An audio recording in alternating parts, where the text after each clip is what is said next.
velocity as we get closer to that approach initiation burn, which is when things are really going to start to pick up. And again, we're tracking that in under an hour from now at about 5:09 a.m. Pacific, 12:09 GMT. So we'll stand by for one more burn. Again, we'll wait to hear out once it starts. This one's planned to be about 40 seconds in length. Again, firing those Draco thrusters to begin moving Dragon just a little bit closer, just fine-tuning its path right now before we get to approach initiation. Yeah, and actually we saw during the 5 sort of big burns that happened earlier in the mission that the Dragon spacecraft reoriented itself. So it did what we call a slew maneuver to try to get those forward bulkhead Draco thrusters, the ones that are underneath the nose cone, or rather protected by the nose cone during the ascent portion, to get those Draco thrusters to provide most of the momentum to the spacecraft. For most of the burns going from here on, we'll actually be using the service section thrusters. So there are 12 Draco engines that provide attitude control and small thruster corrections as we make these fine-tuned approaches to the space station.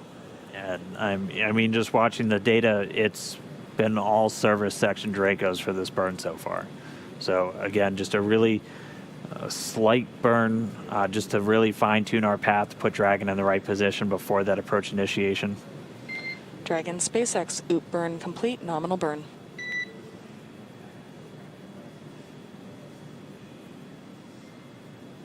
And once again, OOP, there it is. Dragon copies, nominal OOP burn. Thanks, Anna. So one more nominal burn in the books. We are now 53 minutes away from the planned approach initiation. So before we get there, they are going to do a go, no-go between the teams, both in Hawthorne Mission Control right behind us and with the teams over there in Mission Control Houston. So they'll do that about 20 or so minutes before they get to the actual burn itself, which we are still tracking for under an hour from now, 5:09 a.m. Pacific, 12:09 GMT.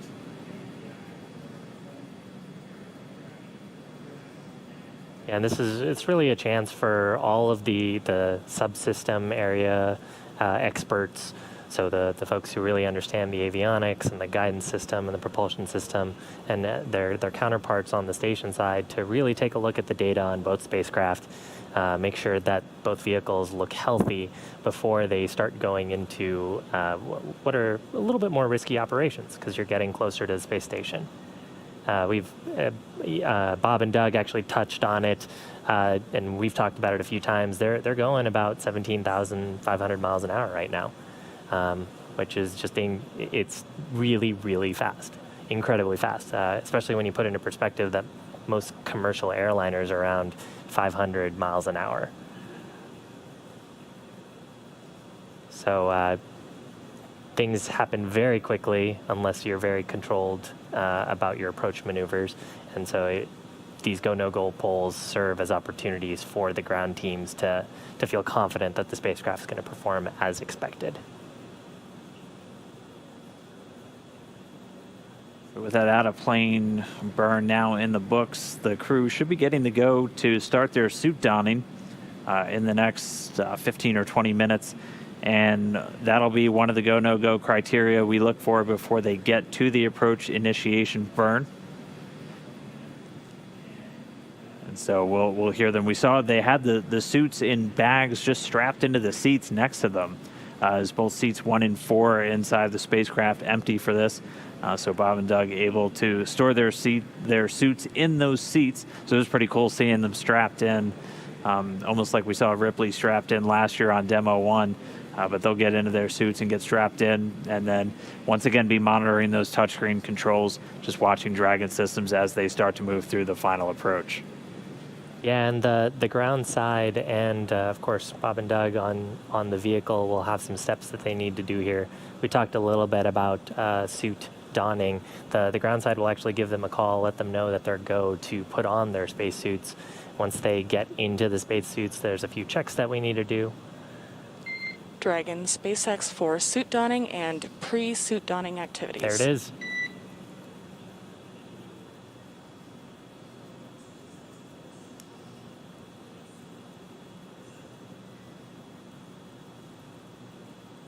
Go ahead. We are ready for you to step into suit donning a little early, and we have a couple of requests for you before you do so. Let me know when you're ready to copy.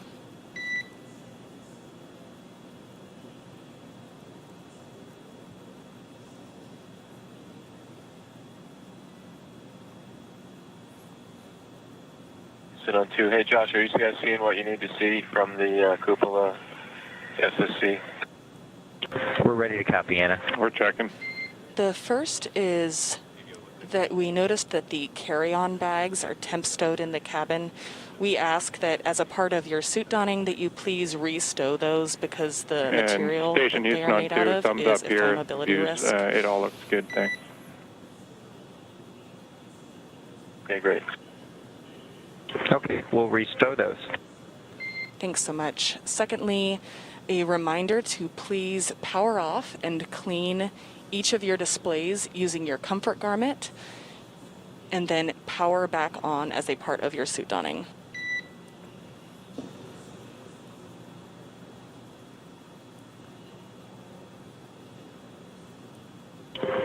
Okay, we will power off via the push buttons each display and then clean them with a comfort garment and then power each back on. How copy? That's a perfect copy. And we will be putting the external video configuration in work as we speak, and we'll let you know when that's ready for your suit donning.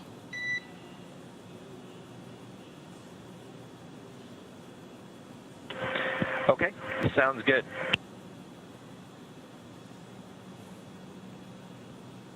So the Corps there letting the crew to do a few actions.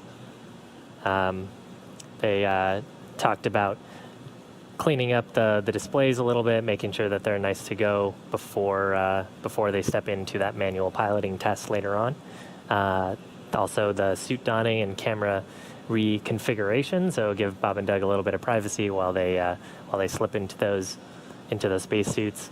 And they actually mentioned the comfort garment there. It's actually it's a layer that they wear underneath the suit. It's kind of like soft, comfy material. I kind of think of it like soft, comfy pajamas, but it's like athletic material that they can use for soft touch cleaning items. Yeah, one of the most common questions we get when we see spacesuits is kind of what's underneath, because we know that there's a lot of layers built in. For the large EMUs that they'll wear once they're doing spacewalks on board, which Bob Behnken received some training for, and we might be seeing him go out the door with Station Commander Chris Cassidy, who we can see start to peek into view there on the International Space Station. They have an actual liquid cooling garment that's flowing cool water, but I know the SpaceX suits were just able to use some cool air flowing through those umbilicals to help keep them cool while they're inside those suits. Because, I mean, we've called them kind of mini spacecraft inside a spacecraft. You're in a sealed environment, essentially, when everything's zipped up. So it can get kind of warm if you're just sitting in there by yourself. Yeah, absolutely. And actually, I think it's something important to make the distinction there that the SpaceX suits are what we call IVA suits, or intravehicular activity suits. If you're thinking about, the EVA suits or extravehicular activity suits, they're a little bit different. The suits provide some protection. They've got that 3D printed helmet portion with the integrated mics. So of course that protects if the crew were to get a little bump or something during the ride or during some of those dynamic maneuvers. But more importantly, the suits provide protection if there were some kind of a depressurization event in the vehicle. If we were to somehow lose cabin pressure aboard, then those suits would inflate and keep pressure on Bob and Doug. Since we have about 14.7 psi depending on where you live on the ground, so the Dragon cabin's roughly about that as well. So it tries to keep them at an appropriate positive pressure differential to keep them safe. So the suit's important function for all the safety activities for the ascent portion. They also actually have some restraints. And Dragon SpaceX cameras are now external. It sounds like we're getting a lot of camera configuration work right now for the ones on Dragon. They're external now. For on station, we see Chris Cassidy. He's going to do his best. Dragon copies. And with that, Anna, we'll take that as our cue to start transitioning into our undersuit garments. You are go. There we go, Bob and Doug getting the go to start their suit-up procedures from the Corps here in Hawthorne and in Manon. Meanwhile, though, again, on board the space station, Chris Cassidy getting some cameras set up, so we hopefully get a pretty good view down that PMA hatch. It's a bit of a tight squeeze. Again, just as a data point for you, when that APAS hatch is open, they only have a little over 30 inches between the attachment point of that hatch and the bottom of the pressurized mating adapter where they're going to be coming through. But definitely big enough for the crew and definitely big enough for cargo that this version of Dragon's going to be bringing up on future flights starting later this year. It'll be the first flight of a cargo variant of this spacecraft, which, I mean, even that in of itself is going to be really exciting. There have been over 20 cargo deliveries on the original Cargo Dragon, which all went through this berthing procedure. To see one come up for cargo and dock that's just going to be another first that we have. So 2020 is already being a year of a lot of firsts, and still a lot more to come. Yeah, in fact, actually on those Cargo Dragon missions, a couple of the early Cargo Dragon missions actually brought the international docking adapters that both the Demo 1 vehicle and hopefully today's Demo 2 vehicle will attach to. And when we got that awesome look inside the Dragon spacecraft earlier with Bob and Doug, we got a little look at some of the cargo that they have underneath the seats. So they had a few cargo pallets and storage items down there. And, you know, this version of Dragon can also hold a decent amount of cargo in the pressurized section of the vehicle. So nice to see that all that is being taken advantage of on this test flight. Yeah, and if you give me a few minutes, I could pull up the manifest for this flight. A lot of the cargo on the way uphill is things like vehicle spares, some hardware specific to Dragon itself that's going to stay on board station for future Dragon flights. They have some cold freezers on board, which are empty right now on the way up, but those are going to be packed full on the way back down. One thing that Dragon's always provided to the International Space Station is the ability to bring cargo home, as even the cargo version of Dragon had that heat shield and survived the heat of reentry to splash down in the ocean. And that's critical for bringing a lot of these science samples back down to Earth for analysis. A lot of the science gets done on the station, but you don't have an entire analysis laboratory which are spread out all over planet Earth. So the Dragon capsule has always been able to bring some of that cargo home, and when Bob and Doug come home in a couple of weeks or a couple of months, they're going to be bringing down a whole bunch of science samples. A lot of the stuff that goes into those cold sections and it gets a little gross, but it's a lot of the human research samples, so samples from the astronauts themselves. We don't like to call them guinea pigs, but they are the research subjects for a lot of the academic research being done on board the International Space Station. Yeah, some of the crew members have been on, up to a year up there, and microgravity is definitely a different environment from Earth because you're constantly in a state of free fall. So subtle changes to the inner eye, subtle changes to your bone density, all kinds of things that I'm sure there's awesome research going on in the station. Okay, affirmative, copy that. I also want to check the cable routing for this camera. Roger. So pretty cool that Dragon can bring those cargo samples back and enable better understanding of human physiology in space for some of those deeper exploration missions that are hopefully to come. Yeah, we have a bit of a backlog still of just all of these cold samples, and these are samples that we have a number of freezers like the Melfi, the minus 80-degree laboratory freezer on board the International Space Station, that you have to keep them at these very cold temperatures just to preserve them for further analysis down here on the ground. And so Cargo Dragon, not only delivering crew, but also going to be delivering some of our science samples back down to planet Earth. So it'll come from a lot of those human research studies. There have also been a number of rodent research studies on board the space station, pharmaceutical companies doing research for drugs ranging from cancer treatment to a number of very specialized diseases like Duchenne's muscular dystrophy. So a lot of this work being done on board the International Space Station, not just to learn more about flying in space, but to benefit life back down here on Earth. But We're getting some cool views inside the space station right now. Let's go down to Gary in Houston, check in with the station team. They're doing some final work to get the station configured for this approach and docking. Over to you, Gary.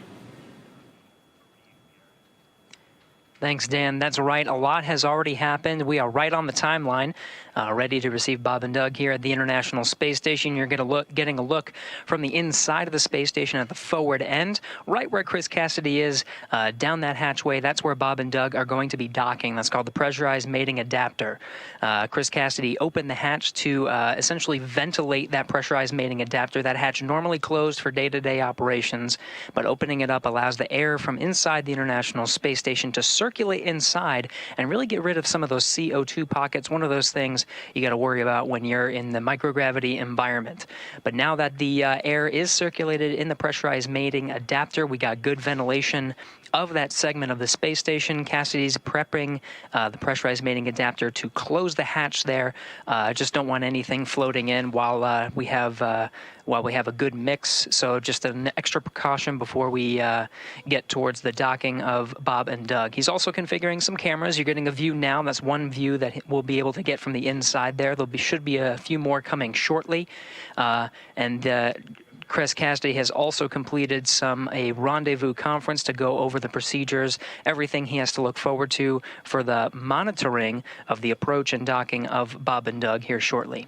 The International Space Station itself is also being configured for Bob and Doug's arrival. Attitude has been switched to proximity operations, and the solar array joints, the solar alpha rotary joints, are being configured to be locked.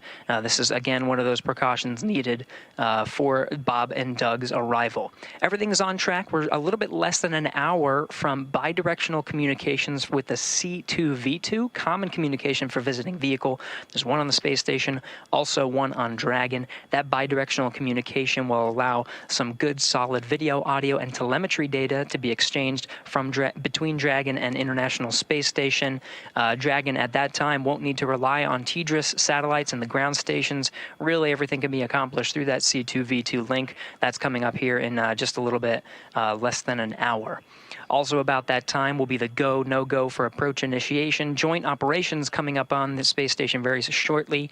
And of course, the Attitude will be configured for docking, those thrusters on the U.S. side being shifted over to the Russian side. Don't want any of those plumes interfering with Dragon's docking. Everything's going according to the timeline here from Mission Control Houston. We'll send it back over to you at Hawthorne for some of these next few steps. Awesome. Thanks, Gary. That's a cool update to hear about all the cool research and the next steps coming from your perspective, too. All right. Well, yeah, just another time check in. We should be getting the go, no-go for that approach initiation within the next 15 minutes. That's something that's going to be on internal loops and nets with the SpaceX and NASA team. We'll be able to report to you once we get a go or a no-go, but everything's still trending towards the go. We've not had any issues with Dragon on the whole way uphill until this point. All of our burns have been nominal. We had those 5 major ones to get us in this close proximity to the International Space Station. Right now, they're only 16 kilometers away, just about 10 miles. They're going to continue to close in until they're about 7.5 kilometers, and then we'll be able to begin that approach initiation. Yeah, currently Bob and Doug are getting into their suits. As they get into their comfort garments and then eventually get into the entire suit, then they'll let the ground team know. And then there's a couple of pressurized leak checks that we'll do on them just to make sure that the suits are leak tight, and if there was any reason why they would need to pressurize those suits during the approach portion, then they'll be ready to go for that. They also stowed a few items in the cabin, getting it cleaned up. We like to keep the cabin relatively clean just as an operational control anytime we're doing any kind of burn or maneuver. Of course, as the spacecraft accelerates, anything that's not locked down or Velcroed down will move around the cabin until it sort of gets pushed along by the spacecraft. So we try to keep those things stowed away for most of the flight, and Bob and Doug actually talking about that a little bit after their crew sleep period, where they said, hey, the spacecraft's relatively clean after a couple people have lived in it for a day. So nice to see that they're getting ready for the approach initiation maneuver.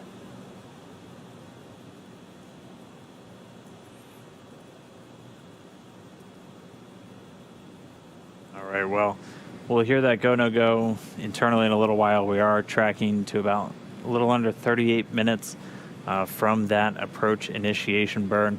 At that point, we're going to start getting into some of the different waypoints. Again, there's 3 waypoints on our final approach, waypoint 0, 1, and 2. There's going to be a couple where we might pause. We might go right through waypoint 0 and waypoint 1. And then right after we get past waypoint 1, we're going to do a commanded hold at 220 meters away from station. Yeah, the 220 meters is actually pretty intentional. If you can see on your screen now, there's something called the Keep Out Sphere. That's a 200-meter radius imaginary sphere around the space station, and that's really to protect the crew both aboard the space station and the visiting spacecraft. It's really intended to be a control, so that if the ground teams in Hawthorne and Johnson Space Center see anything wrong with the vehicle, then they can troubleshoot those issues before doing that final delicate step of docking. When they get to that 220-meter hole, which the crew are going to command, then the crew aboard are going to do a quick manual piloting test. They actually did one of these in the far field, which just refers to being relatively far away from station.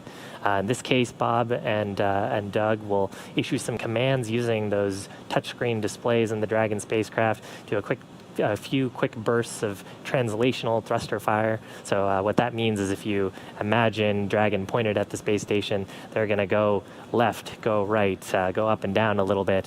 And then once they've confirmed that they're able to issue those commands, they'll switch it back over to Dragon for final approach.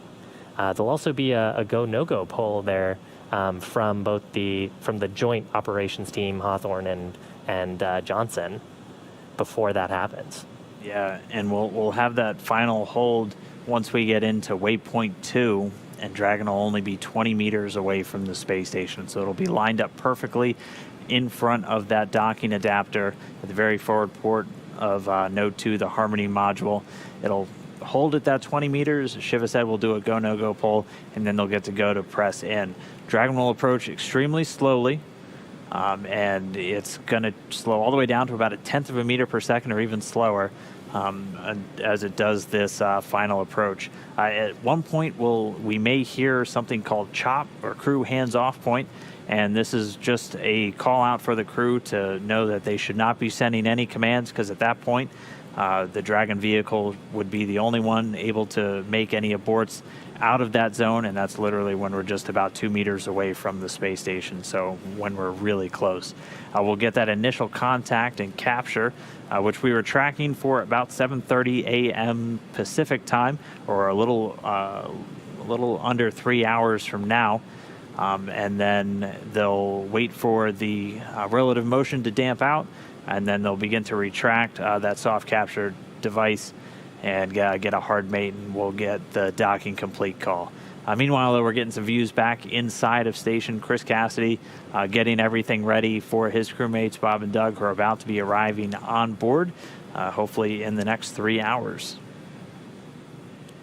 Yeah, and we were talking a little bit about the docking maneuvers there. When we get to the actual stage of docking the vehicle, Dragon has a docking structure on the top of the vehicle that's normally protected by the nose cone during the ascent portion.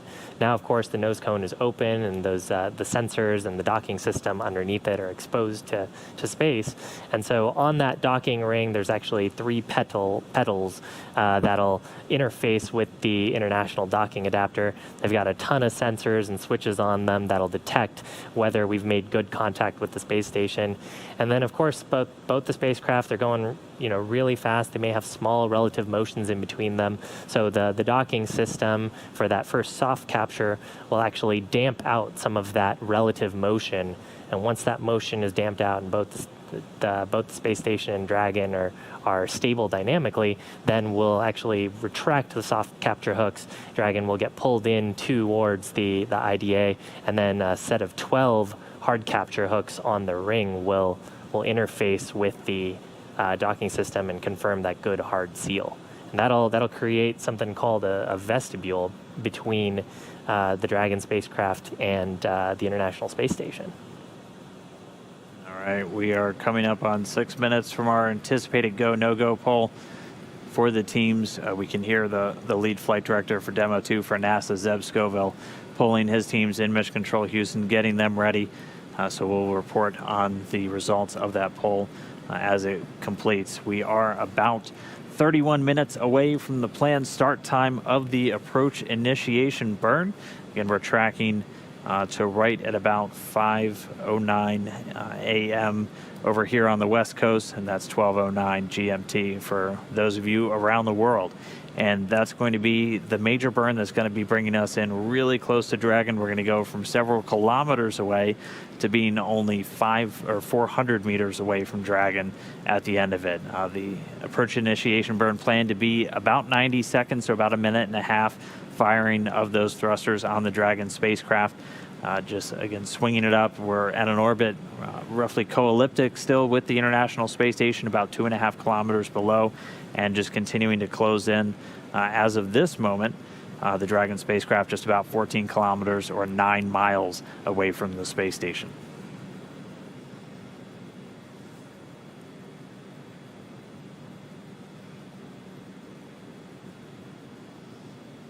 Sim 2, I put the spare 8-pass hatch standoff assembly back in its kit in PMM P2D.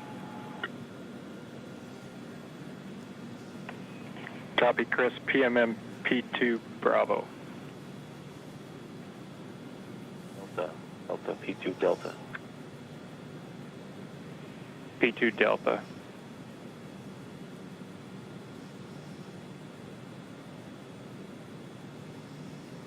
Gotcha. Anything I can get ahead on in stuff? I guess the only thing that appears on the Optimus is the I6 Experience camera. Other than that, it's just kind of waiting for stuff to happen, I think. That's the affirmative from our vantage right now, Chris. We are going to be doing a bunch of big loop comm checks here. That's kind of next on the agenda. It's not on your timeline, but I'll give you a heads up on it. Okay. About what's the ish time frame on that? Like an hour, 2 hours, less, more? We're inside of the 5-minute window on it, and this will just be Cora and myself talking between you and Dragon and making sure all the elements of the big loop are in place. Copy that.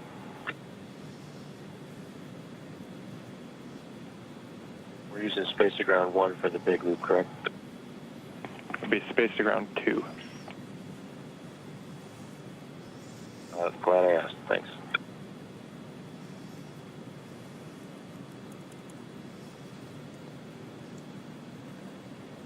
And that was just a quick conversation between Chris Cassidy, the commander on board the space station right now, and Josh Kutrick. He's a Canadian Space Agency astronaut who's serving as the Capcom right now in the flight control room over there in Houston. You heard him talk about the big loop coming up. And so this is what we talked about a little bit earlier, where they're going to now be mixing the communication between the team here in Hawthorne and Dragon, which is done over Dragon to ground loops, and the team in Houston. Dragon SpaceX on Dragon to ground. The 144K bidirectional link has been established. Please change your push-to-talk destination to ISS and then initiate a comm check.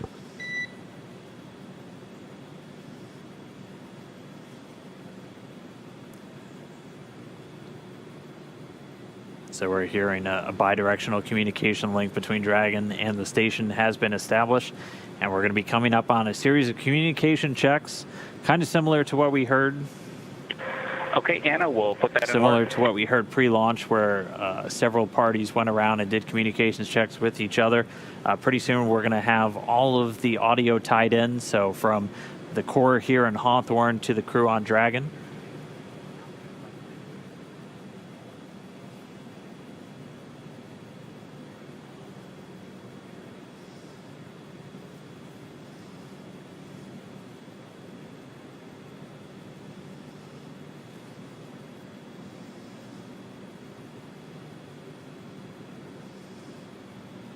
Hi, Dragon. This is Houston. We have you loud and clear on the big loop. Stand by one. I'll try to get SpaceX up.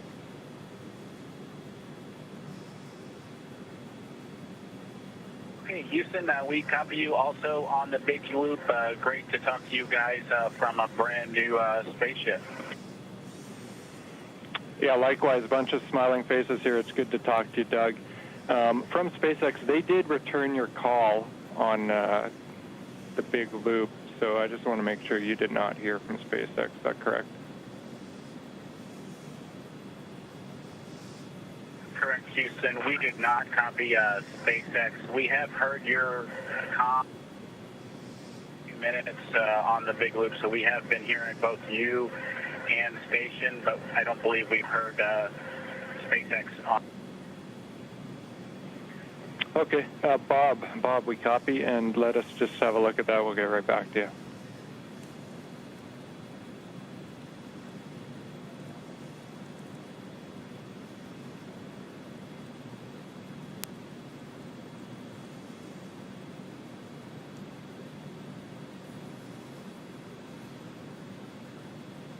Doug promises he'll make it up for you next weekend.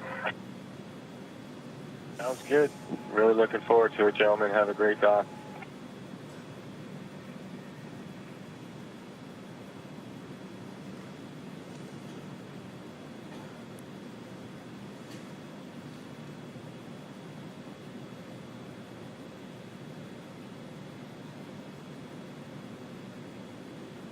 And we've started some communications checks. So on the big loop, so again, we're now tying together communications from the core here in Hawthorne to the crew on Dragon, so they can also talk to the crew on station and also talk to the team there in Houston all simultaneously. So it's called the big loop. It's just tying everybody together.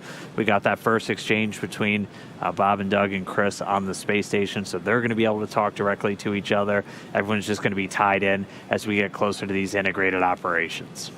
Yeah, a lot of what we've been hearing on the way is what we refer to as Dragon to ground, and in some cases space to ground. So the big loop really just tying all of those different nets together so everyone is communicating at the same time. And in the operations room, really any time that the crew aboard station or on a vehicle speak up, the ground team really wants to be listening. So having everyone on the same loop helps us make sure that we're listening for anything that they may have any sort of urgent communications. And so they did have one issue that they're going to troubleshoot. The crew not able to hear the core here in Hawthorne on the big loop, so they're going to get that figured out and get that integrated in. Right now, though, we're standing by for everyone to finish their go, no-go for approach initiation. So that should be coming up any time now. We're about 22 and a half minutes from the planned start of that approach initiation burn. And again, this is going to bring us from about 7.5 kilometers behind and 2.5 kilometers below the station all the way up to 400 meters directly below the International Space Station. And we should hopefully be coming up on some daylight pretty soon, and we might be getting some more views from the station of the Dragon capsule. Yeah, right now that approach initiation burn, I believe about 22 minutes or so away. Definitely about 20 minutes away. But of course, have to get through that go, no-go poll. Have to make sure that everyone on the ground teams feel comfortable with spacecraft health, that everything that can be stacked up for success is successful. Sounds like we're getting another comm check. So still just troubleshooting, trying to get the core in the mix to be able to talk on the big loops with the team.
while they're working that issue, I mean, this is pretty much been very few issues this flight. It's been very, very clean, pretty much since ascent.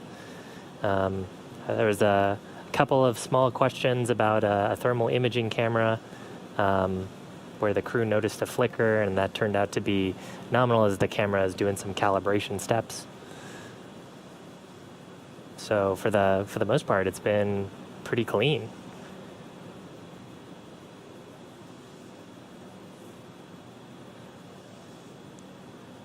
I'm sure the ground team's pretty happy to see good performance both out of Dragon, and Bob and Doug probably pretty happy too to see everything pretty much going as they've trained it.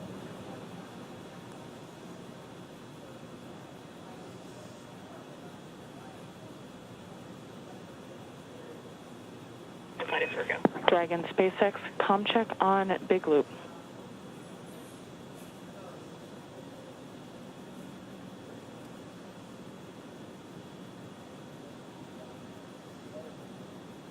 SpaceX Dragon, loud and clear now on the Big Loop. How us?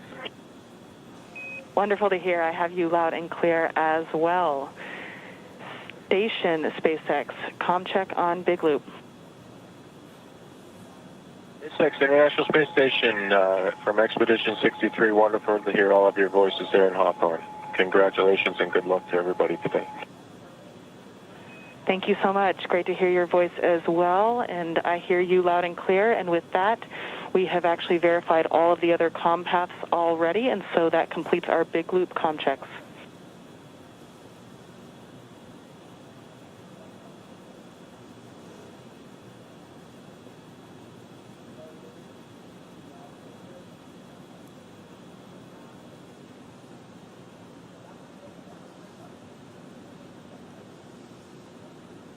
All right, so with the core now in the mix, all four of our parties, the core here in Hawthorne, the Capcom in Mission Control Houston, the crew on board Dragon, and the crew on board the space station now all in the mix. In the meantime, the SpaceX team has reported that they are go for that approach initiation burn that's set to come up in just a little over 18 minutes from now. And so we're just waiting on everyone for the final go, and we should be able to do that burn on time. Again, it's targeted at about 5:09 a.m. Pacific, 12:09 GMT.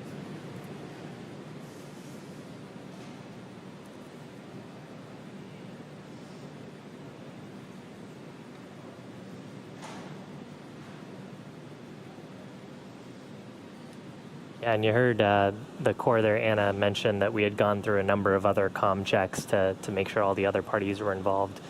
We also did a checkout of the Common Communications for Visiting Vehicles, or C2V2 system.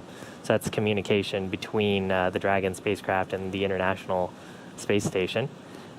There's Dragon, and I think we can make out, that looks like the nose cone at the top left corner of it.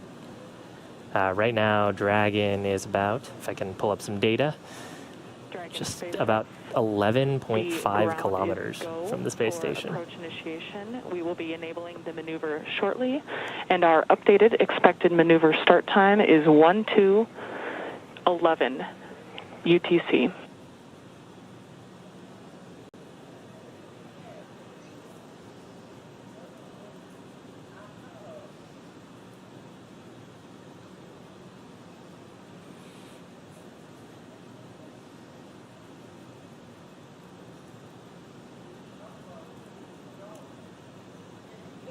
So Dragon getting really close. It's getting really exciting now. We just heard we have the go for the approach initiation burn. Dragon SpaceX, how copy? That's coming up in about, let's see here. We got an updated time. We're expecting that to start at about 5:11 now a.m. Pacific, 12:11 UTC. Yeah, so less than 20 minutes away.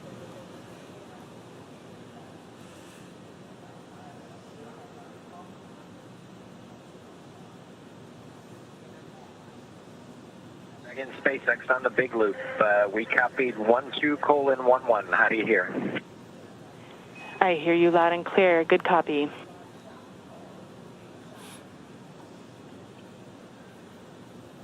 We tried you twice on Dragon to Ground with no response. That's why we called you on the big loop.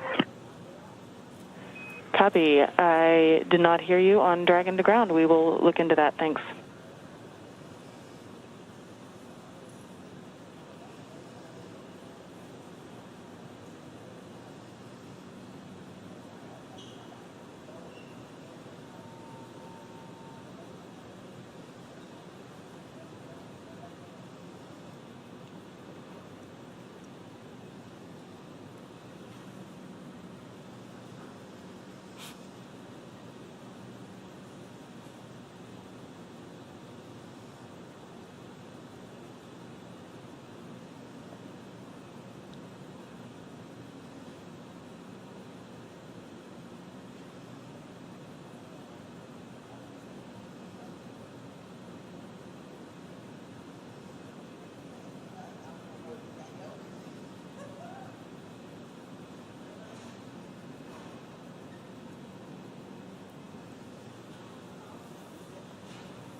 All right, so Dragon really starting to come into view.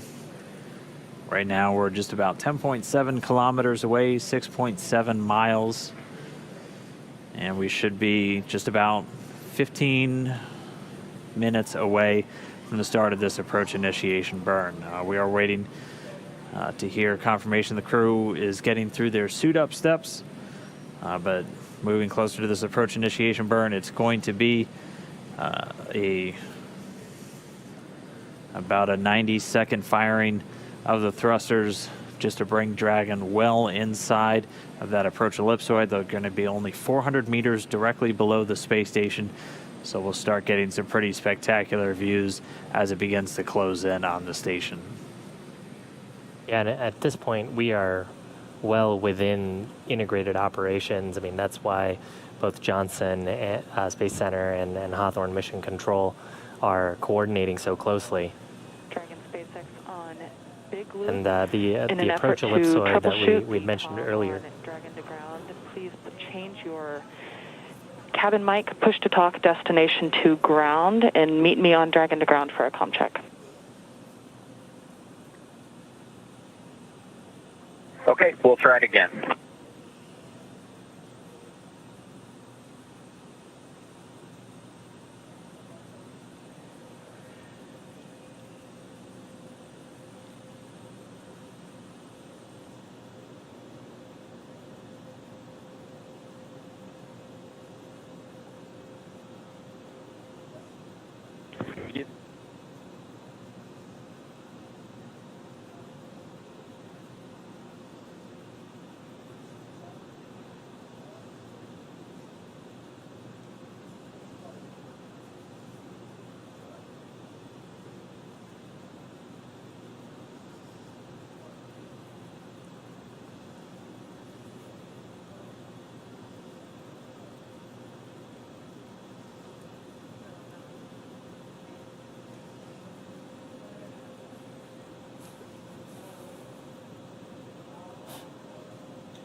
There's a view.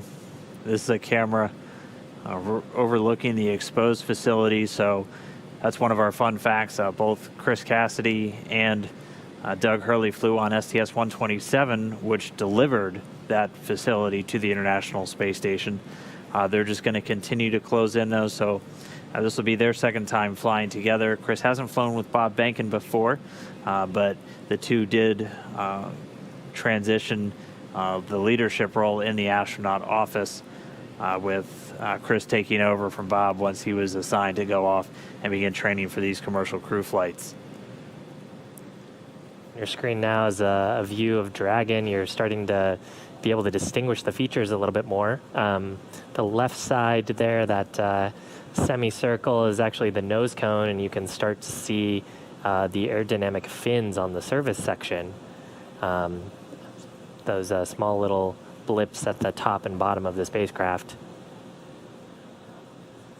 I'm sure these features are all going to get much, much better as we get closer and closer to station. We definitely had some spectacular views on the Demo 1 mission. Yeah, we've been pretty fortunate. The outboard cameras catching Dragon when it was still several hundred kilometers away, which is pretty unusual for a visiting spacecraft. But right now it's continuing to close in. We're less than 10 kilometers from station, so just a little over 6 miles away, continuing to move towards that approach initiation burn. The target time that was just radioed up to the crew is about 5:11 a.m. Pacific, 12:11 Universal Time. And so we're going to be looking for that. And as Shiva said, we are inside integrated operations now. The teams here in Hawthorne working extremely closely with the teams in Houston. We heard all of those communications checks to establish the big loop. So all 4 of our major players in this operation, the ground teams both here in Hawthorne and in Houston, and our crew up in space, both on Dragon and the space station, all able to talk to each other and listen in simultaneously. So all of those bidirectional links have been established. The Dragon spacecraft communicating directly with the International Space Station at this point, and we are just coming up on a couple of minutes away, a little over 10 minutes away from that approach initiation burn.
Cameras from station continuing to track Dragon. We are waiting for the confirmation from the crew on that suit of activity. They did start that a couple of minutes ago, and at this point we're about 7.5 minutes, or a little bit closer to 8 minutes at this point, away from that approach initiation burn. Yeah, right now Dragon's flying actually over the South Atlantic, in between sort of South America and Africa, sort of over the ocean. It looks like we're getting it in focus now. You can see the nose cone pointed to the bottom left corner. You can see it exposed right in the center, the smaller dark circle of Dragon. That's the docking ring that is going to be used to attach Dragon to that international docking adapter once it begins that final approach and initial contact. And if you're trying to get your sense of bearings here, the nose cone actually opens away from the side hatch. So the hatch that Bob and Doug entered the spacecraft through on the crew access arm, and if you've had a chance to tune in to our live events with them on the capsule, they've shown that side hatch. That's on the opposite side of that nose cone. So you can imagine Bob and Doug and their seats are facing towards that side hatch. And so that's where they would be sitting once they're complete with suit donning and once they've stepped into those leak jets of their suits. The very top in that ring that Dan had mentioned, so along that ring are the 4 forward Draco thrusters. That's what we were using for those 5 burns that happened earlier over the past 16 hours of this mission. And right in the center there is the forward hatch. So hopefully only a few hours away from seeing Bob and Doug climb through that and aboard the International Space Station to meet their colleague Chris Cassidy aboard. Yeah, just a couple of steps coming up after this approach initiation burn. They'll do what's called a mid-course burn, so just kind of a mid-course correction that's already programmed in. That comes about 25 minutes following the actual approach initiation burn itself. And then prior to them getting to waypoint 0, which is about 400 meters directly below the station, the teams will go ahead and do a go, no go to enter the keep out sphere. And again, that's that imaginary sphere with a radius of 200 meters around the station. They won't cross into that keep out sphere until after their manual flight test when they're moving into waypoint number 2, but they'll do that go, no go just before they're even at waypoint 0. And again, waypoint 0 could be a hold point, or if everything looks good with Dragon, they'll continue right on past it. So they'll swing up initially to that spot just 400 meters directly below station, and then they'll conduct another maneuver to go right out in front of station. So they'll go right up in front and line Dragon pointed directly back at the station itself and lined up with that hatch. Yeah, and once they get to that 220 meter point, you'd mentioned the manual flight test that they're going to do. The Dragon spacecraft can approach completely autonomously, but of course the crew aboard, and actually the crew aboard the crew aboard Dragon can issue manual piloting commands and control the translation if they needed to step in, or issue commands to have Dragon retreat or break out from its approach. And the crew aboard station as well can issue commands to Dragon. That's part of what Chris Cassidy aboard station will be monitoring as they approach. If you want to give your chance at trying to fly the spacecraft, we actually have a cool simulation on our website. It's iss-sim.spacex.com, and you can actually fly pretty much the display that Bob and Doug will be flying when they do that translational test. It's a little bit difficult. I definitely didn't dock the first time I tried it. I don't know if you had better luck, Dan. No, I could lie and tell you I did, but it did take me 3 tries. I think I made the same mistake as everybody. That first try just ended up going in way too fast. That second try tried to over-adjust, and all of a sudden I was spinning backwards. And you really learn that just the tiniest adjustments when you're in a spacecraft and you're flying in microgravity can have a really big effect on the vehicle. And you just kind of have, if you start to turn left, you need to turn right just to make sure you kind of null it out or stop that motion. Otherwise, you're just going to keep on going. Same thing as when you're doing that approach. You have to slow down.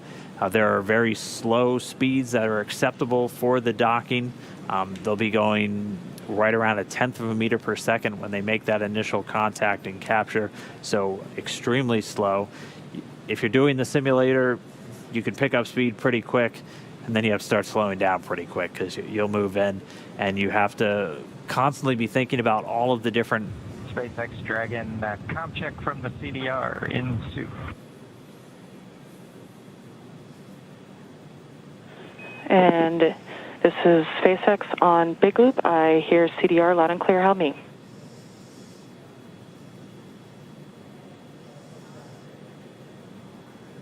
Dragon on the Big Loop, comm check suited. We've got you loud and clear on the Big Loop. Great to hear your voice. All right, that was Doug Hurley. It sounds like they're in their suits. You heard him refer to CDR, Doug Hurley, the spacecraft commander for this mission.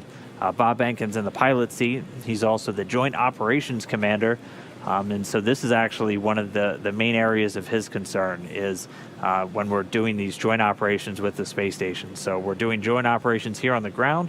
That obviously just means that the Dragon spacecraft and the International Space Station, close proximity and about to be linked up. Bob Behnken, the one kind of overseeing all of the operations while Dragon is attached.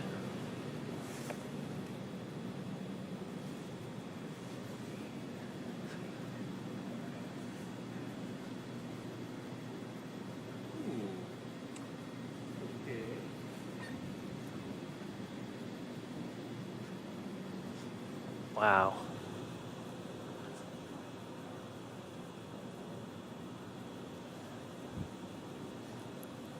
That is a very pretty view.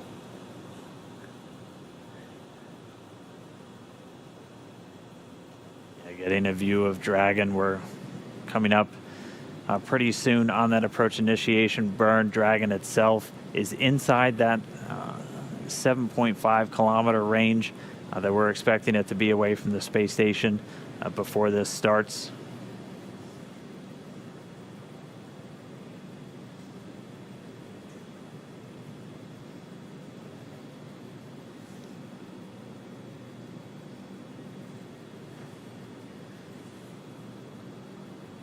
And we did hear confirmation that the AI burn, the approach initiation burn, is in progress. Again, this is about a 90-second firing of those thrusters on the Dragon spacecraft.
Dragon SpaceX on Big Loop, burn complete, nominal burn.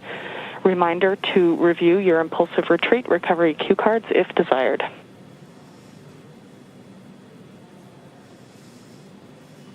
Copy nominal burn on the Big Loop. We will review our cue cards.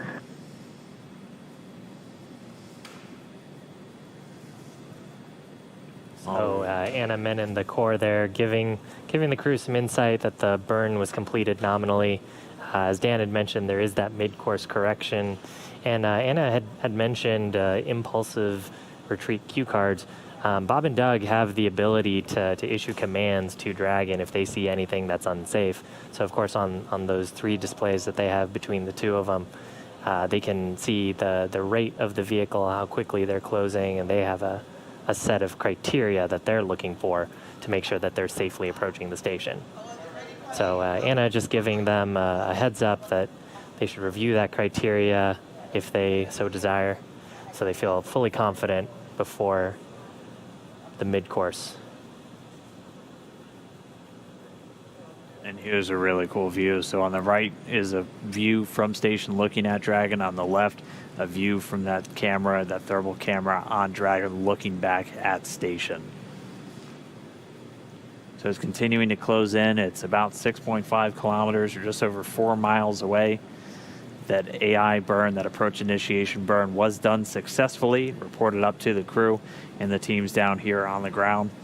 They're going to do a mid-course burn, so just about midway through their track up to 400 meters below the space station. That'll come in about 23 minutes from now. And then we're waiting until we get to waypoint 0. It should take about 43 minutes for this kind of gentle glide from 2.5 kilometers below to just 400 meters below. That'll take about 43 minutes until they arrive there. Yeah, and if we hopefully have a good video of Dragon during that mid-course correction, you may see some small plumes coming off of the sides of the vehicle. That's those 12 service section Draco thrusters doing small attitude adjustments, just to make sure that we're coming to station as expected. Really small, minute corrections at this point. Kind of fun to see the Dragon SpaceX on Dragon to ground, just checking for a status on suit donning.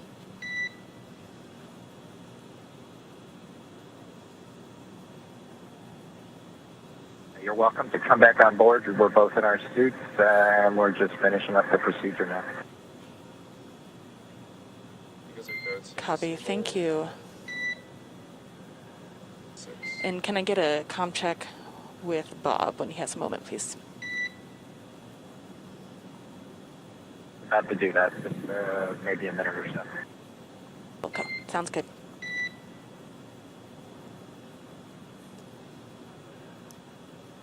So Bob and Doug finishing up their suit donning. At this point in their procedure, they will be seated in their suits. The feet of their suits actually have restraints that clip into the footrests.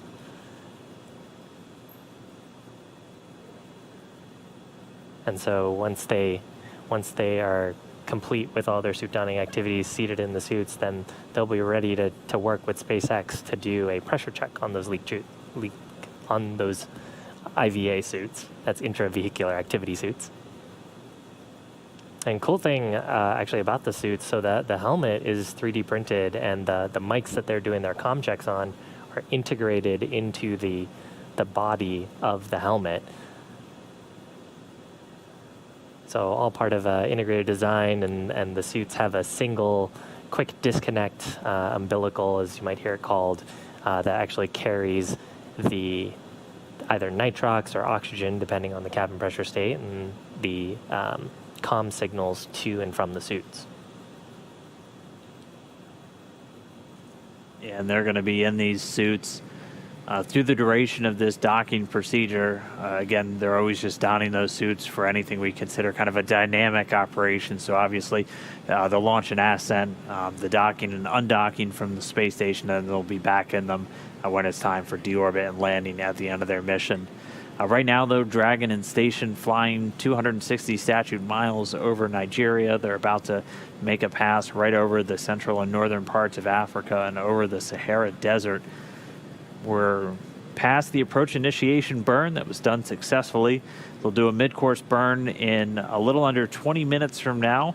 We're still about 40 minutes away from the arrival at waypoint 0. So at that point, Dragon will be exactly 400 meters directly beneath the International Space Station. On the way uphill, we're going to listen in for the teams in mission control. Dragon SpaceX on Dragon to ground. Friendly reminder to please unlatch the toilet button before you get back in your seat.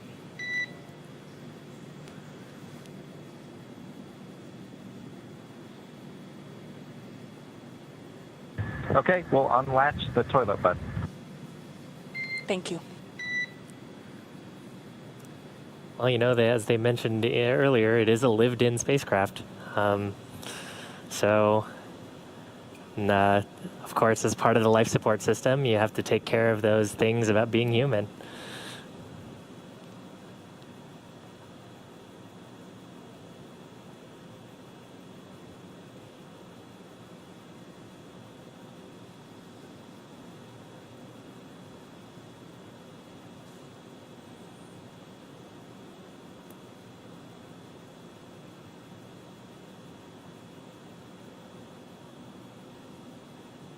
For now, we're just keeping our eye on Dragon during this approach.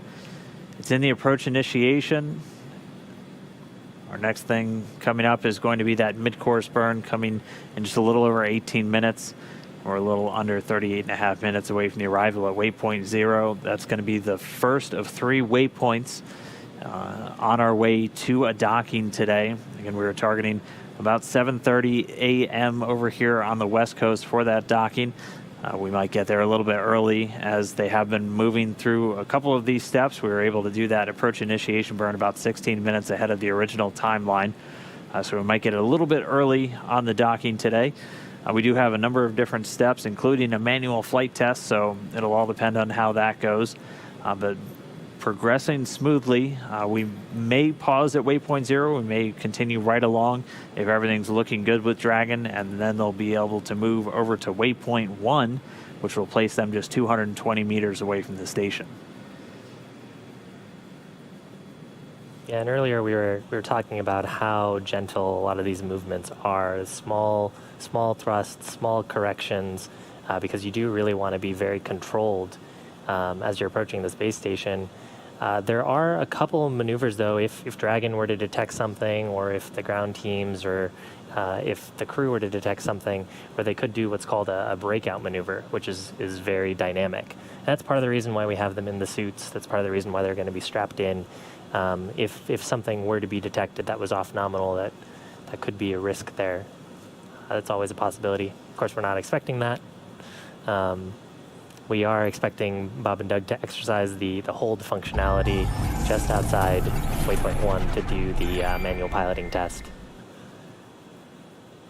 And after that test is complete, they'll hand control back over to the Dragon spacecraft. It will resume its automated approach to the International Space Station. They'll move into the final waypoint, waypoint number 2, at which point they'll only be 20 meters away from station. And there we will have an automated hold where the teams will do a final go, no go, just to push in for that final approach and docking. They'll move in pretty slowly, and then just seconds before docking, a little less than 30 seconds before, we may hear the call out for CHOP. That stands for the crew hands-off point. And this is literally just the point where the crew will not be sending any commands to the vehicle. It's all over to Dragon if any aborts need to be called, just due to the latency with the flight computer responding to crew actions at that point. And then we'll stand by for the contact and capture. Again, we were tracking SpaceX Dragon from the PLT comm check. Dragon to ground. I hear you loud and clear. Help me.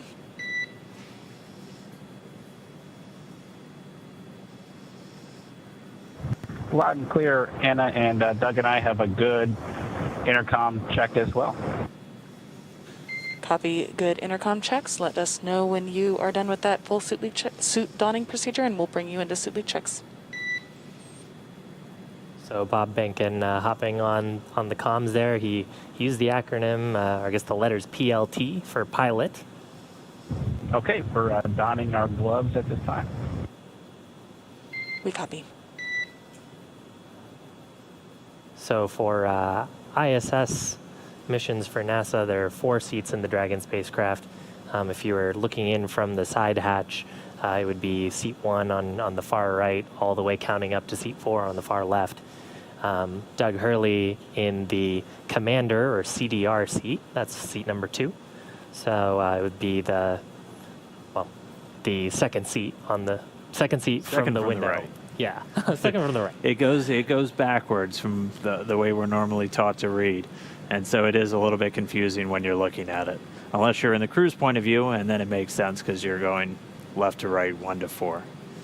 And Bob Behnken in the pilot seat right next to him. It's second from the left, and in front of them are those 3 displays and the button panel that we got a chance to see earlier that they'll be monitoring telemetry on and using to exercise that manual piloting test.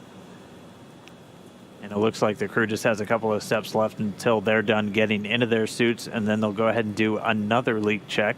This will be the 3rd leak check they've done in these suits since their day started yesterday. They did an initial one when they got suited up in the operations and checkout facility down on the ground in Kennedy Space Center. SpaceX Dragon, not Dragon to ground. We're complete with 4.010. Copy. Complete with 4.010 for suit donning. At this point, you are go to begin your suit leak check procedure.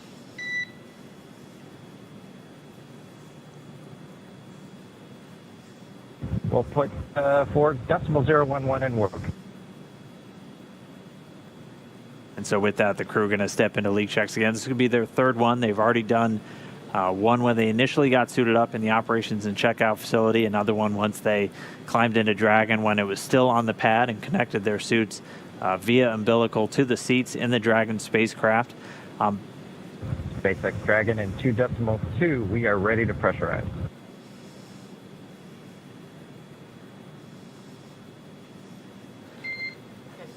And Dragon SpaceX on Dragon to ground, you are go to pressurize.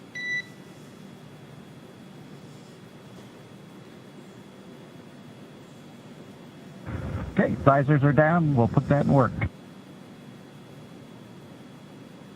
So now the crew going to step through and pressurize.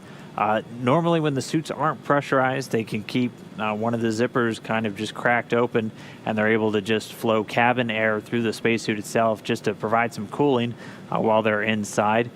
We can either flow nitrox into the suits. You could do that if you had a contaminated environment on board the Dragon spacecraft. It's something we also look for on the space station, and they had some air samplers out a little bit earlier just looking for any trace contaminants in their breathing atmosphere. The suits also can have pure oxygen flown to them or flowed to them should the cabin itself depressurize. That'll happen below a certain PSI threshold as we don't pressurize the suit all the way up to 14.7 psi if we're in a depressurized environment. Otherwise, you would be in essentially a pretty big balloon and it'd be really hard to move. So they pressurize it to a much lower threshold, and just to make up for the lack of oxygen, therefore in a lower density air, you'd be flowing them pure oxygen. So those suits just serving as another barrier protection for the crew for anything like a contaminated atmosphere or a depressurized cabin inside Dragon. But crew suited up now. Sounds like we're about to step through these leak checks. Yeah, and we were talking a little bit there. So as you're listening to comms, there's some call outs for 4.010 and 4.011. Those are referring to procedures that the crew have on the spacecraft. So they have procedures built into their displays. These two just happen to be the two that they're running right now. They also have those on their tablets, so they can follow along there if they needed to. We were also talking a little bit about 14.7 psi. I know you and I both have engineering backgrounds, but if you don't have an engineering background, the atmospheric pressure at roughly sea level, sometimes referred to as 1 atmosphere, is roughly about 14.68 to 14.7 psi. So if you're at sea level right now or pretty close to, what you're walking around in is 14 pounds per square inch of force about on your body. And that's roughly what the Dragon capsule is also at when they're flying up. And while those leak checks are in work, the station itself is in the docking attitude. We get to do a pretty cool thing with station during the docking of the Crew Dragon. Normally, the station's attitude, or which way it's pointing, is controlled by these very large gyroscopes called control moment gyros. And it's a pretty efficient way, only using electricity, to keep these large gyros spinning, pointing in opposite directions to help stabilize the station. It's a very large spacecraft, so using thrusters a little more work intensive. We actually switch over to the Russian thrusters during the initial docking of the Dragon spacecraft, and then after that... SpaceX Dragon on Dragon to ground, we saw 2 good leak checks. And Dragon SpaceX on Dragon to ground, we saw the same. Great news, thanks. And we just got confirmation 2 good leak checks on those suits, so another milestone down as they continue their approach. But just to finish that thought, we're on Russian thrusters right now, controlling the attitude on board the space station. We'll flip over back to the control moment gyros, so those are over on the U.S. segment once we make that initial soft capture, just because we don't want, during that final pull-in of that soft capture ring before we get to that ready to latch, the thruster controls of the attitude can be a little bit more jarring, so we switch back over to the control moment gyros and then let Dragon resume its hard mate. But all that coming up in just about 2 hours, hopefully, away from our targeted docking time, right around 7:30 a.m. Pacific. here in Hawthorne. But everything continuing to go well. We have that approach initiation burn happen about 16 minutes ahead of schedule. In just under 8 minutes from now, we'll do our mid-course burn, and then we're standing by for that arrival at waypoint 0 in just under 28 minutes from now. Now on your screen is a view of the Dragon spacecraft from the International Space Station.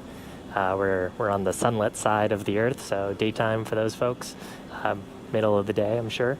Right now, actually, Dragon is just about to fly over the Caspian Sea. So if the clouds sort of break a little bit, we might get some cool views of planet Earth behind us.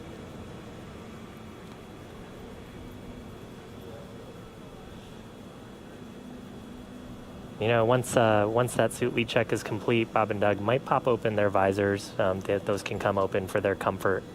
So we may hear some calls about that coming up here.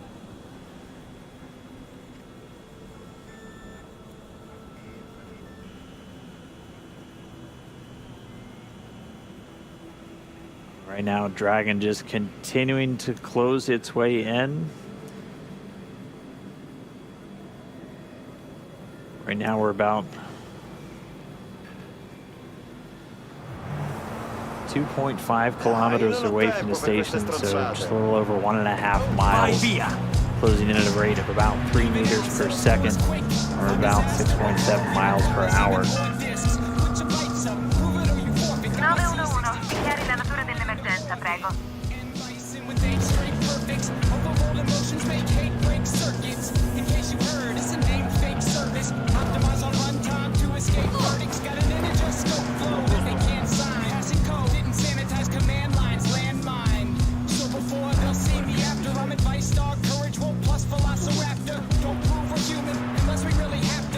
Kronos flight controller over in Houston, controlling this camera outside the station. He's controlling it from that mission control center on the ground, giving us a nice zoomed out view as the Dragon spacecraft and the International Space Station actually just flying over Kazakhstan.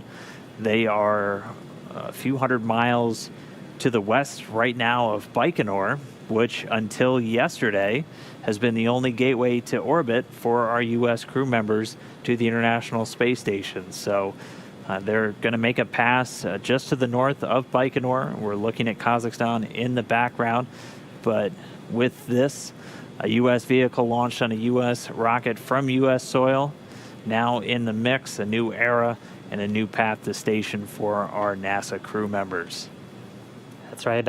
Actually, Chris Cassidy would have blasted off out of Baikonur not that long ago on a Soyuz vehicle. So he would have been launching from right where the crew are flying over right now.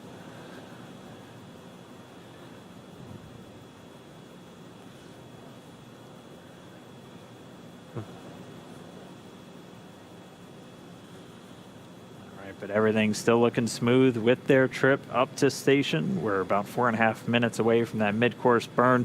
We should be arriving at waypoint 0, which we may pause at, we may go right past, depending on how all the Dragon systems are looking for the teams down here on the ground in Hawthorne and the team over in Mission Control Houston. We'll get to that waypoint 0 at about 24 minutes from now, and then continue on to waypoint 1, at which point we'll watch Dragon go from the bottom of the station, where it's going to be on what's known as the R-bar, or the radial vector. That's if you drew a line straight through the International Space Station down to planet Earth. Dragon's going to be pausing or going right through 400 meters on that line, and then it's going to swing itself up out in front and align itself with the docking adapter on the Node 2 forward port, and they're going to pause at about 220 meters away from the station.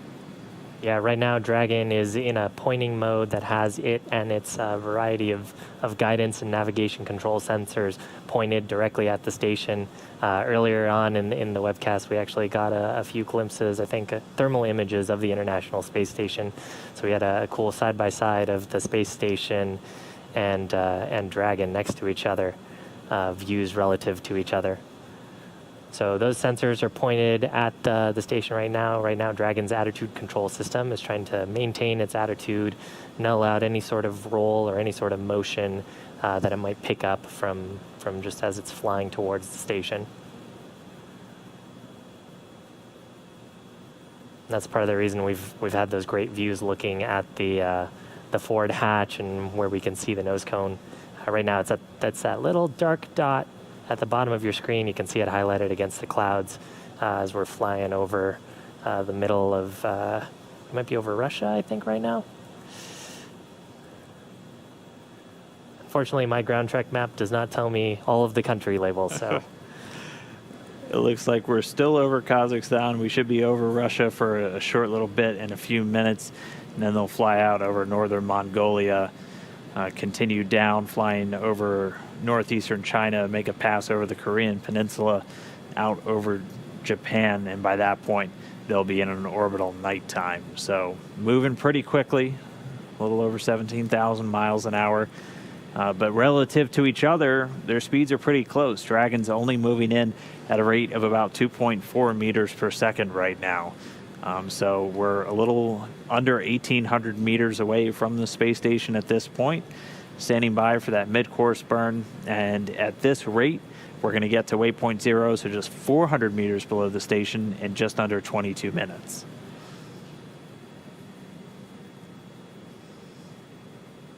And we talked about the approach ellipsoid and the keep-out sphere a little bit earlier, but around the space station there's a 4 kilometer by 2 kilometer by 2 kilometer ellipse. It's an imaginary shape around the space station, which is designed to help vehicles make sure that they're staying clear of the station unless they have business to conduct, which of course the Demo 2 mission does today with docking at the station. So being 400 meters below along the R bar, as Dan had mentioned earlier, will be well within that approach ellipsoid, but not quite within the 200 meter keep-out sphere around the station. So that'll happen when we get just past waypoint 1, which is waypoint 1 is at that 220 meters away from station there. Dragon at this very moment only a mile away from the International Space Station. So it's continuing to close in. We should be just seconds away from the start of that mid-course burn. This just to help fine-tune its path up towards waypoint 1, or waypoint 0 rather, just 400 meters below the space station, which we'll get there in about 20 minutes.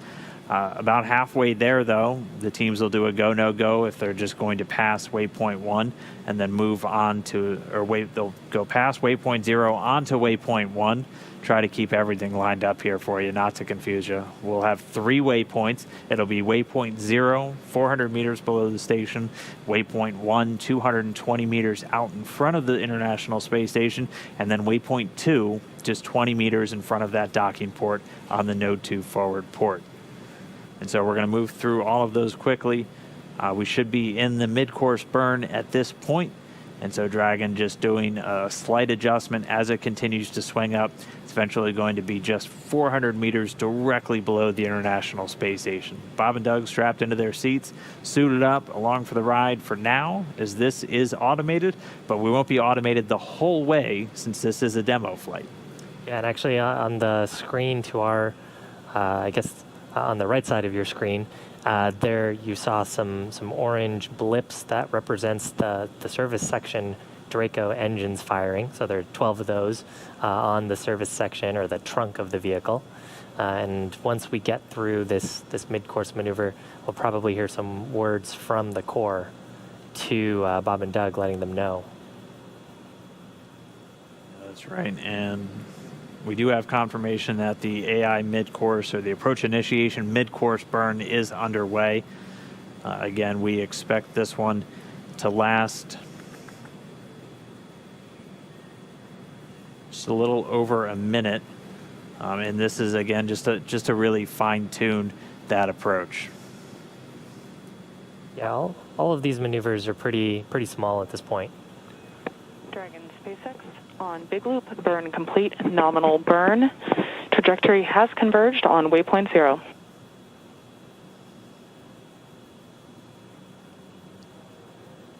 Second copy, nominal burn.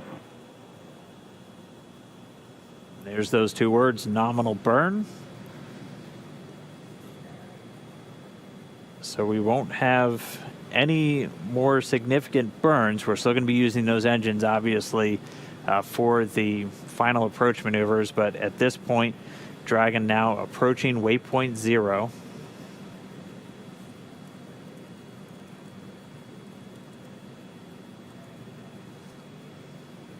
And really at this point, it's all relative maneuvers, a very slow and steady approach to the station. Of course, that small translational test with Bob and Doug commanding Dragon to do some small manual piloting maneuvers.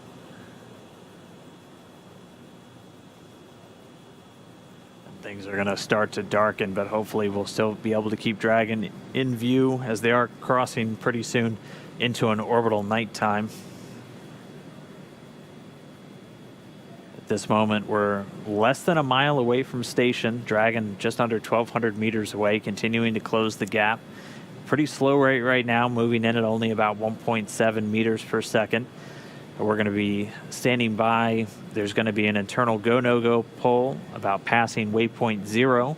That should be coming up in about 7 minutes. We'll continue to listen in with the teams. We're expecting Dragon's arrival at waypoint 0, which we heard its trajectory has converged on. So that means Dragon pointed in the right direction on its way to that waypoint just 400 meters below the space station. Yeah, and to maybe put that 1.7 meters or meters per second in perspective, if there are any runners or joggers listening, that's a pretty reasonable pace jog. So right now, the spacecraft is moving towards the ISS about as fast as if you were going on a morning jog.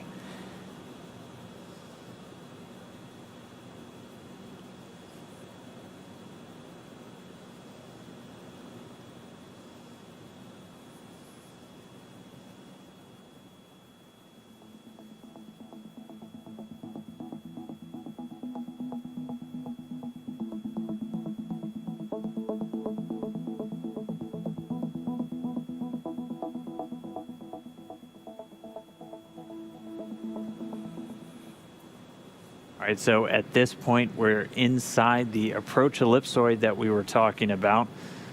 So as Dragon moves inside of just about 1 kilometer away, again, the approach ellipsoid is an elliptical shape, 4 kilometers long by 2 kilometers tall by 2 kilometers wide, essentially a 3-dimensional oval. And that's just one of those checkpoints around the station that governs the approach of visiting vehicles.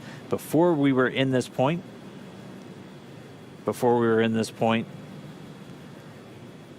Dragon was on a 24-hour free safe trajectory. So if we had lost control of Dragon, it would have been at least 24 hours before we moved inside. But we're now inside this approach ellipsoid. Dragon given the go as it was given the authority to do the approach initiation burn. And so that next imaginary gateway around the space station is the Keep Out Sphere. That one's a little bit smaller, has a radius of only 200 meters, and we won't be crossing that until we're done with the manual flight test, but we'll do the go, no go to cross that sphere well in advance of them actually moving in. Yeah, in about 14 minutes from now, there'll be a small correction maneuver to take us from waypoint 0 to waypoint 1 right outside the Keep Out Sphere. So if we have a video of Dragon at that point, you may see the Draco thrusters firing.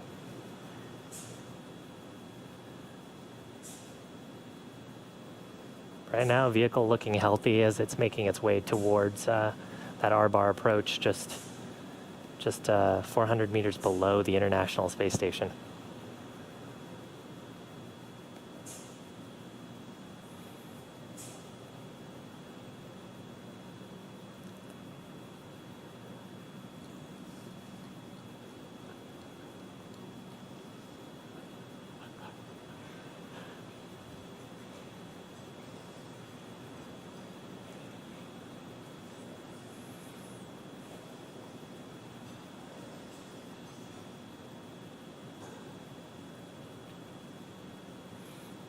Pretty So we're dramatic coming- shot of Dragon as it continues to close in. The station and Dragon right now just over the northeastern part of China. They are in an orbital nighttime, so the sun is setting on both vehicles right now as they're flying about 262 statute miles over the surface of planet Earth. 2 crew members, NASA's Bob Behnken and Doug Hurley, inside Dragon, closing in on their home for the next several months, and completing the first crewed flight of the Commercial Crew Program era to the International Space Station. So we should be under 2 hours away from the planned docking time. We were looking at a docking around 7:30 a.m. Over here on the West Coast, but they were able to move through a number of their maneuvers a little bit quicker. We've got about 16 minutes ahead of the approach initiation burn, so that docking time will be a little bit variable and will hinge on how quickly they're able to move through that second manual flight test. But everything continuing to go smoothly. We're waiting for their arrival at Waypoint Zero. Should be coming up in just about 12 minutes from now.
Yeah, and once they finish that manual piloting test, then Dragon will take over.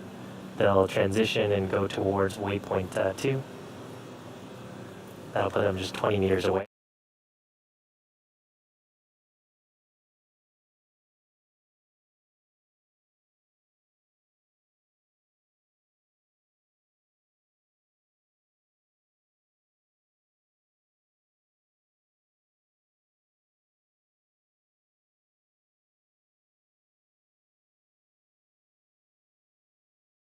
Really good to see Dragon, Bob, and Doug inside 500 meters, so close to the International Space Station, just flying through all of the milestones we have to get towards docking towards the International Space Station. A lot of prep work went into this moment. Just previously, we transitioned control of the station's attitude to Russian thrusters. Also configured the station itself for the docking attitude. Chris Cassidy was just finishing up his midday meal. His next activity, just a little bit more than 20 minutes from now, will begin to set up for Dragon monitoring. He has a tool called the RPOP. We'll be able to display some of the telemetry data coming from Dragon through the C2V2. This is the common communication for visiting vehicles. It's established a link between the International Space Station and Dragon. Dragon's telemetry data, all the information being relayed through the International Space Station. And Cassidy will be able to monitor from this tool, again, setting up in just about 20 minutes. Everything going according to plan from the International Space Station side of things, getting great views from Dragon of the International Space Station. Look at that, the lights reflecting from the outside of the International Space Station turned on. So Bob and Doug have a very clear view of the International Space Station. Should be entering into an orbital sunrise here shortly. From there, we'll take you through the next few maneuvers, again, passing waypoint 1 and going right into that manual flight test. Again, everything here from Mission Control Houston, International Space Station configured for docking. Everything's go from our end. Back over to you in Hawthorne. All right, thanks, Gary. We're jumping in now with Bob and Doug inside the Crew Dragon. Again, you're able to see what they're looking at on those displays there. And this a view from the Dragon spacecraft itself. You can see the International Space Station continuing to close in. Right now, they're only about 430 meters away. They're going to be quickly passing through waypoint 0 in the next 3 minutes, and they're going to continue their way up to waypoint number 1, which is going to be just about 220 meters out in front of the station itself.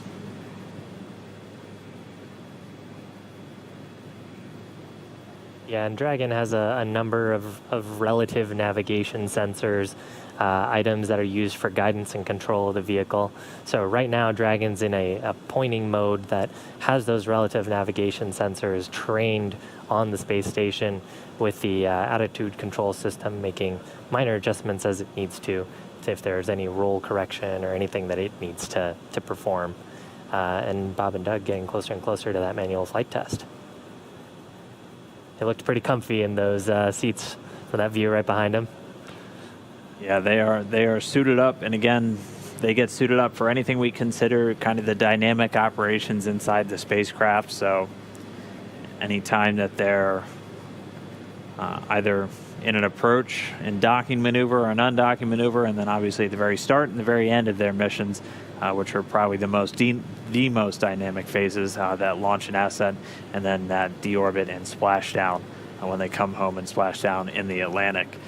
We are just 420 meters away from the space station, less than a third of a mile.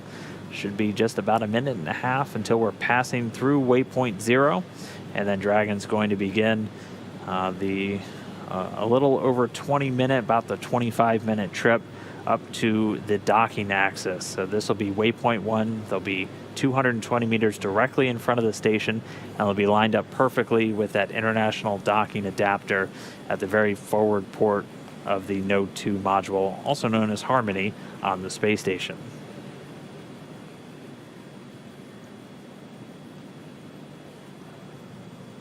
Yeah, and there'll be a small attitude correction there.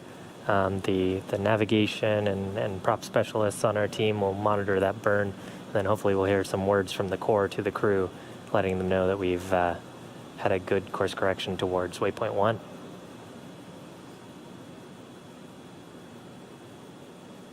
And again, things a little bit dark right now. We should have sunrise in about 25 minutes. And so things will light up as we get closer to that manual flight test. And hopefully by the time we're there, we'll be right in front of the space station itself. We should get some good light on Dragon and hopefully some views from the station looking straight out at the spacecraft using the cameras that are right next to that docking port on Node 2. And then Bob and Doug will once again take the controls using those touchscreens to maneuver Dragon. They'll do a number of different translational maneuvers. So physically moving the Dragon spacecraft in space. Oh, we're seeing some thruster firings there. And so those are using some of those, we call them the service section Draco thrusters. There's 12 around the lower part of the Dragon spacecraft.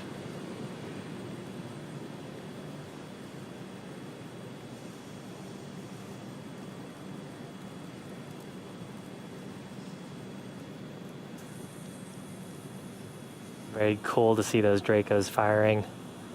They actually use a hypergolic propellant, so it's monomethylhydrazine and nitrox, which very, very handy because you mix those two propellants together and they make fire, which is exactly what you want when you want a reliable engine when you're doing these proximity maneuvers. So nice to see those. Dragon SpaceX on Big Loop, approach 0 has started and the trajectory has converged on waypoint 1. Expect arrival at waypoint 1 at 1322 UTC.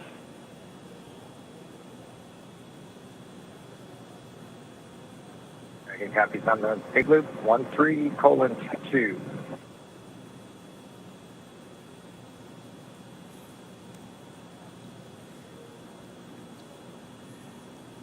So those words from Anna there, confirming good convergence. So what that means is the trajectory of the spacecraft is now syncing up with where waypoint 0, waypoint 1 would be when both spacecraft are moving forward in time. So that means that Dragon will be right where it needs to be, and we're expecting Dragon to reach waypoint 1 about 25 minutes from now. Yeah, and that still puts us about 16 minutes ahead of the original timeline. So we're expected to arrive at waypoint 1 at 13:22 UTC or 6:22 a.m. over here on the West Coast in Hawthorne. And if we continue to track about 16 or so minutes early, we may get to that docking a little bit early as well. Again, we were tracking right around 7:30 a.m. Over here on the West Coast. So we may be more in the neighborhood of about the 7:15, but obviously that just depends on how all of the additional maneuvers go. But Dragon so far moving ahead of schedule in its flight to the International Space Station. We've moved past waypoint 0, so we're inside 400 meters right now, just under 370 meters away from the station. Already converged on its next stop is going to be waypoint 1. And once it gets there, again, the crew is going to jump in and command a hold before they move into their manual piloting test.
right, it is 6 a.m. here in Hawthorne. If you're just now tuning in, the Dragon spacecraft well in range of the International Space Station right now, just 350 meters away. We've stepped through all of our procedures, all of our burns, all of our maneuvers to get Dragon to this point since we launched just a little over 17 and a half hours ago. Dragon was able to make all of its maneuvers to get it on the same orbital plane as the International Space Station, and we've already begun integrated operations between the teams here in Hawthorne and those out in Mission Control Houston, and now we're just really getting into some of the final steps before Dragon makes it to the space station. Yeah, and on your screen right now we're in orbital night, so the Earth is blocking the sun, but you can see the lights from the Dragon spacecraft. That flashes a light that's right along the forward hatch. Right now, Dragon is in a relative pointing mode that's pointed directly at the space station and making its way towards waypoint 1, which is about 220 meters below the station. The International Space Station, when we're doing proximity operations, has a couple of imaginary gates. They're sort of three-dimensional shapes around the space station for vehicles that are approaching. Right now, we're moving towards a hold just outside of the 200-meter keep-out sphere. And Bob and Doug aboard, currently seated in their spacesuits, monitoring the transition. And when they get to waypoint 1, they'll issue a hold to conduct a manual flight test on this test flight mission.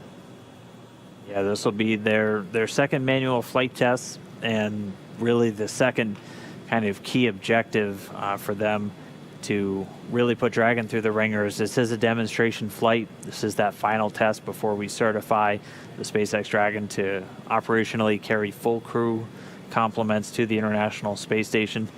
They were able to complete their first flight test shortly after getting on orbit.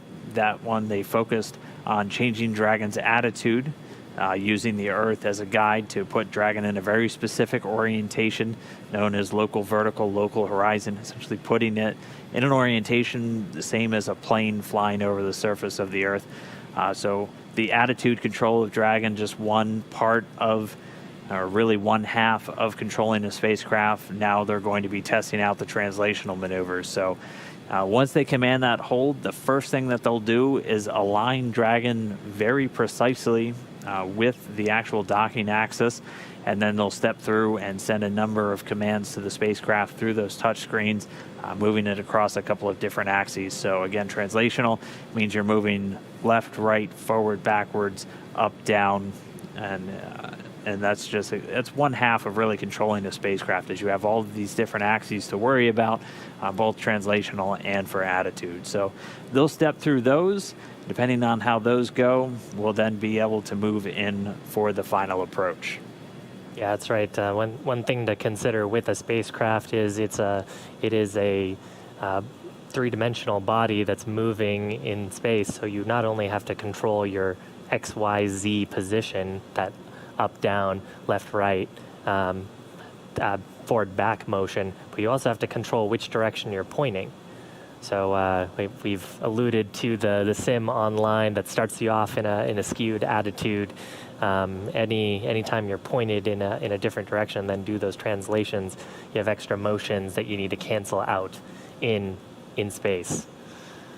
Yeah, I remember the simulation too can show you how deceiving it can be to fly in space, because when you initially look at it and you load up, it almost looks like you're already pointing directly at the docking port, and I just need to go straight, when in fact you need to physically move the capsule down and left and roll it so you're completely lined up, and then change which direction you're pointing. It's just infinitely more complex than just getting in your car and doing a left, doing a right, going forward, backward. You're operating in all dimensions when you're flying in microgravity in a spacecraft. So Dragon doing that autonomously right now. The crew will step in to do some manual control, just to again prove out the Dragon systems for the crew to jump in should they have to. Looks like we're getting some thunderstorms actually on the Earth below. Let's see where they're flying over. We're still over the Pacific Ocean. We just flew over the island of Fiji in this orbital nighttime, about 264 statute miles over a restless planet Earth. Beautiful to see those views of the planet. Even more beautiful when we had orbital daytime. But we had some really cool shots.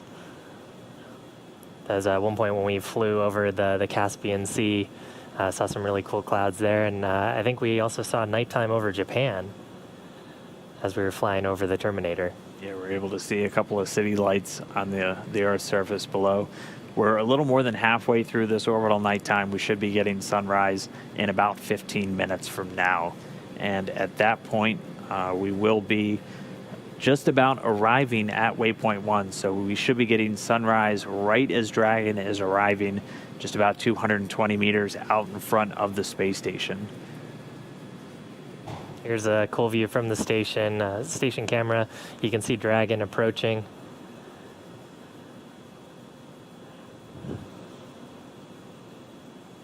We've just got those red and green lights on either side of the capsule. It gives folks looking at the capsule a sense of orientation of the vehicle. And here's a view from Dragon. Dragon's got a number of relative navigation sensors, as well as a couple of cameras that can look forward that will hopefully get some additional views for as we get closer to docking. So here's a good view of the space station.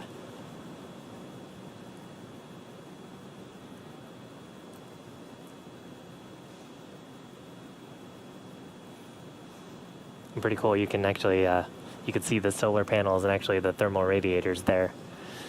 Here's a great view from a camera behind Bob and Doug. Bob in the right-hand seat and the pilot seat. Doug in the commander seat or the CDR seat. They've got a display in front of them. That's the forward view. It's got some procedural information on the left-hand side that's telling them criteria that they're looking for. Anything off nominal, they could, of course, step in and issue a command if necessary. And then on the left-hand and right-hand screen, we're actually their piloting controls.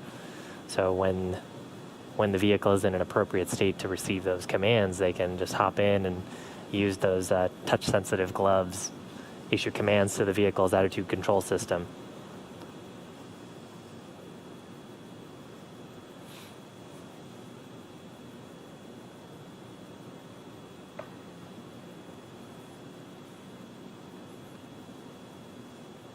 Have a little over 13 and a half minutes still in this maneuver. It is really cool to get this look inside. And again, that screen in the middle, you can see the trajectory that Dragon is on. And if they were to just continue, it would eventually take them on a path away from the International Space Station. But at the very top of really their orbital path right now, they'll converge on a point just 220 meters directly in front of the space station. So once they do get to that point, they'll be able to command a hold and have the vehicle essentially hover just a few hundred meters in front of the space station itself. They're moving at a pretty slow pace right now, but again, slow and steady wins the race whenever we're doing these docking maneuvers in close proximity to the station. We have about 13 minutes to go. They're moving at less than half a tenth of a meter per second as they continue to close in.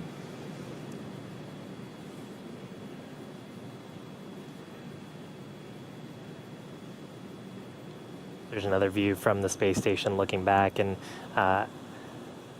there's a brief moment there when we were looking at Doug's display where you could see that same view that we had of the International Space Station. So they have those views from the vehicle overlaid on their displays to give them some awareness of their relative motion to the space station, especially handy if they had to actually step in for manual piloting to dock. Fingers crossed they won't have to do that today, though, and that the flight control system will operate as intended. Yeah, we'll get the manual piloting demo, and then it'll be handed over to Dragon to do a nice, smooth operated, automated docking. Again, we've not been tracking any of any issues with the Dragon spacecraft on the whole flight uphill. Been moving through each of these burns a little bit ahead of schedule, running about 16 minutes or so ahead of the timeline as it was originally mapped out. Yeah, very, very healthy vehicle, this test flight, very little. I'm sure Bob and Doug have a few things as well that they're getting used to. There's only so much a simulator can train you on. I think they had mentioned a little bit of that during the ascent portion. There are a few things that are a little different than what they expected. But just because when you're actually launching on a rocket, that's a different feeling than sitting in a training capsule. Yeah, can't quite simulate a 9-minute ride on top of a controlled explosion in an office. But as they did give credit to the teams here at SpaceX, the actual piloting of the spacecraft went off exactly like their simulators. And so they're able to do all of that training here in Hawthorne, both in a cockpit simulator and in a full mock-up of the Dragon spacecraft itself, even able to get fully suited, plugged into the seats, go through all of the different systems that they had to get familiar with before they moved into their flight today. Yeah, you and Jesse actually had a really cool opportunity to step in and see the training capsule. The team that I work on actually gets to help train the astronauts that are coming through, so I've had some cool opportunities to interface with the Crew 1 crew. They've already started their training for the Dragon vehicle. Yeah, you get the really cool job. I get to come tag along every once in a while. But yeah, it was really exciting to literally sit in the seat where Bob and Doug were as they prepared for this mission. It was really exciting.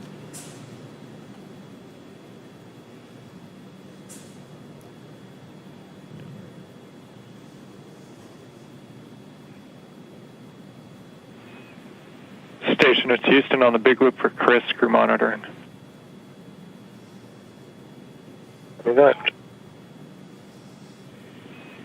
Chris, you can begin to monitor the approach per step 1 of 1.104 crew Dragon approach and retreat monitoring.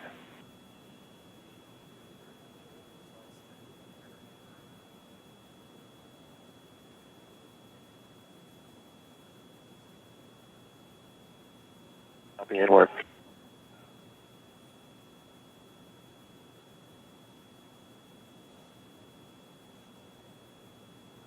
So heard some cool stuff over the loops there. Looks like Chris Cassidy aboard the station is getting ready to monitor. We'd sort of talked about this earlier, but during the Demonstration 1 mission, the crew aboard the International Space Station had issued commands to Dragon. That's a capability that they have. So yeah, so with Chris Cassidy now monitoring, we're a little under 9 minutes away from that arrival at waypoint 1. Let's jump over to Gary real quick for a quick station update, and he can walk us through some of the systems that are going to be in play during this manual piloting test. Gary? Thanks, Dan. Yes, we're monitoring the approach of Bob and Doug. Now just about 300 meters from station, heading towards that waypoint 1. One of the next milestones here coming up is going to be the manual flight test. Chris Cassidy already getting in position in front of the RPOP. This is the rendezvous software that he'll be using to watch some of the demonstration and the rest of the docking procedures for Bob and Doug as they move in to dock with the International Space Station. Right at about the time of the manual flight test, they will be communicating through the C2V2, Common Communication for Visiting Vehicle. You heard the call on the big loop. That was Joshua Kutrick here in Mission Control Houston, Capcom, talking with International Space Station Commander Chris Cassidy all over the big loop. That's an integrated communication loop with space to ground on station, Dragon to ground on Dragon, everybody hearing the same thing. Once we're in position of the manual flight test, C2V2 will transition to receive video as well. We should be getting some great video from Dragon all through the hardware that is on the International Space Station, integrated and linked with the Dragon. Now just inside 300 meters from station, I'll toss it back over to Hawthorne as we go through these next steps, heading towards waypoint 1.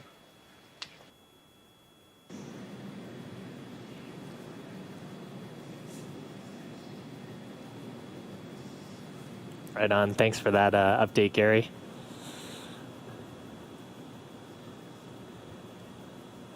As Gary said, we're inside 300 meters away from the space station.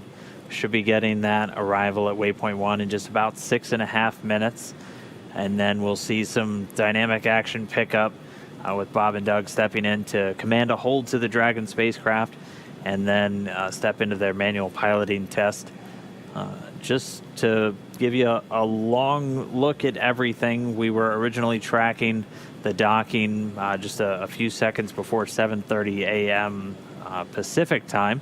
We have been moving well ahead of the timeline, so we may only be about an hour away from docking at this point, as they're moving about 16 or 17 minutes ahead of schedule so far with all of Dragon's maneuvers. We'll consider that initial contact and capture of the vehicle to be that initial docking. After that, though, there are a series of steps that have to take place with the Dragon vehicle, actually done in concert with the station itself, which will do a quick handover of its attitude control systems, and then the soft capture ring on the Dragon spacecraft will begin to retract, and then a series of latches or a series of indicators will tell the Dragon spacecraft when it's ready to start driving hooks, which will secure it very firmly to the international docking adapter on the very forward Node 2 port on the International Space Station. And then once we have docking complete, there will be a series of steps both for the crew on Dragon and for the crew on the International Space Station. Yeah, that's right. Once docking is complete, the cavity in between the PMA node and Dragon, which we refer to as the vestibule, that is still a vacuum. So we'll do some steps there to bring air in from the International Space Station to pressurize that volume. There'll be a leak check on that volume to make sure that we truly have a good seal. Don't want to lose that precious life support to the vacuum of space. And then, of course, when we pressurize that volume, that area has been exposed to space for a pretty long period of time, and we're expanding a gas into it, so the temperatures will fall in there a little bit. So there'll be a period of time for a thermal hold to wait for temperatures to stabilize and to confirm that the pressure is good. So once all those things are good, then we can hopefully open the hatch, the forward hatch. Yeah, we do expect it'll take about an hour and a half or so typically before we start seeing hatches opened between the station and the Dragon spacecraft following a docking. And there are going to be two hatches. The first on the station side is the APAS hatch. That one will get open first, and then we'll wait for everything just to make sure that, again, we're at an equalized pressure between the cabin inside Dragon and the now open hatchway on the station side before Bob and Doug are able to open up the Dragon hatch. A number of other things are taking place while we're waiting for the hatch opening to occur. Dragon, once it's docked to the space station, will be able to connect via an umbilical to transfer power from the International Space Station, so no longer needing to use its own solar arrays to power batteries and all the systems on board, be able to draw power. Dragon SpaceX for Approach 1 on Big Loop. Approach 1 and the soft capture ring extension will begin shortly. Command a hold 20 seconds after beginning Approach 1 for the manual piloting demo.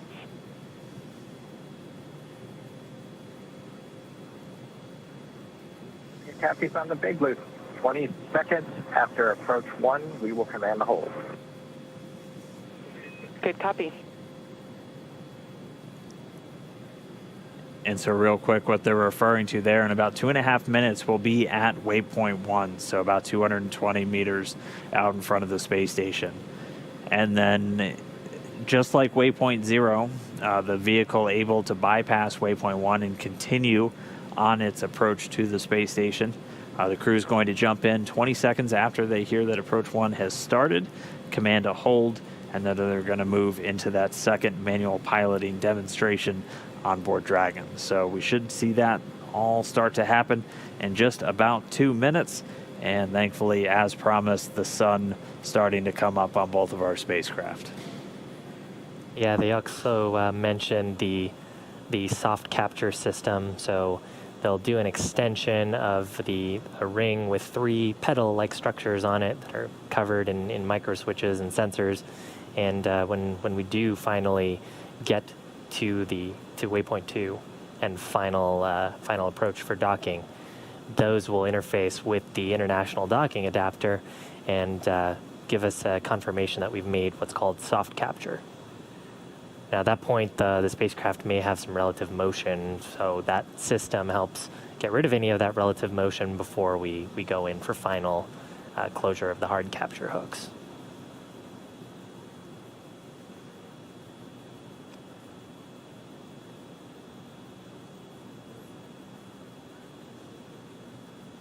All right, so just a little under a minute to go now. Dragon just about right out in front of the International Space Station. Again, in less than a minute, it'll begin its approach 1, and then our crew members inside of Dragon will command the vehicle to stop. It will hover, and then they will be able to begin that manual piloting demonstration. Just about 240 meters away from the space station. We're pretty much lined up right in front of it along what we've been calling the V-bar, and you may hear that on comms.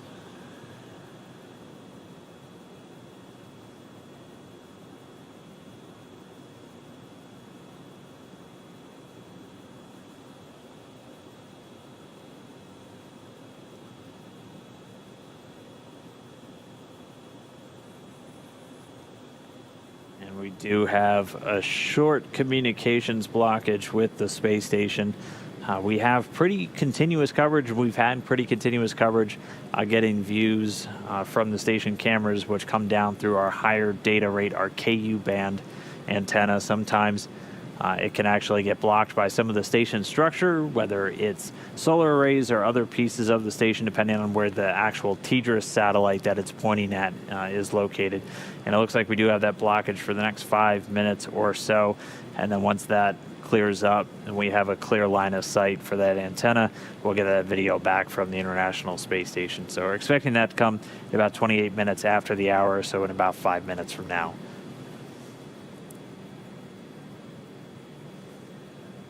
Ground control teams still certainly have good data to both Dragon and the International Space Station, so they're still able to monitor what's happening, have good telemetry, so different sensors, the velocity of the vehicle, how the prop is doing, if any thrusters are firing, what commands are being sent.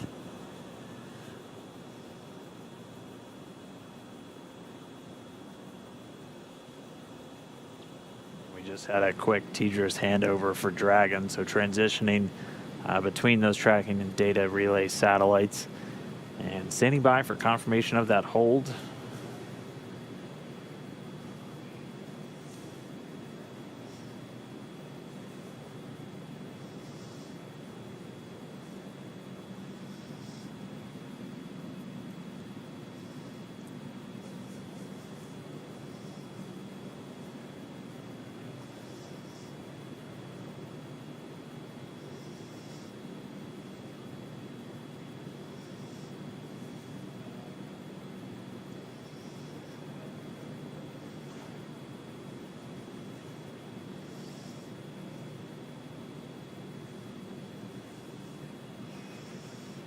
Station, it's Houston on the Big Loop for Chris monitoring.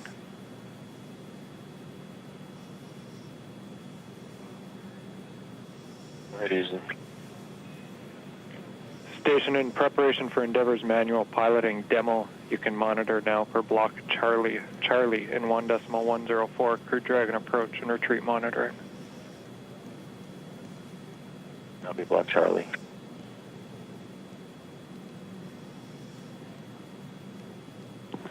Dragon SpaceX on Big Loop. Expect reconfiguration of the C2V2 return link shortly.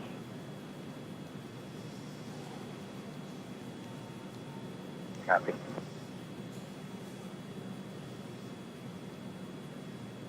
All right, so we had confirmation the crew was able to send that hold. They're at right about 203 meters away from the space station right now, it looks like.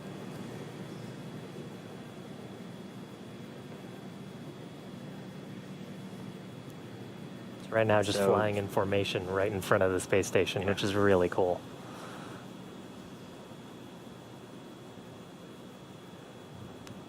Again, we should be getting the video views from the station itself back in just about 2 minutes from now. But yeah, Dragon holding just about 200, a little over 200 meters directly out in front.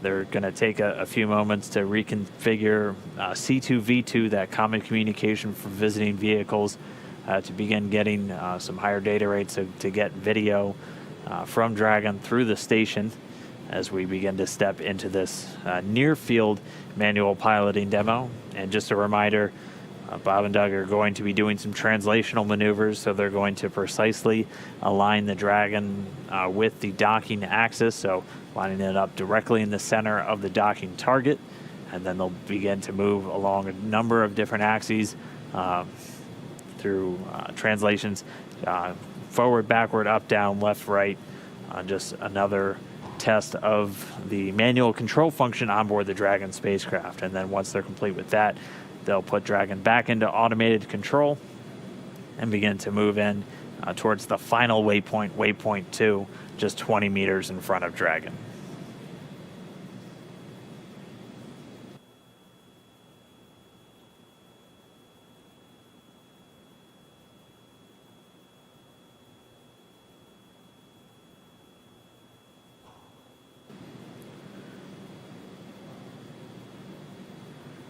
So before we start that, we do need to wait until we get that high data rate communication with the station locked back up. Again, should be just about another minute or so until that's in place.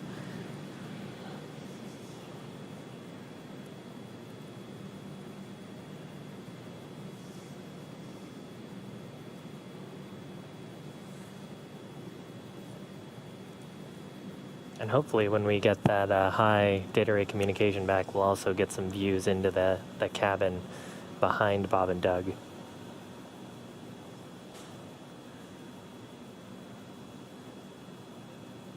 We got a few cool views of that earlier as they were getting closer and closer to station.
So if you're just joining us, Station Houston on the big loop for Chris.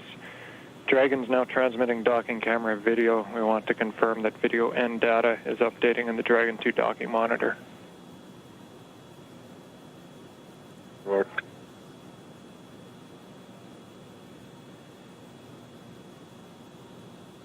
Confirm. Copy, confirm, thanks.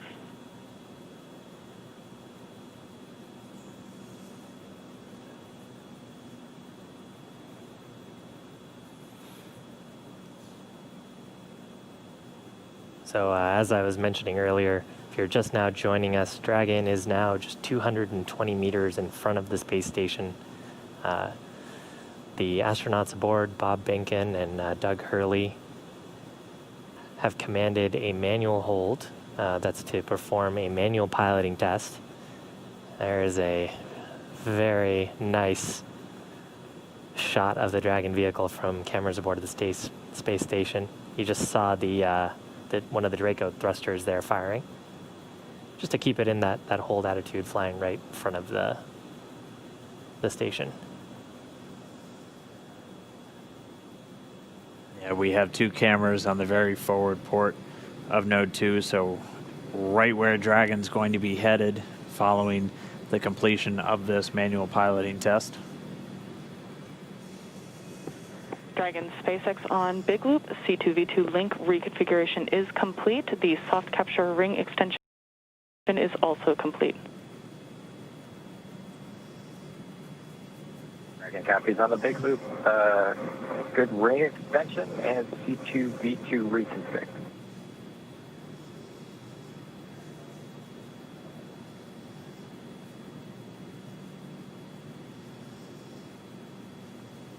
So those comms on the Big Loop, the core, the crew operations and resources engineer here at SpaceX letting the crew know that we have a good TDRS link again. Good C2V2 link again. It's common communications for visiting vehicles.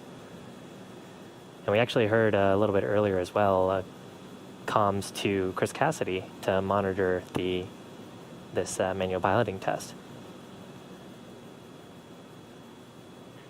Dragon SpaceX on Big Loop, you are go to execute the proximity manual flight test per procedure 4.041, and I have the target fuel levels when you are ready to copy.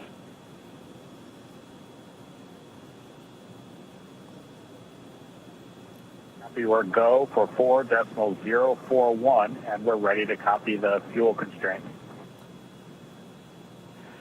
Your 1/3 fuel usage will be 60.9, 2/3 58.9, and terminate 57.9.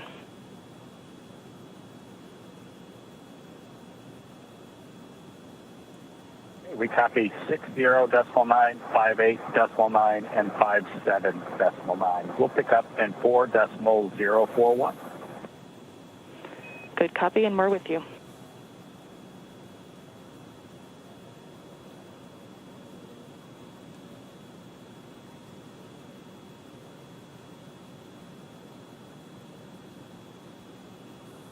All right, so they're going to start maneuvering Dragon, again, making some translational maneuvers. We did get some insight that it looks like they're a little bit to the left of the docking axis right now. And so we should expect them to move directly into the center line as one of their first maneuvers. That's going to be their very first maneuver. And then they have a strict list of choreographed steps just to test out moving on the other axes. And we heard the core Anna Menon calling up the expected fuel usage inside Dragon. They're going to be keeping a close eye on that just to make sure they're not overusing the propellant in this flight test, making sure we still have good margins for all of the approach maneuvers and then obviously for everything at the end of the mission itself. Yeah, and the thrusters that we're using here. Dragon, on the Big Loop, we are commencing with docking axis capture. We are following along with you.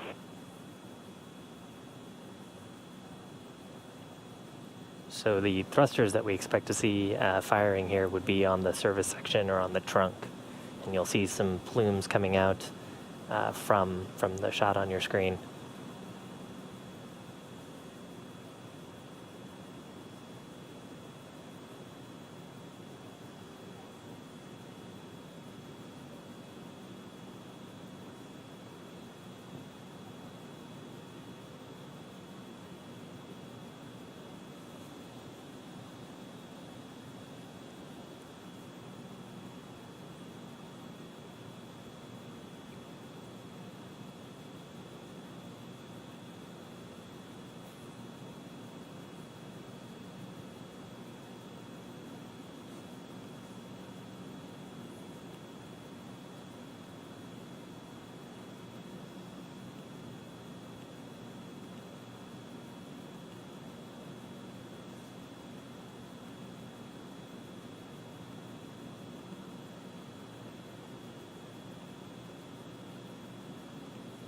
First part of this maneuver is just to really line them up perfectly with that docking axis. So they were already several meters off once this hold occurred, and so they're making very low impulse commands being sent to those Draco thrusters. Again, as Shiva was saying, there's the 12 around the lower part of the Dragon capsule that they're going to be using, and we're seeing small bursts now.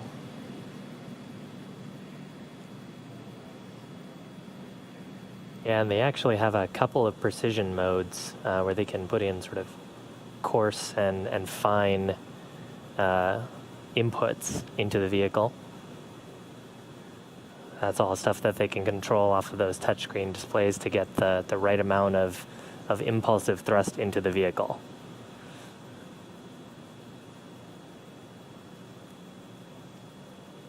If you're trying to get a little bit oriented to how the vehicle is positioned, that's the nose cone on the top of your screen.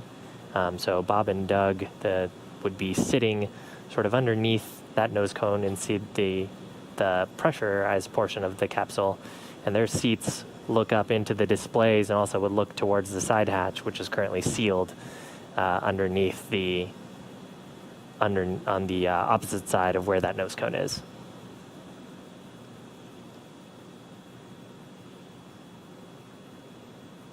Very cool to see those thruster plumes. Yeah, the Kronos emission control Houston actually opened up the iris a little bit on that camera on the space station so we could see these plumes.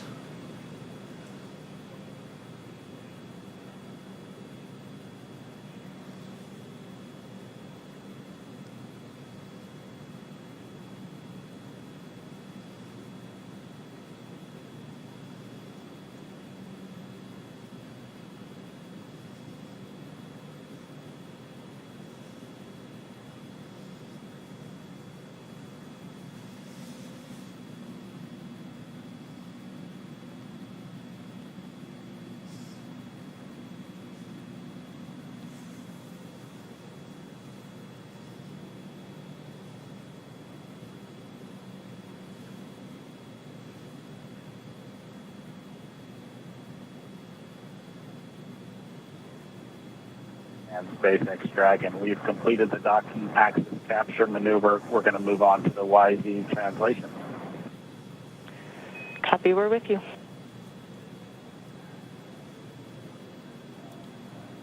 All right, sounds like they've got themselves lined up exactly on the docking axis, so directly in front of that international docking adapter on Node 2. Now they're going to begin some lateral and axial maneuvers. So again, just putting Dragon now off the docking axis and to just continue these translational maneuvers. So at this point, we should see them head up to the right and up from this view as they're just making very small adjustments in the Dragon's positioning in front of the space station right now.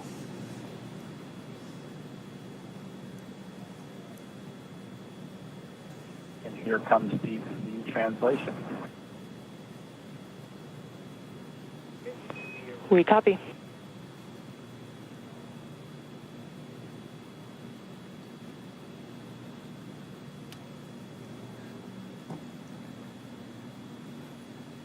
Yeah, in the data, it looks like we're seeing the 6 thrusters essentially on the bottom of the spacecraft right now from this view, lighting up.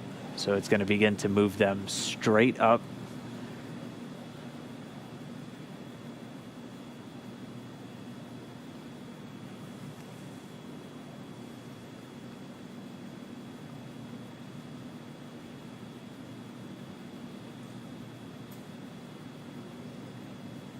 And it's difficult to tell, but there is a very slow drift upward right now.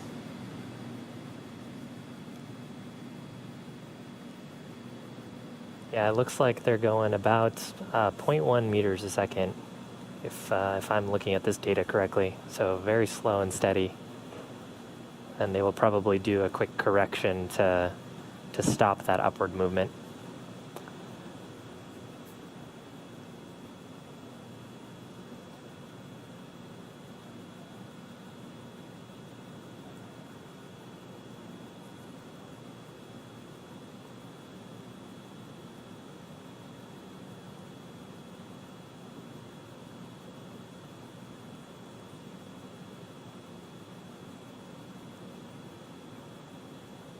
It's a little surreal seeing Dragon so close to the space station. Less than 18 hours ago, I was on the pad at Launch Complex 39A. Now it's so close to its destination. And being piloted by humans for the second time already in this mission. And I would just be too excited. I don't know how Bob and Doug keep this so professional.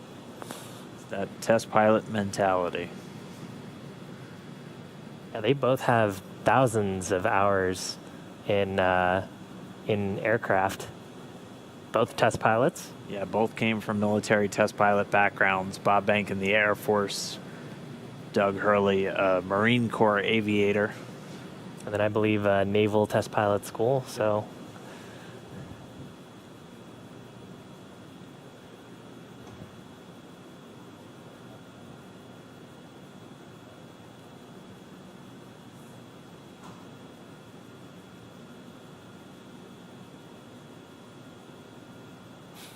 A little bit overexposed there, but you can still see the thrusters firing.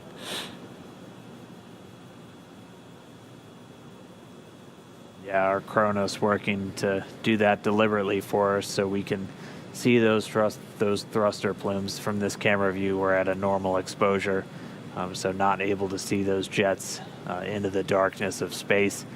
But when we do overexpose a little bit, you're able to see those thruster plumes coming out of the Dragon spacecraft.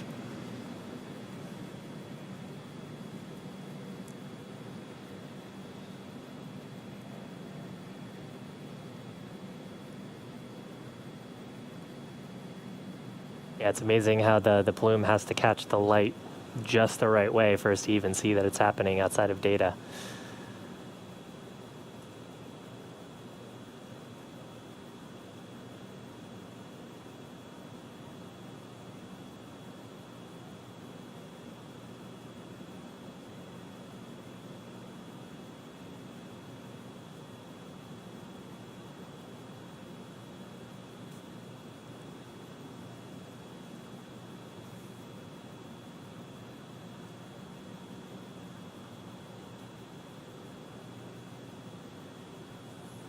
Yeah, and looking at the data now, it looks like we have zeroed out that radial velocity delta. So Bob and Doug cleared out that small translation test that they did. We may get a radio call down here that they've completed the Y direction testing.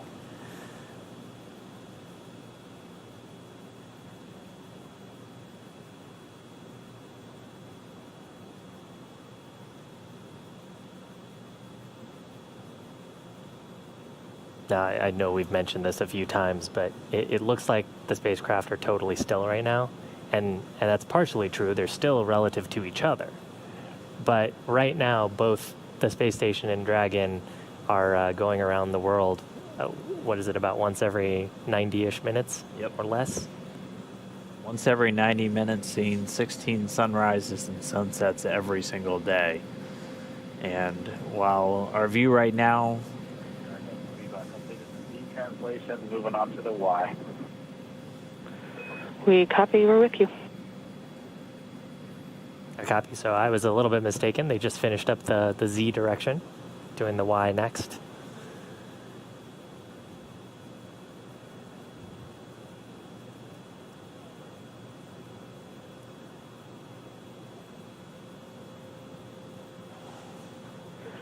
Dragon SpaceX on Big Loop, you have used approximately 1/3 of your prop test budget.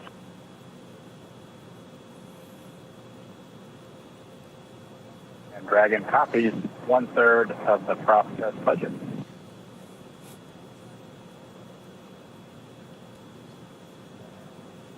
So the Corps letting the crew know how much prop they've worked through. Still have 2/3 of their budget left to do test maneuvers.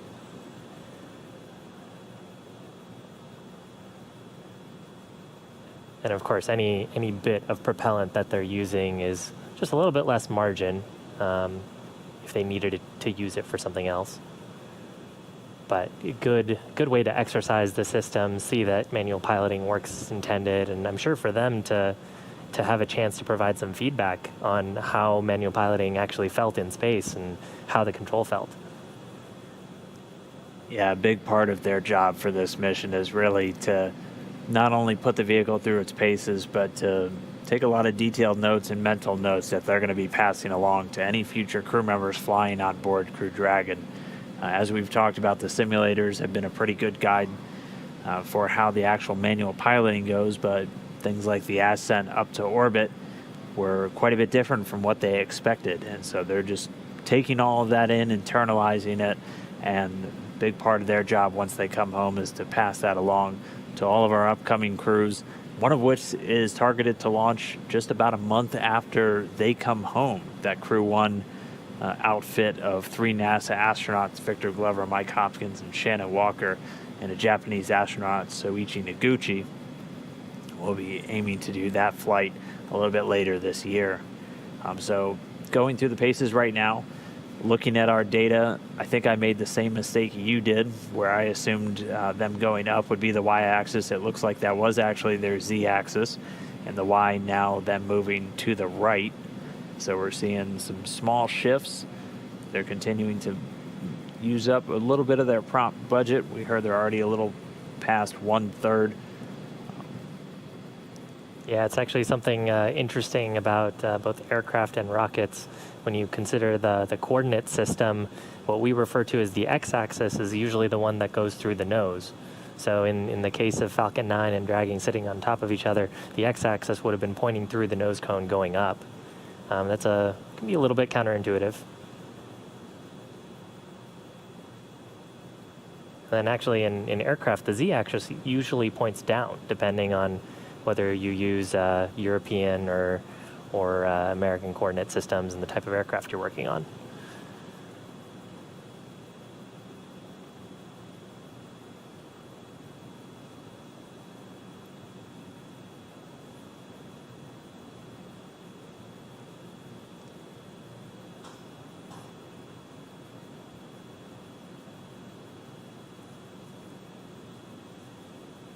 But important for both Space Station and Dragon to be on the same coordinate system as they do this eventually as they step into the approach maneuvers here towards waypoint 2. Dragon will be using its relative navigation sensors, again, for relative position to the station, to make sure that it's on the approach, within the bounds of the approach corridor going towards the station when we get to that after this manual piloting test.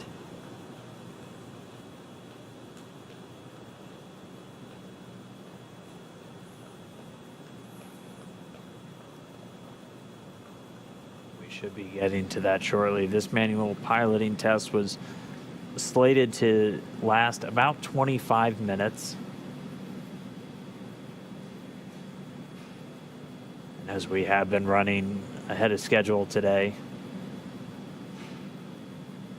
with all of Dragon's maneuvers, we could be looking at a docking only about 25 or 30 minutes from now. So once they're done with this manual flight test, they'll turn control back over to Dragon's flight computers, and they'll resume their approach, which had actually already started automatically before the crew issued a hold command to the vehicle. And then they'll press in to arrive at waypoint number 2, at which point the teams will do a final go, no-go for docking. They'll depart that 20-meter hold point, and it should be just about 5 minutes following that departure until we get contact and capture. Yeah, and the crew right now are seated in Dragon in the pilot and commander's seat. Both of them are suited for what are relatively dynamic maneuvers. And they'll continue to be suited until we have confirmation of good hard capture on the space station.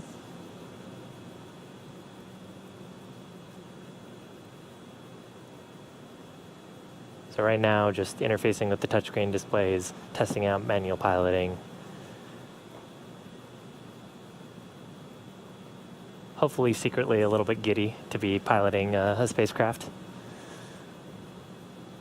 I mean, before they had launched, Bob Behnken had referred to this mission as every astronaut's dream, getting to launch in a new spacecraft, putting it through its paces.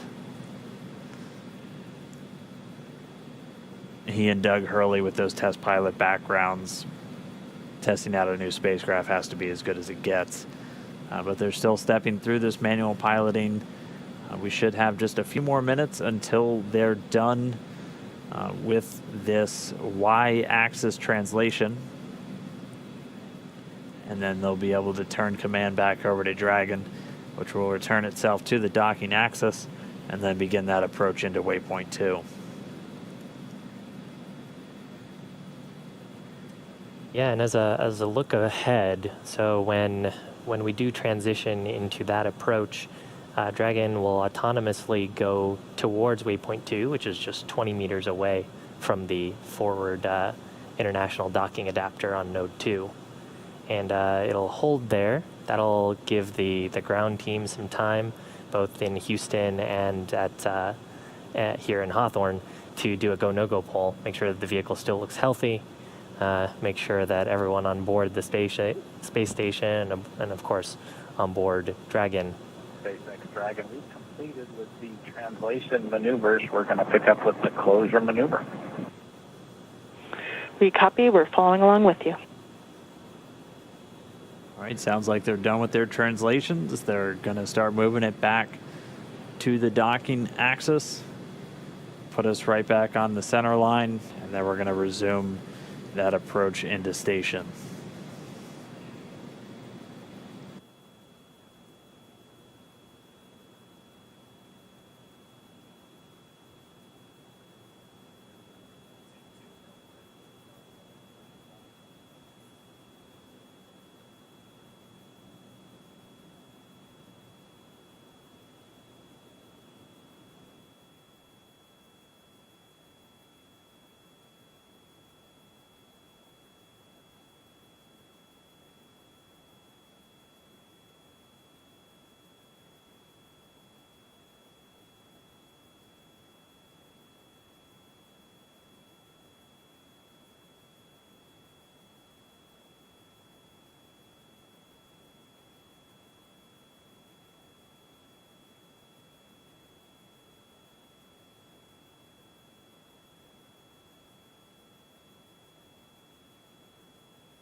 Dragon SpaceX, you have used 2/3 of your prop test budget.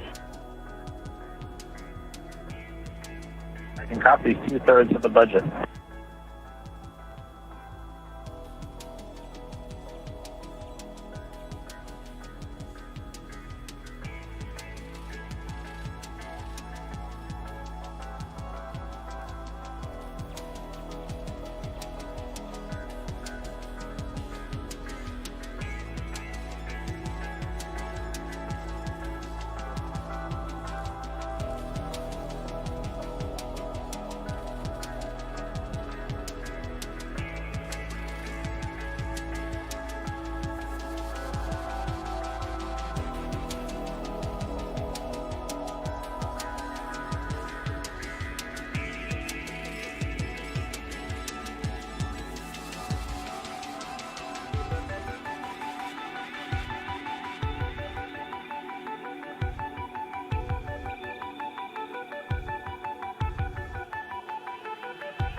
SpaceX Dragon. That completes the closure maneuver. We copy. Closure maneuver complete.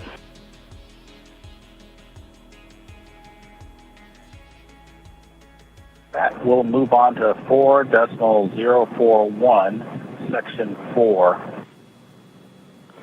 We copy and concur.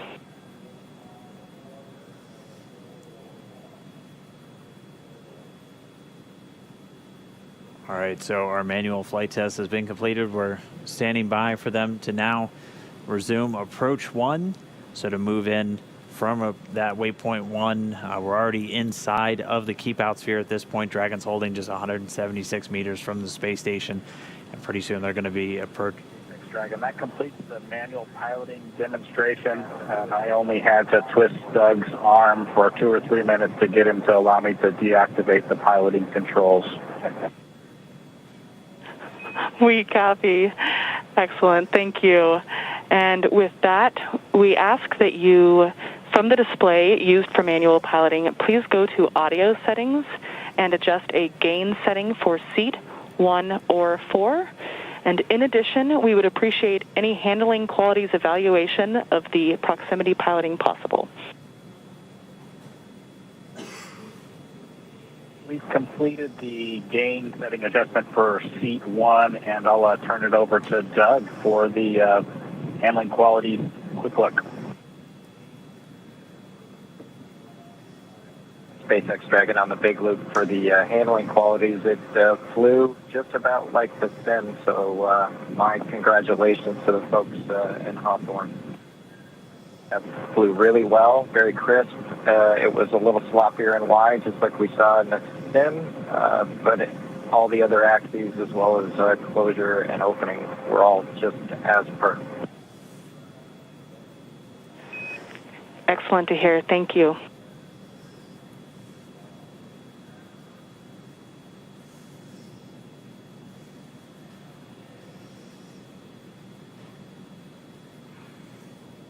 That kind of gives you an indication of sort of how the design process works. You know, Bob and Doug have had lots of opportunities to test this out and sim it and give their feedback. And pretty cool to hear that their sim experience was very similar to what they saw actually on orbit. Just, I think you said 170 meters away from station right now? Yeah, we're just 176, and I imagine as a spacecraft designer, that's exactly what you want to hear, is the way that I trained you in it here on the ground is exactly how it performed once you're there for the real thing. So the second manual piloting test in the books, Bob and Doug putting Dragon through its paces. Now we're time to put it all to where we get to our endpoint. We're ready to get Dragon docked to the International Space Station. Dragon SpaceX on Big Loop. The ground will be resuming approach shortly. We do plan to hold briefly at waypoint 2, so reminder that crew visors down are not required until the ground is preparing to command the final approach. SpaceX Dragon, we copy. We'll hold at waypoint 2 for a pause, and then we'll get our visors then once you command. We copy. And station, it's Houston on the Big Loop. As you've heard, Endeavour is resuming its approach to waypoint 2. Chris, you can monitor now for step 2. That's step 2 and 1.104 Crew Dragon approach and retreat monitor. Copy, step 2 at work.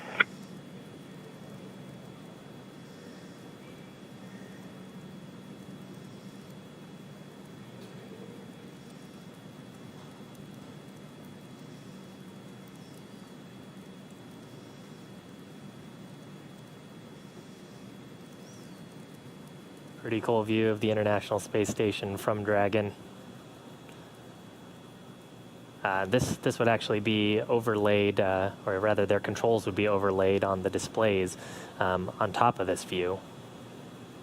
And we got to see some pretty cool views from behind. Actually, there's a view right there. You can see the station on their displays. Visors up, Doug in the left seat, Bob in the right seat.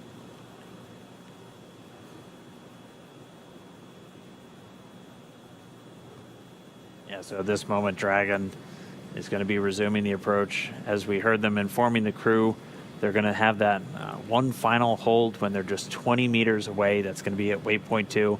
We're expecting it to be a brief hold while the teams all tag up and do a final go to move in for docking. Getting a great look at the space station itself. The docking port is right in the center of our screen. You can see another spacecraft currently docked to the space station, the Japanese HTV spacecraft currently docked to the Earth-facing port. One of those common berthing mechanisms also on Node 2. So Dragon will be the second vehicle to be docked to the Harmony module once it makes its final approach.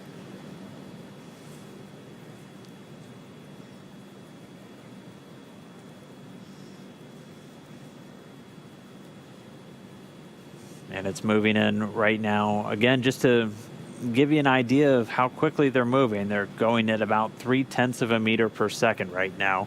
And so if you're having any trouble with that docking simulator online, remember to just slow things down a little bit and your chances will go up exponentially. We just passed 140 meters away. We'll get our live video comm back with the space station momentarily. As soon as we do, we'll bring you back up there. But for now, Bob and Doug continuing to fly in. They're just 135 meters away. Station on the big loop. In step 2, a review of steps 3 and 4 is complete. Crew on the International Space Station is ready for docking. Station Houston on the big loop. We copy the review of 3 and 4 complete. International Space Station ready. Thank you. Expedition 63 Commander Chris Cassidy giving the report. Station is ready for docking. Yeah, and you can see the trajectory of the spacecraft. There are small corrections that are happening.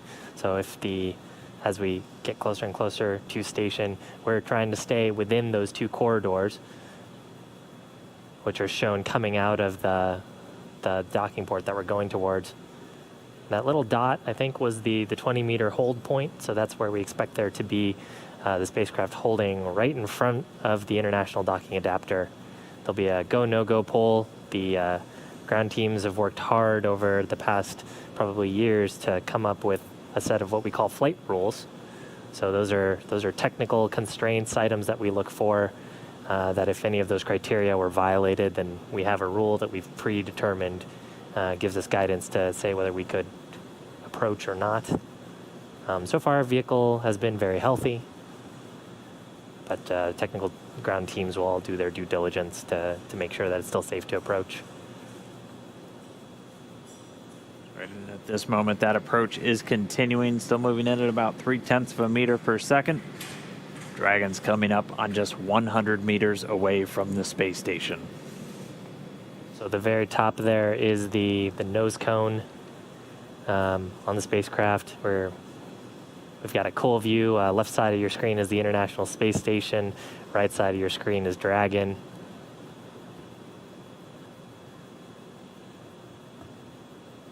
We're inside 100 meters, continuing to close.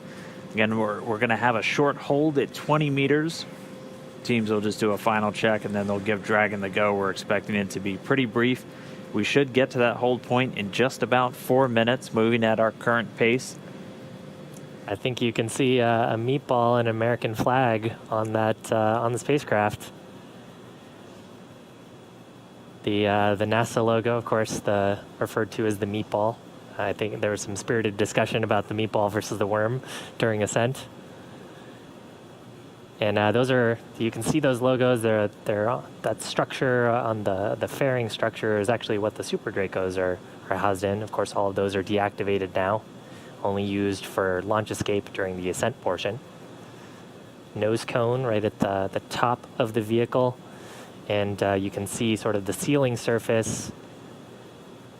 Those four circular slots right underneath the nose cone within that red ring are the Ford bulkhead Dracos. That's what we were using while we were conducting all those burns, the 5 burns to get to this point. Right now, we don't have a reason to use those. We'll only be making small attitude corrections with the service section Dracos.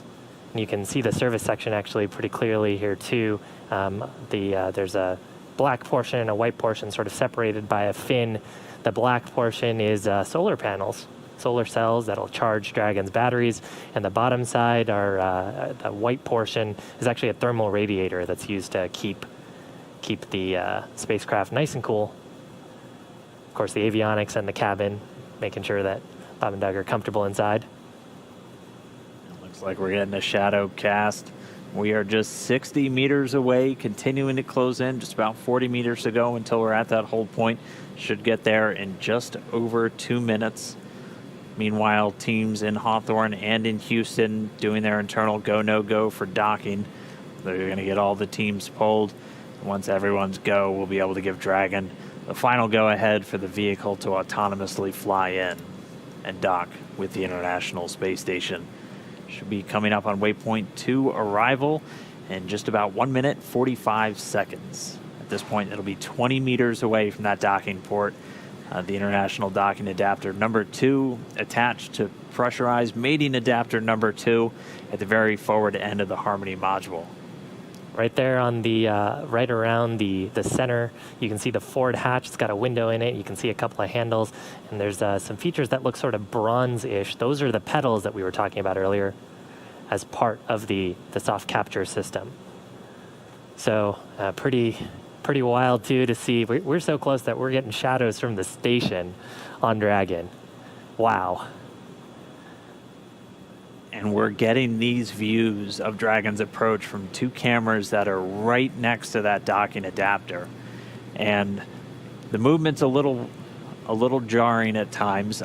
These cameras are being commanded by a person at the Cronus console in Mission Control Houston, and they send some very basic function commands to the camera, which it then executes automatically.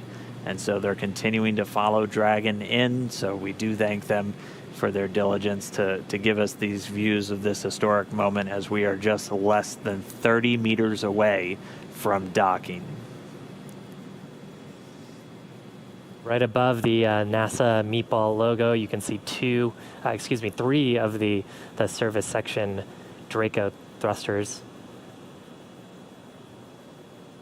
That's right, 12 in all. So the 4 of those clusters spread around the vehicle, used for a lot of the attitude control and any small translational maneuvers like we just watched Bob and Doug execute with their second manual flight test. Yeah, and actually oriented in a way, too, where if you were to lose some of those thrusters, you still have redundancy and control in those axes. That's part of the reason why they're sort of at the angles that they are.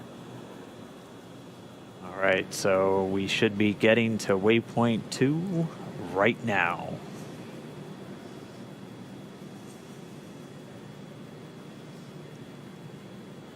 So it looks like we do have that hold. Dragon SpaceX on Big Loop. The ground is go for approach 2. We will be enabling the resume shortly. As a reminder, ensure your visors are closed prior to Dragon's departure from the waypoint. And once Dragon is inside the crew hands-off point, retreat and breakout are not permitted. And for your awareness, we have sunset in a little less than 8.5 minutes.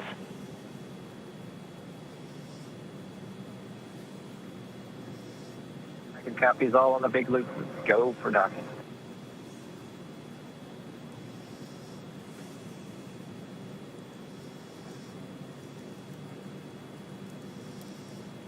So Doug on the spacecraft confirming their go for docking. They're going to put down their visors. Got some instructions there about the crew hands-off point that we had talked about earlier. That's a point where we don't want the crew issuing any commands to the vehicle. It's about just about 2 meters away from the docking adapter. I believe the number is about 1.7 meters. Station Houston on the Big Loop. Houston and station are now go for docking.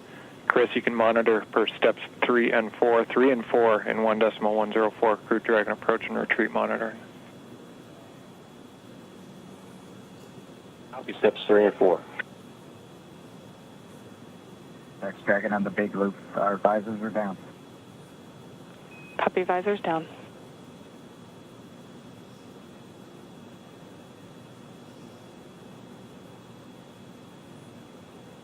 With the crew confirming their visors down, we should see the final approach resume. Station Dragon on the Big Loop, we are inbound from approach 2. Copy inbound. Station copy. And we're going to be racing that sunset. The approach has resumed. Dragon closing in. We're inside 20 meters. And yeah, that crew hands-off point should come up in about 3 minutes or so. Right before we get that final docking, it comes about 20 seconds prior, or just about 2 meters away from the station still. And that's just the crew not issuing any abort commands. At that point, it would be too late.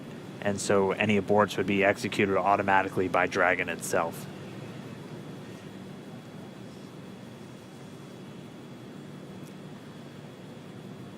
So we're closing in at less than 1/10 of a meter per second at this point. You can see the service section Draco is just doing all these very small, minor attitude corrections. Really, the autonomous docking system at work, making sure that the vestibule and the soft capture system is lined up with IDA2. It's the International Docking Adapter.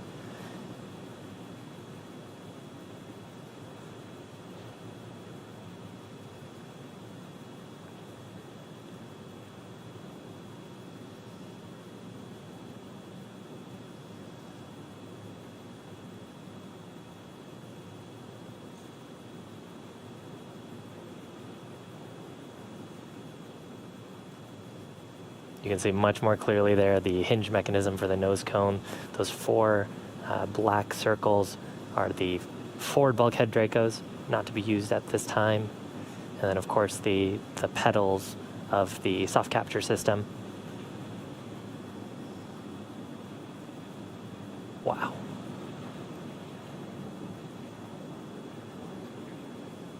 Dragon on the Big Loop, we're inside 10 meters. We cannot make out the docking target, but we do see the outline. We copy and concur, 10 meters. All right, we're less than 10 meters away. Again, we're closing at that rate of less than 1/10 of a meter per second. We should be just about 1 minute, 45 seconds away from docking. There's a center line camera right in that middle, so that you can see where the forward hatch is, and right in the middle of that there's a window and there's a center line camera that is aligned with the center of the vehicle and the center of the docking mechanism. So that is what the autonomous docking system is using to line up with sort of a cross hatch, cross target on the docking port. Again, the forward docking port on PMA2, or the pressurized mating adapter. And we are just 5 meters away. Again, we're racing that sunset. This Dragon continues to close, 4 meters to go. Those shadows of the space station on the vehicle.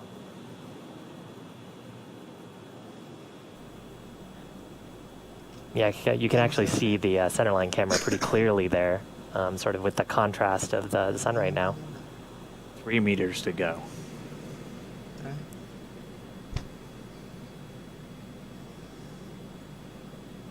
Two meters.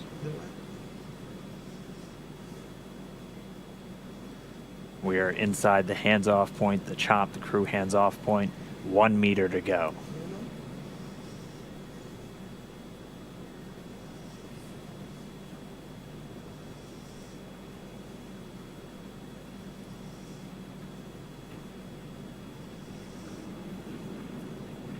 Soft capture complete. Dragon is soft capture confirmed. Stand by for retraction and docking.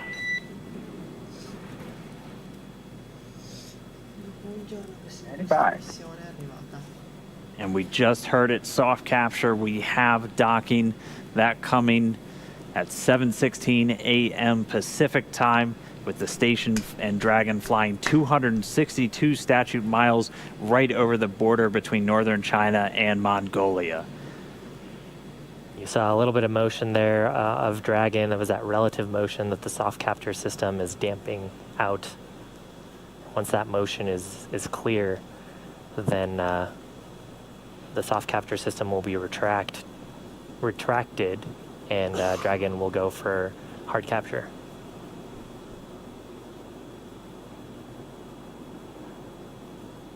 Again, if just now tuning in, that soft capture, that docking coming 7:16 a.m. Pacific, 10:16 a.m. over on the East Coast.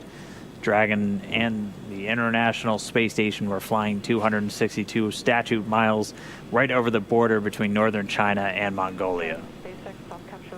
So that soft capture ring now going to retract. It's one more step on the way to docking complete.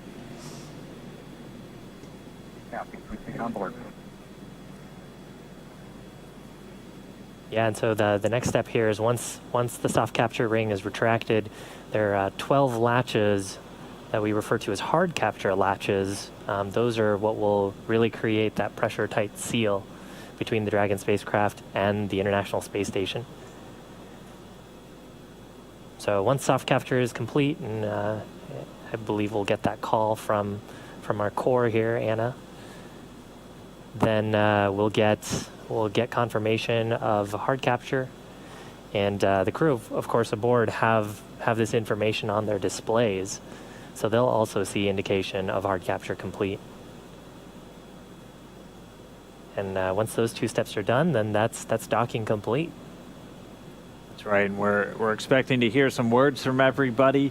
A pretty monumental moment. I mean, for Doug Hurley, he's returning to where he last docked almost 9 years ago on the very last space shuttle mission, now commanding the very first commercial spacecraft to deliver astronauts to the International Space Station.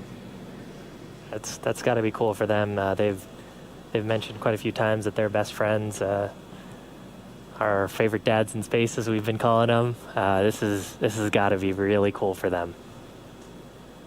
It's got to be really cool for their families too, watching this.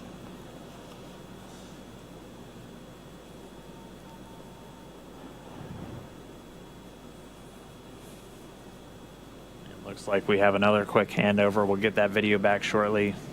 We're about 75% complete already with that retraction.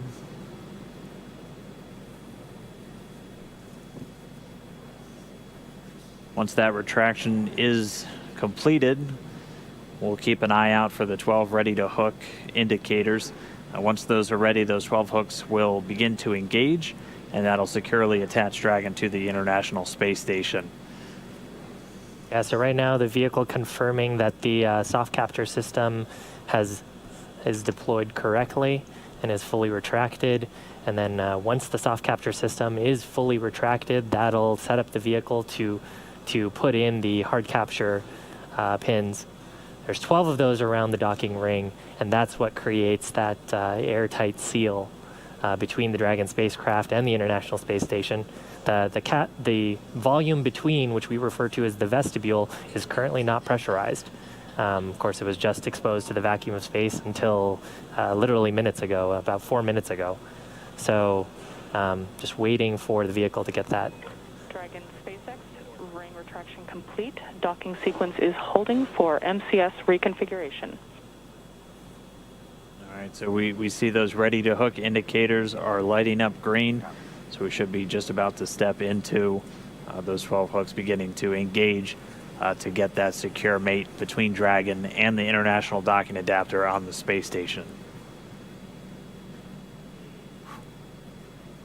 Wow, right now those two vehicles are flying together. They are attached to each other. It's been just under 19 hours since we lifted off. We're actually at about 18 hours, 58 minutes, and 42 seconds. So we promised about a 19-hour ride up to station, and we made it just a few minutes before that. They were able to dock a few minutes ahead of schedule. We were tracking them to still take about another 10 minutes, but able to step through all of their burns about 16 minutes ahead of schedule and get us to where we are now.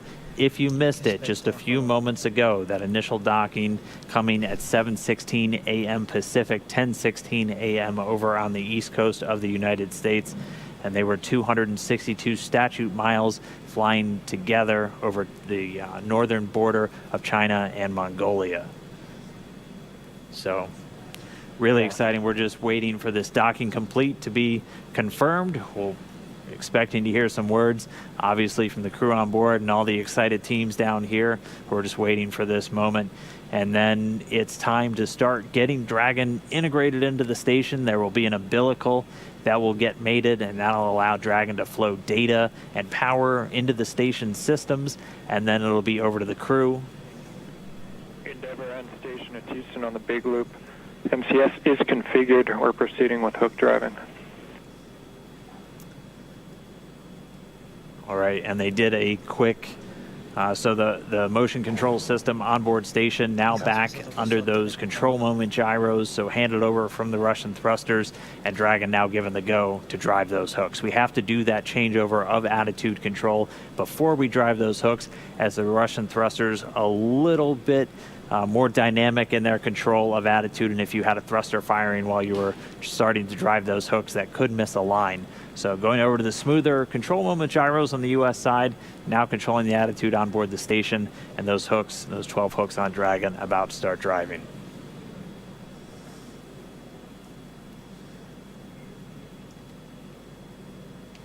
Right now, Dragon and ISS attached, just flying off the east coast of China, just underneath Japan. Attached to each other, we recently passed over to the orbital night, so we're on the currently the dark side of the world. And actually, we're lucky enough to see soft capture happen just as we were crossing over the Terminator line. And if you're wondering what you're looking at, this is one of the cameras on the very outboard part of the Japanese experiment module, looking back in towards the very front part of Node 2, where Dragon is currently docked. We are in an orbital nighttime, that's why everything is so dark, but you're looking at Dragon. It is horizontal to the ground, so the hatch part is right where that green light pretty much is. You can see the nose cone still illuminated above it, and it is currently attached to an international docking adapter on the International Space Station. And inside that capsule are Bob Behnken and Doug Hurley, first astronauts to fly on a privately developed vehicle up to the International Space Station. Both test pilots got to do some fun tests today. Have a few more steps before they can actually get aboard and ingress to the International Space Station. And that's what we heard over the big loop, that transition, which allows us to then proceed with hard capture. Wow. And we're seeing the first set of hooks, so the first 6 out of the 12 are now closed, 6 more to go. Again, there are 12 of those along the ring. And that helps us ensure that we have an airtight seal. It is vacuum around them right now, so we want to make sure we're keeping all of that valuable life support in the vehicle. Now the combined ISS Dragon vehicle.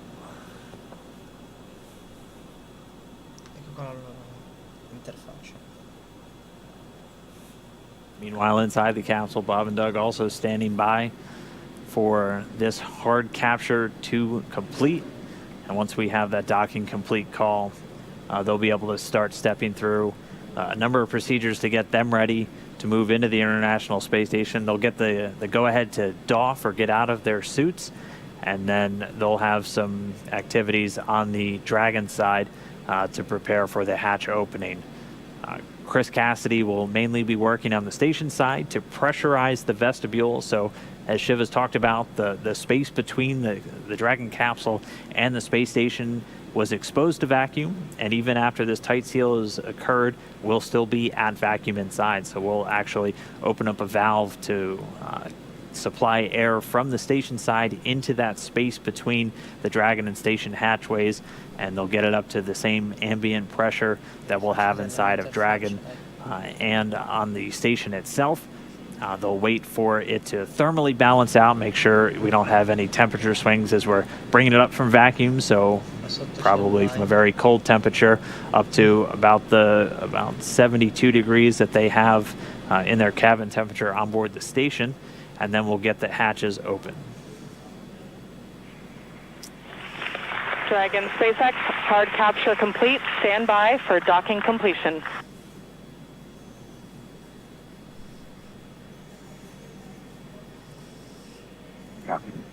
Now that hard capture is complete, so that's confirmation of those 12 latches to create that airtight seal.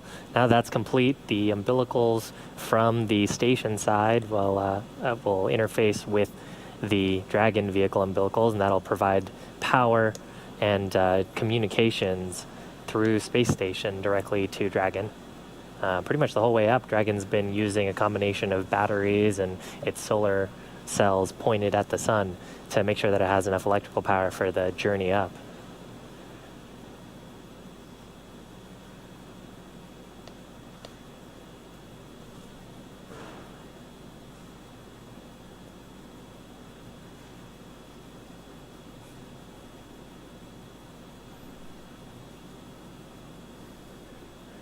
And we're just standing by now for that umbilical to get mated, and that's going to, again, as Shiv was just saying, start the power and data transfer between Dragon and the space station. They've been transmitting data through RF radio frequency on the way uphill, and during the final approach, this will give a hard mate, basically a wired LAN connection between the Dragon spacecraft and the International Space Station itself, and then also being able to draw power from the station systems using those great big solar arrays that are used to generate all of the electricity for systems on board the station.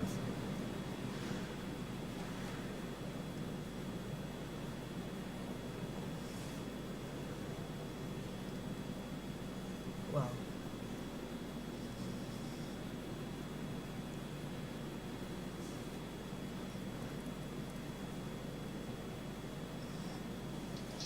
Alle 7:30 del Pacifico. Sarebbe bello fossero precisi. 7:30, film. Completo il docking, fatto. Alle 7:30 giuste. And the soft capture system has been stowed. We see the umbilical starting to deploy. About 40% of the way so far, going pretty quickly. Should just take a couple more seconds until we're all the way connected. And then we should be getting that docking complete call out from the core here in Mission Control, SpaceX and Hawthorne. Standing by. Dragon SpaceX, docking sequence is complete.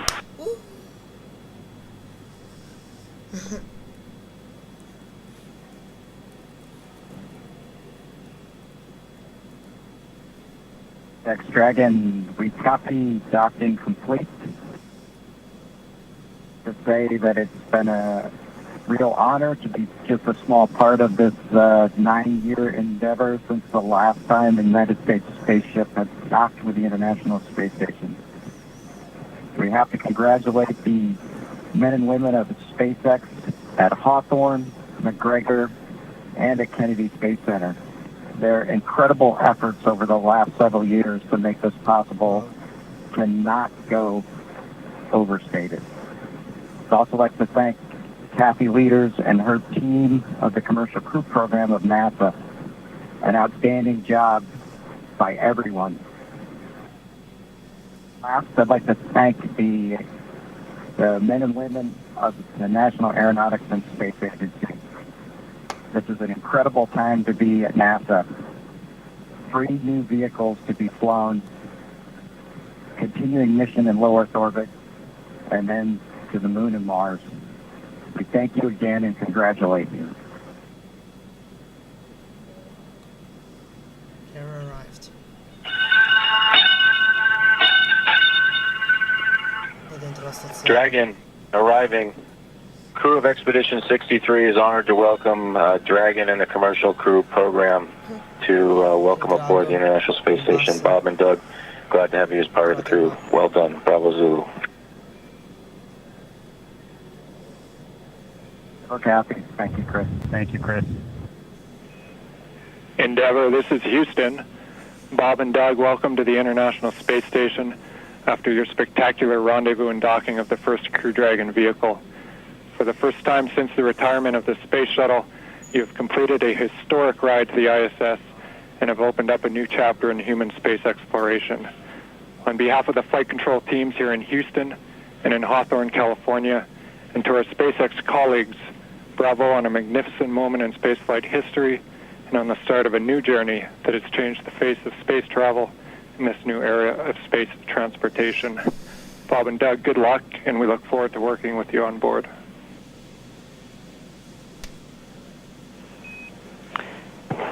Dragon SpaceX,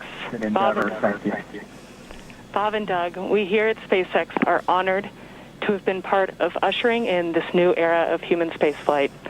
On behalf of the SpaceX and NASA partnership, congratulations on a phenomenal accomplishment and welcome to the International Space Station.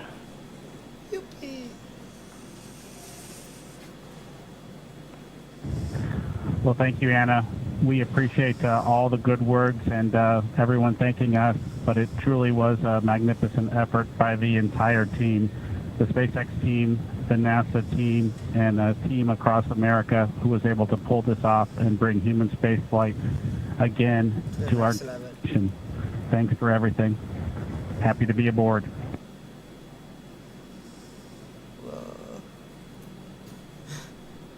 Grandi.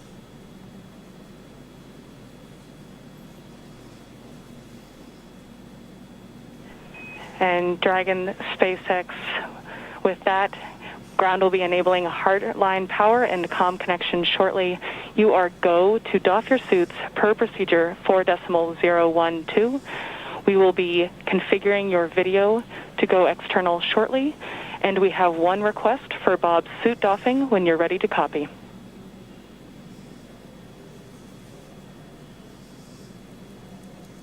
We copy all. Go ahead for Bob's suit. During your approach suit leak check, we noticed Bob's suit pass with a lower PSID than his previous vehicle and O&C checks. We still had plenty of margin to support you in a depress, but in order to rule out potential hardware issues, when Bob is doffing, after he opens his structural zipper, check all 3 bladder zipper heads to see if any are partially closed. It is possible that if the head is backed off slightly, that the white tooth is partially visible or a small gap can be seen between the end of the zipper head and the gasket end. Please report observations.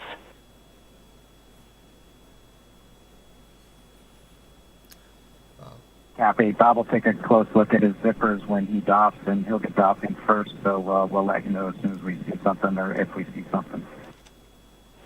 Great. Thank you so much.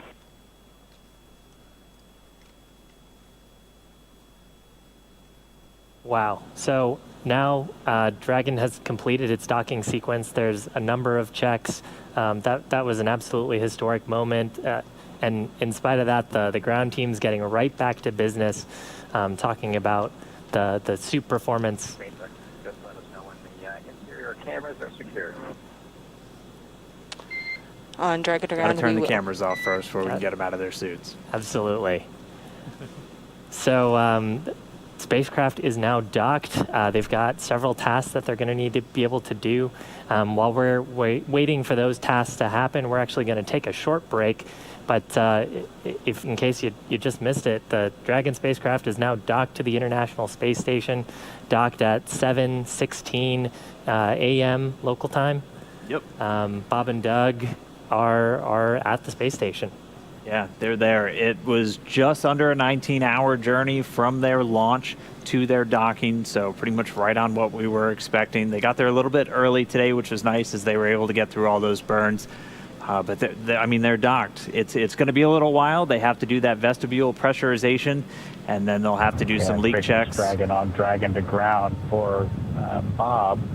I've got both structural zippers on my gloves lowered, and I do see white teeth visible on both sides. It looks like a full white tooth. I'll give you an update once I get to the leg zipper. Copy. White teeth on both sides, and we'll await your next status. So the crew right now just going through some checks of their gloves. They're about to get out of their suits. That'll be the first step for the crew on board Dragon.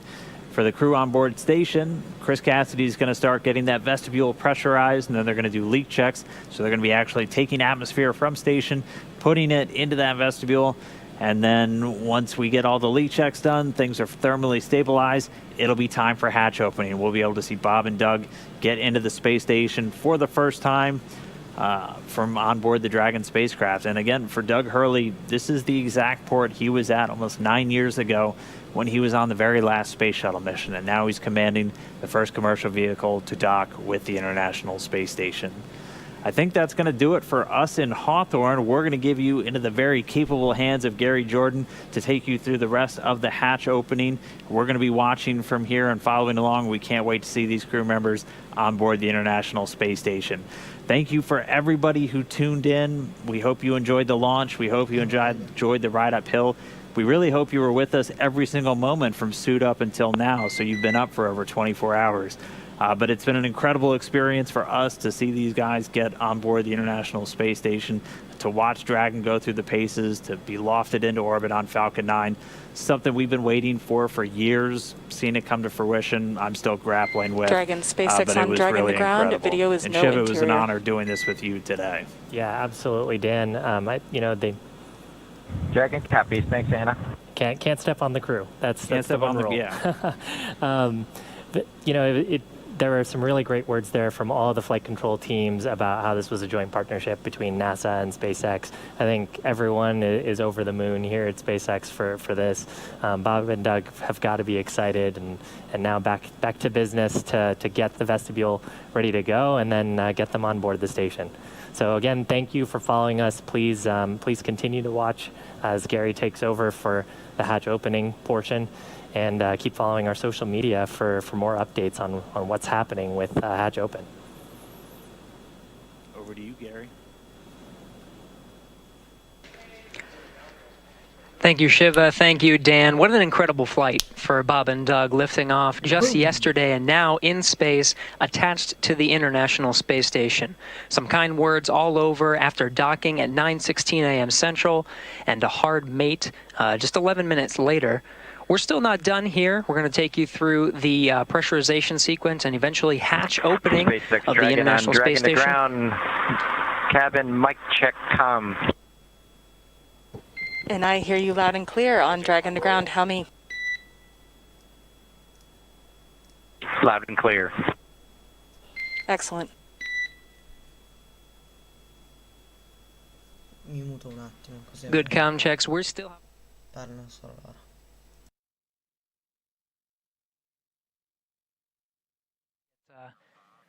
And SpaceX Dragon with an update from Bob. It looks like white tooth on the leg zipper as well. We'll take a close look if we can see anything else that might have resulted in that lower leak check pressure. Copy. Really appreciate the report. Thank you. Teams behind me will be configuring the Dragon and the International Space Station to welcome Bob and Doug aboard. First, of course, the International Space Station attitude control moment gyros, really holding the Dragon in place through the hard capture sequence. We'll start enabling those thrusters and pressurizing the vestibule. It'll take about an hour until we're able to get the hatch open. The teams here in Mission Control Houston Orbit 2, led by Flight Director Zeb Scoville, will be taking us through that process.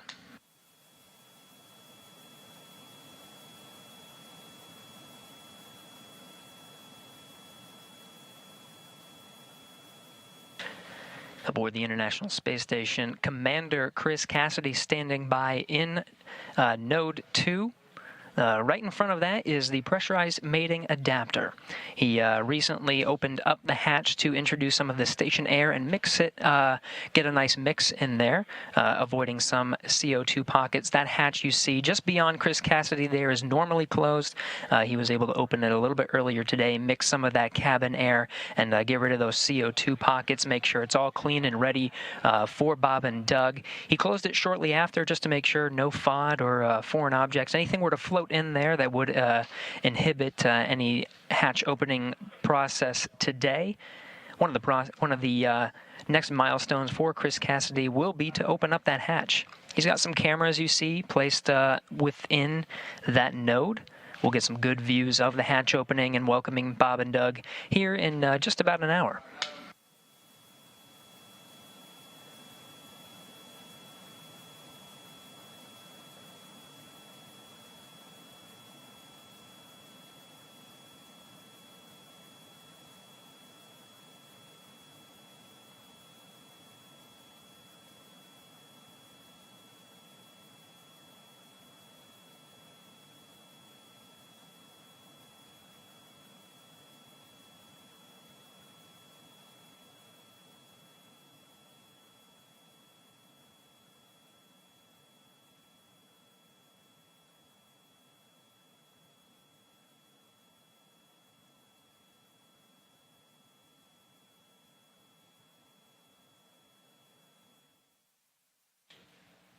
A big moment in history today, May 31st, 2020. Just on the other side of that hatch, Bob Behnken and Doug Hurley have successfully arrived at the International Space Station. Still a couple of milestones to get through. Before we can open up that hatch, it's going to take some time. First, pressurizing the vestibule in between the station.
Again, a few milestones to get through to that hatch opening. First, the International Space Station attitude control has been successfully switched from control moment gyro only control, enabling some of the thrusters on the International Space Station. We also just received the word that Dragon is successfully receiving power. Ground ISS power connection has been established.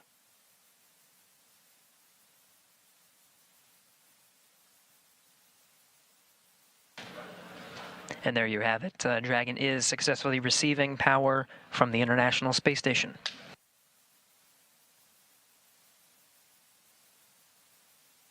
and Dragon copies on Dragon to ground that power has been established. Just let us know when we should make a hardline comm check. We will, Co. Thank you.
For those of you just joining us, you are getting a live look at NASA astronaut Chris Cassidy, commander of the International Space Station, doing some of the prep work to open up the hatch and get ready to welcome Bob Behnken and Doug Hurley aboard the International Space Station. They launched successfully yesterday at 2:22 p.m. Central Time, 3:22 p.m. Eastern, and docked successfully with a contact and capture just a little bit ago at 9:16 a.m. Central Time, 10:16 Eastern.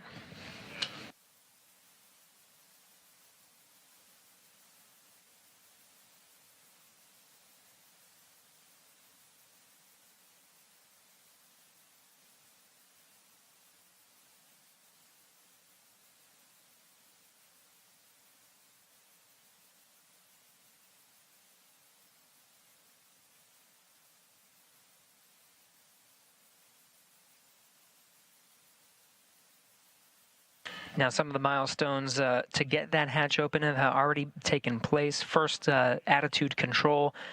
For some of the docking sequence, for the initial contact and capture, attitude control was on Russian thrusters. That was moved to control moment gyros for hard mate, making sure that everything lined up and we got those ready-to-hook indicators green before driving those hooks. The attitude control has since been switched to enable some thrusters on the International Space Station. We did get confirmation of good power being delivered from ISS to the Dragon. Next will be to test some hard line communication between Dragon and the International Space Station.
Dragon and Station. It's Houston calling on the big loop. We're prepared and getting ready to transition the comm system to hardline, at which time we're going to do a couple comm checks. We just want to make sure everybody's on board with that and aware. So Dragon first, maybe let me know if you hear this and if you're go with that plan.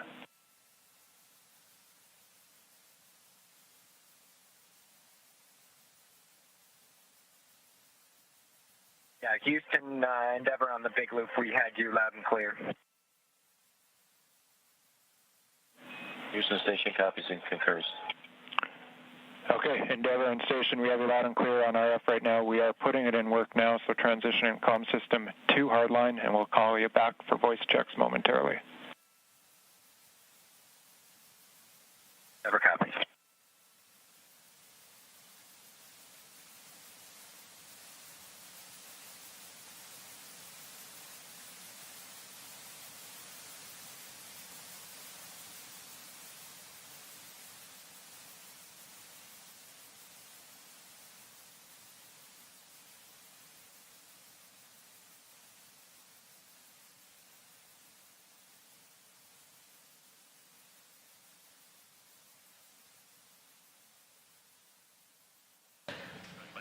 This is Mission Control Houston. The voice you just heard was Capcom Joshua Kutrick from here in Mission Control Houston, relaying through the big loop. That's integrated communications with Dragon and the International Space Station, just taking us through those procedures until we get to hatch opening.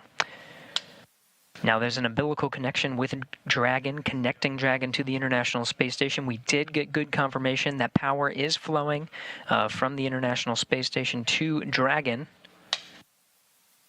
Next, we'll be proceeding with some of the communications checks. The big loop established on the C2V2 Common Communications for Visiting Vehicle through some of the last legs of the rendezvous and docking of Dragon to the International Space Station. We'll switch that over to hardline communications, testing that out here shortly.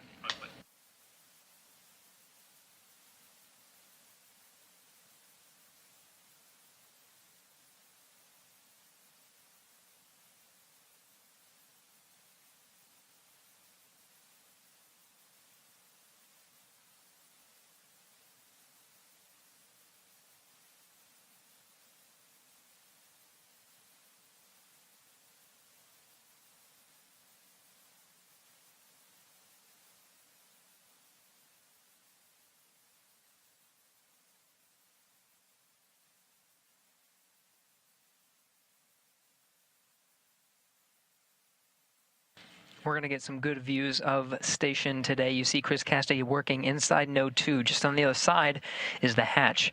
That hatch is separating between the International Space Station and the pressurized mating adapter.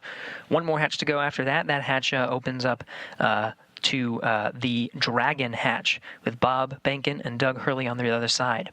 Just surrounding Chris Cassidy from this view, you can see a series of cameras. We're going to get some great views from Node 2 there on the left, a couple of high-definition cameras on the right, a 360 VR camera. Part of an initiative to engage viewers and provide views that from the International Space Station that have never been seen before. We'll get to see some of those 360-degree views later after they're configured and stitched on the ground, now being recorded during this historic moment today, May 31st, 2020.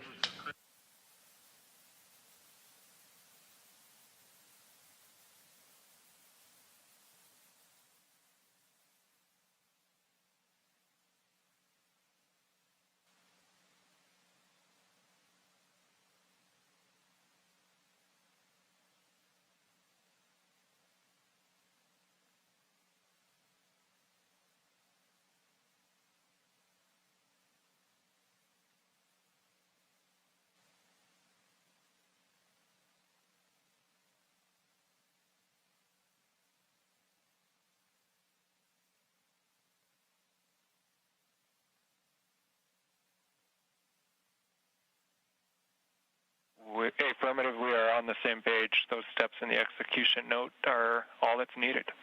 In work.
You're getting a live look at Chris Cassidy aboard the International Space Station. Just in front of him is that 360-degree camera. He's got cameras situated all over Node 2, pointing right towards that hatch. On the other side, we'll be welcoming Bob Behnken and Doug Hurley after pressurization of the vestibule, and we'll start beginning hatch opening after that. Open.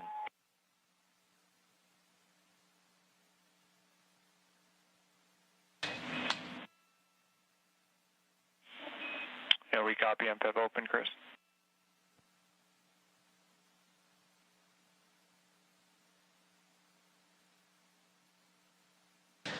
Another handover of communication from the tracking and data relay satellites, providing video and audio communication from the International Space Station, now integrated with the Dragon Power. Still looking towards some of those hard-line communication checks. Again, we'll lose communication intermittently as the International Space Station flies 269 statute miles. Station Houston on 2 for Chris. We're go for open on the Node 2 forward hatch.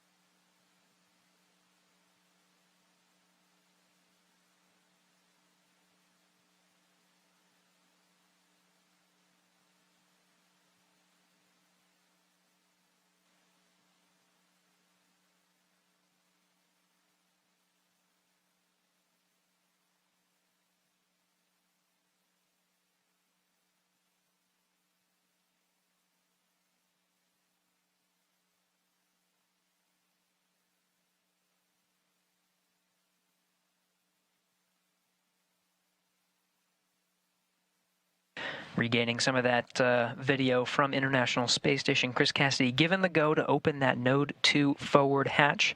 Again, he opened it a little bit earlier today to allow some of the station air to mix into the pressurized mating adapter. There it is. Now again, there's a few more hatches to open until we are able to welcome Bob and Doug aboard the International Space Station. You're looking through the hatch into the pressurized mating adapter. There's another hatch down there through the pressurized mating adapter that opens up to the International Docking Adapter. Houston at 3. Hey, Josh, there was zero on DPDT, and the Node 2 forward hatch is open.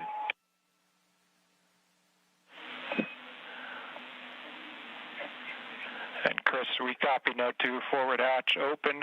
We concur your go for the next yellow activity. That's your 1515 activity. It's step 2 in 2.102 Crew Dragon ISS arrival through hatch opening. Basically, you're going to cycle the 8-pass equalization valve.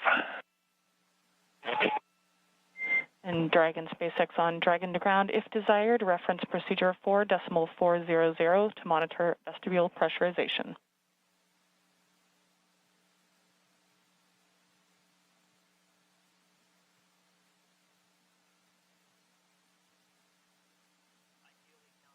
And copies. Small.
SpaceX Dragon on Dragon to ground.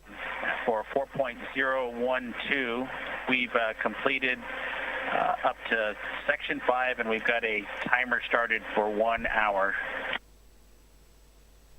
Copy, completed through Section 5, and your suits are drying, and you have started a timer for 1 hour. With that, do we have your permission to come back on board?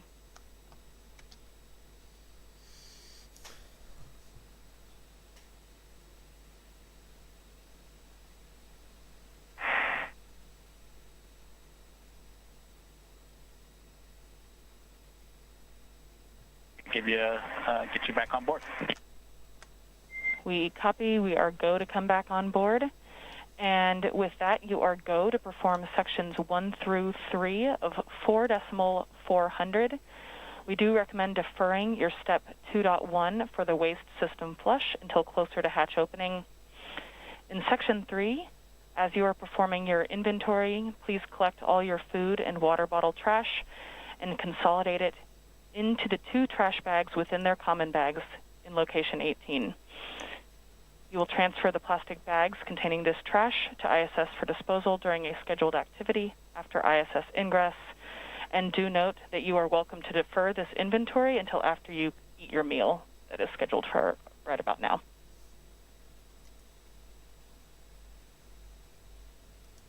Okay, Anna, if you could give us 5 minutes before you guys come back on board, we do have some clothing config to complete. Understand we've got to go for sections 1, 2, and 3 of 4.400, and we will consolidate our trash into the bags provided in location 18. And we'll defer the docked waste configuration, section 2 of 4.400, until it gets closer to hatch opening. Station, we copy 1507. We copy, and we will wait 5 minutes before coming on board, and we'll check with you before we do so if we don't hear from you first. Copy, ready. Questa è la mia postazione in questo momento. Thanks, Anna.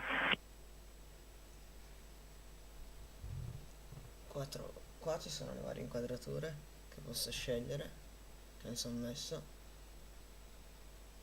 E qua trovo lo studio, quindi con le varie robe, le scene, le impostazioni, l'audio e le transizioni, anche qua in mezzo alle transizioni. Qua tutto, l'anteprima di quello che vedono loro sull'anteprima di questa qua, quindi anche se io modifico da qua. This is Mission Control Houston. You're listening to crews on board the International Space Station and Dragon prepare for opening the hatch. You're seeing Chris Cassidy aboard the International Space Station already opened the hatch to the pressurized mating adapter just below that hatchway you see at the center of the screen here.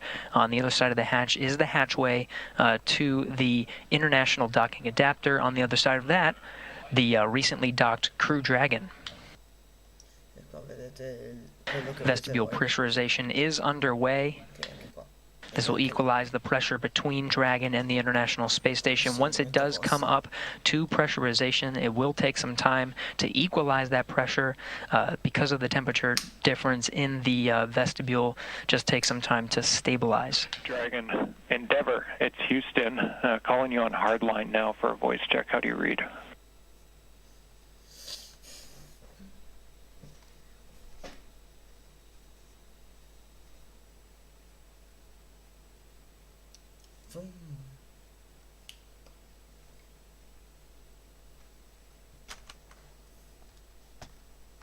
Chi è nel Pacifico si è appena svegliato, penso un po', che brutto essersi appena svegliati. No, è meglio perché almeno così sei subito pronto per affrontare la giornata con un inizio spettacolare. Però questo è poi brutto.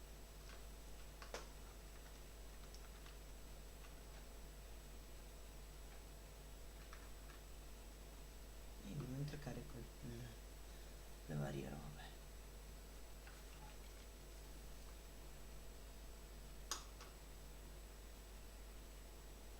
Prendo una cosa, poi arrivo subito, tanto voglio dire prima che aprono.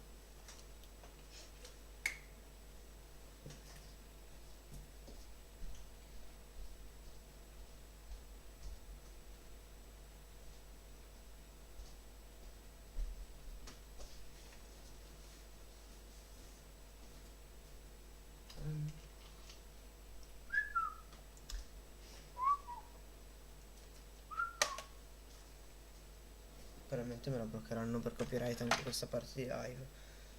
Però voi sapete che ci ho messo tutto il cuore per farlo. Ho fatto più di 24 ore di live. Endeavor, it's Houston calling. Space to ground 2 via hardline now for a voice check. Do you read?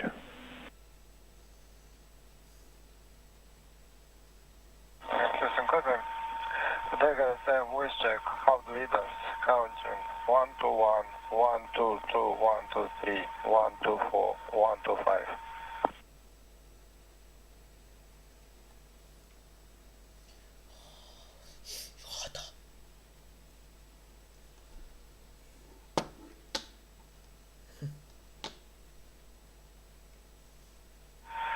Houston Station, Space to ground 2.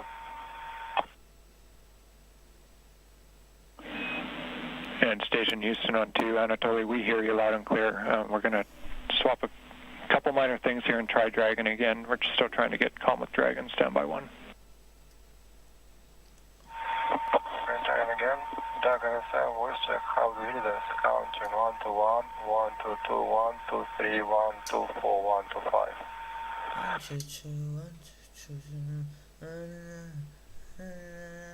Meglio di no, sennò poi mi danno ancora più copyright. And Station Houston on 2. Everybody, we'll just stand by for a few minutes. We're going to try to raise Dragon by another means. Stand by.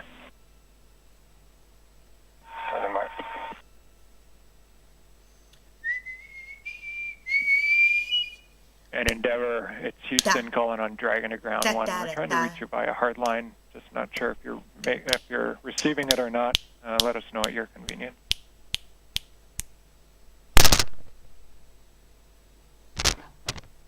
Wow. And Houston from Endeavor, we're hearing quite a bit of echo on the other loop that appears to be connected. It's unintelligible, but we do have you loud and clear on the Dragon to ground. Dai, quanto ci mettete ancora? And Endeavor, Houston on Dragon to ground. Thanks for that. Very helpful. We'll take a look, and we have you loud and clear on Dragon to ground as well. So we're gonna continue to work it and try to give you a call back in the next few minutes on hardline. Faccio che mutarmi un attimo. Endeavor copies. Thanks.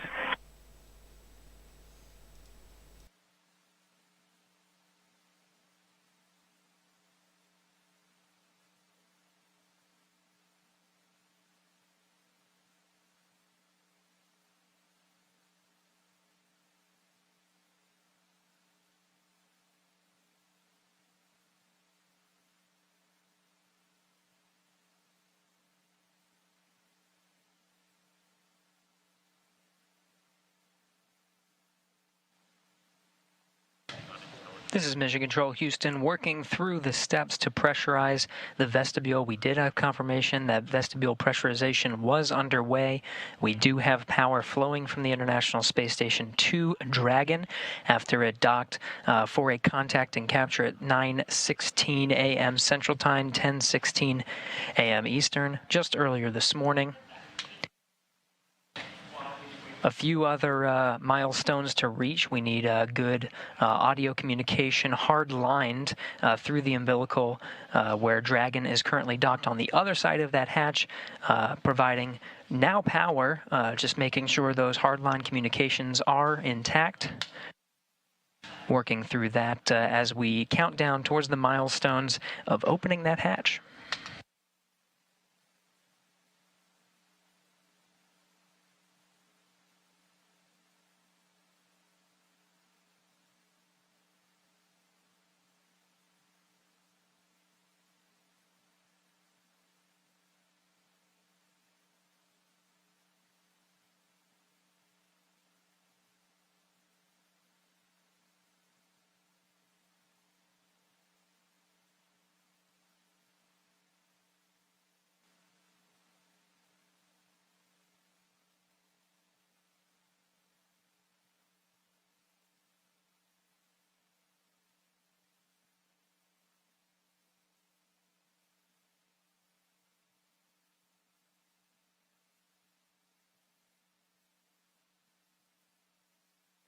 SpaceX Dragon on Dragon to ground. Go ahead.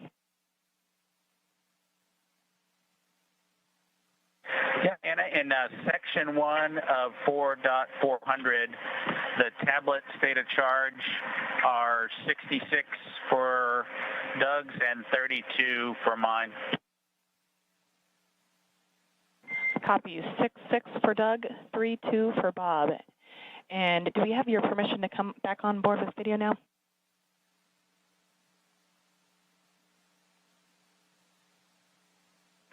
Yeah, go ahead and come on board. We just may have to take it down at some point, as you might imagine, but come on board. Sounds great. Thanks.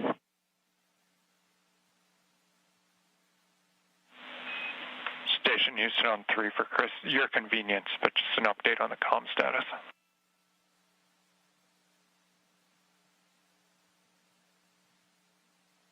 Yes, sir. Go ahead. Chris, you've probably been able to tell we've run into some minor issues trying to get hardline established, so we're working that here, and we're going to be reattempting the comm checks as soon as we think we're go. I'll give you a heads up on that. And then regarding stuff, just get aheads, I was going to pass along to do the teardown from steps 3 and 4 in the approach monitoring, but I just saw it go gray, so have you done that already?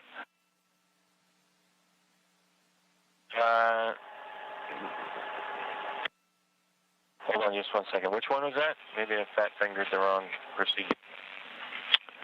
Yeah, no, it's subtle. So it's in the execution note for Dragon approach monitoring. As we were monitoring Dragon earlier in the day, down in the execution note are the teardown steps.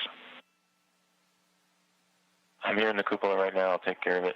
It's not gray, but momentarily will be. Sounds good. And I'm also hearing on that we have done on the ground steps 1 through 4, so it's just 5 and 6 left for you in that teardown procedure.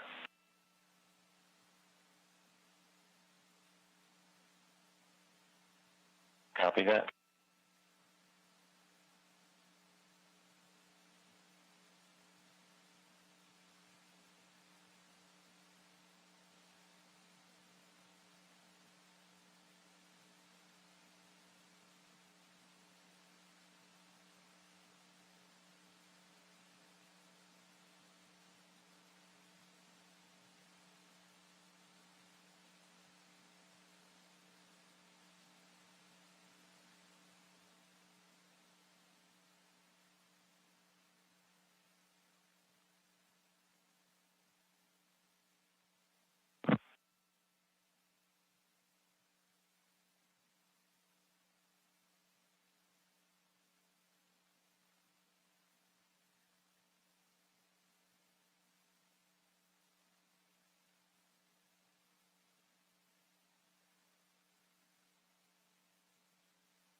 Rush on 3, steps 5 and 6 are complete in the teardown. Copy, Chris. Thanks for that. And just about to hit the button and reattempt the hardline checks with Dragon. Okay, copy. Endeavor, it's Houston calling via hardline voice check. How do you read?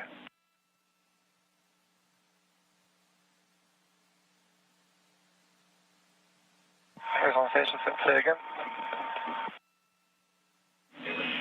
And station standby, Endeavor. This is a call for Endeavor via hardline voice check. How do you read? Houston, Endeavor, completely unreadable. It's skipping pretty badly.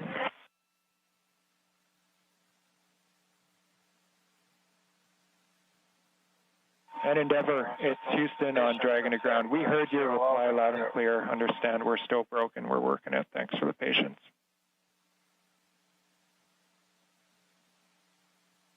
We got you, Josh. That's exactly the case. Thanks.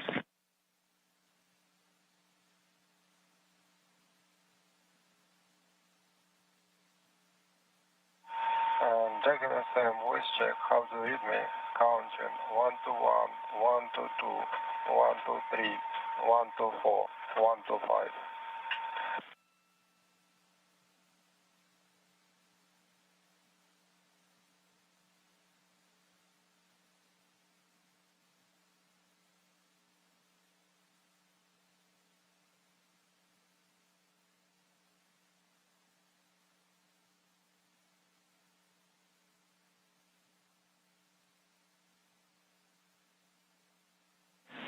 And station on 2 for Anatoly. Anatoly, we're hearing you loud and clear in Houston. We seem to have an issue still with COM2 Dragon, so we'll just have you stand by. We'll let you know when we're ready to retry. Thanks for your patience. Okay, call me on System Ground 1, please.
SpaceX Dragon on Dragon to ground for a timeline tag up.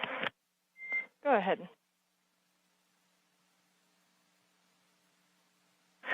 Yeah, Anna, we're managing the collection of the used water bottles and other items as well as our meal, and just looking to understand a little bit better how closely we're to hatch opening or another timeline milestone. We're kind of running to the end of the tablet here with meal 5 that started about, 25 minutes ago or so, and so just wanting to understand how much time we've got in front of us.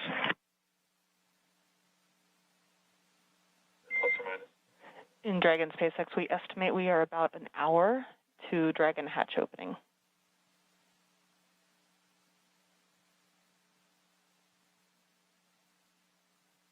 Copy that, Anna. Thanks for those words. It just helps us manage getting things done. And looks like you guys are on board. Welcome aboard, I guess, the integrated space station now, huh? Indeed. Thank you so much. We're excited to be here.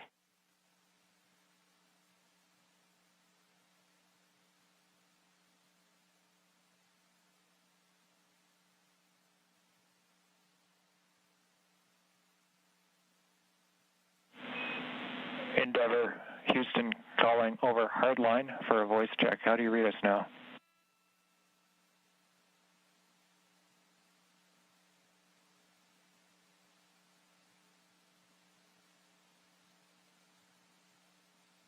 Houston or station from Endeavor. I'm not sure the location of that last call, but still quite a bit of skipping and unreadable.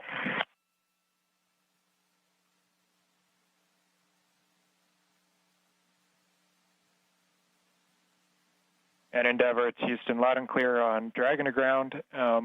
We heard your response, so we're in the same situation. We're hearing you, you're not hearing us. We have one more troubleshooting item that we're going to put in work now, so we'll give that a try and then maybe call it for the day. We'll let you know.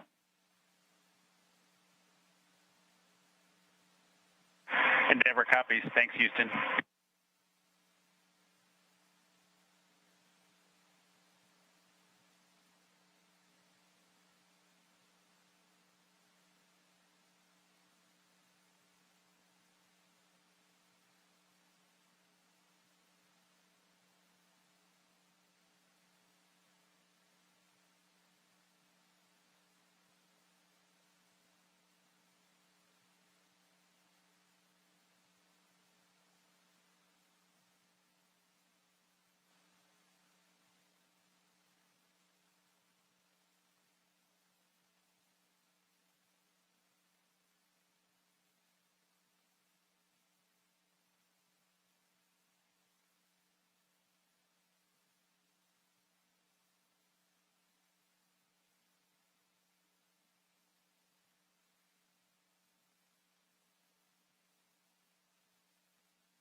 Endeavor, Houston calling via hardline for a final voice check. Do you have us now?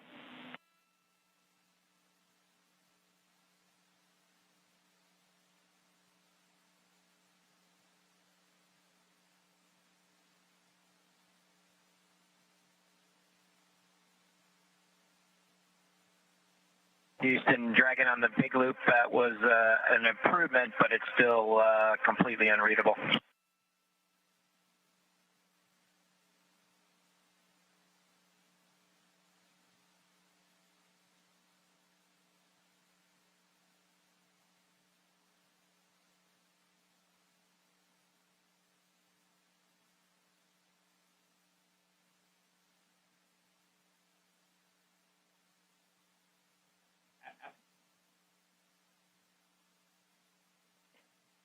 And Endeavour, Houston on Dragon to Ground 1, we're still hearing you 5x5. Understand it was slightly improved. Were you able to read me at all, or is it unuseful?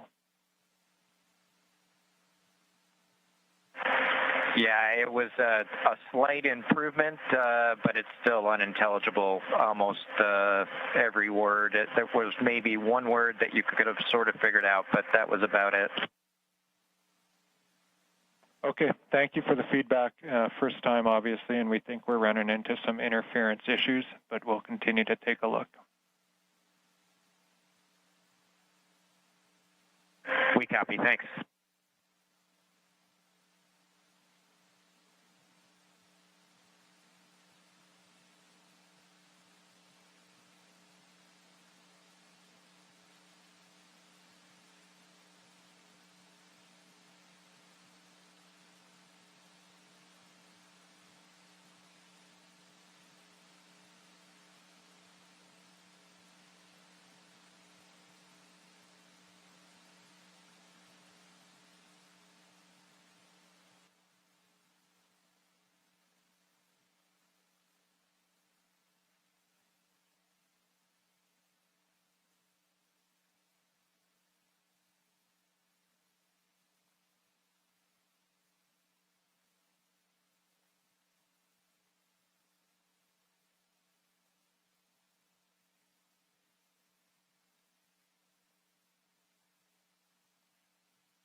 This is Mission Control Houston. If you're tuning in to our coverage, you're getting a live look at the International Space Station Flight Control Room. You're hearing a lot of communications from the International Space Station, both from the space station side over space to ground. NASA astronaut Chris Cassidy, International Space Station Commander, setting up for the hatch opening. You can see a series of cameras scattered around, ready to capture the best views of Bob and Doug coming through that hatch. We did get confirmation just shortly that we did have good pressurization of the vestibule.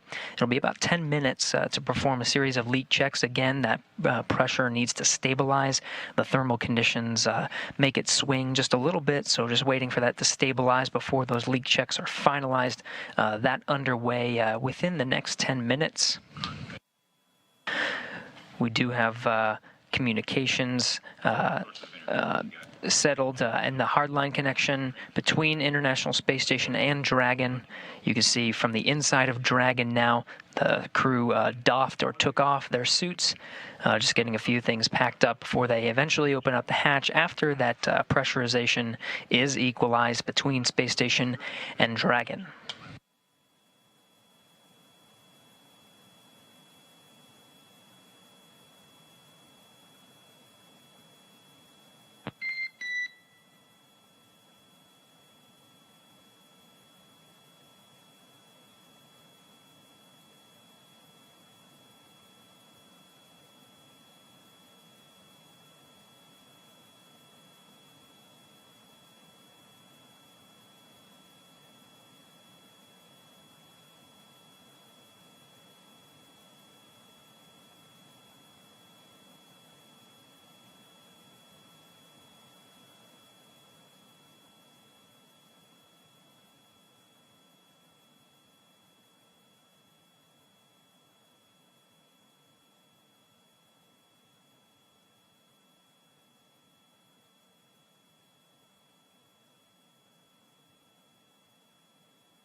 Endeavor, it's Houston calling for a voice check over the big loop. We've retransitioned back to RF, so back to RF. How do you hear us?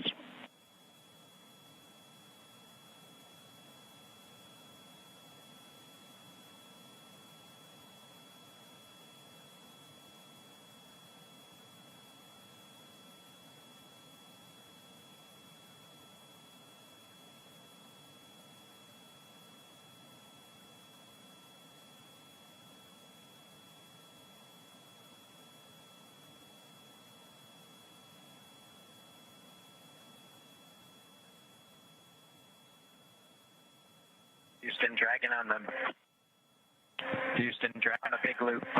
Was that comm check for us? Yeah, affirmative, Endeavor. It's Houston. We transitioned back to RF because we still had the interference over hardline, so we're back on RF now and just want to make sure we had you.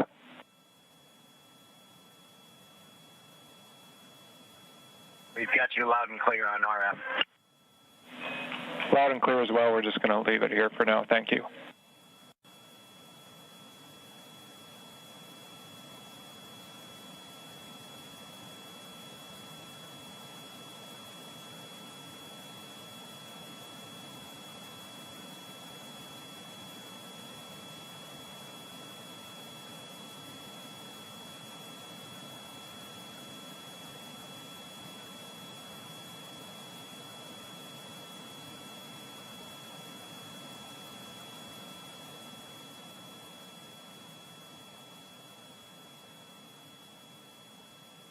Here's a live look from inside the Crew Dragon. You're seeing Bob Behnken and Doug Hurley just preparing the inside of Dragon. They have doffed or taken off their suits. The pressurization between Space Station and Dragon is complete. They just need to perform some leak checks, make sure that pressure is stable before they actually open the hatch. Teams working together on the ground, International Space Station Flight Control Room and the Flight Control Room in Hawthorne to get that big loop communication configured so everyone can hear each other through this process, figured out a workaround using RF connection.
This is Mission Control, Houston. If you're just joining us, you're getting a look inside the Crew Dragon.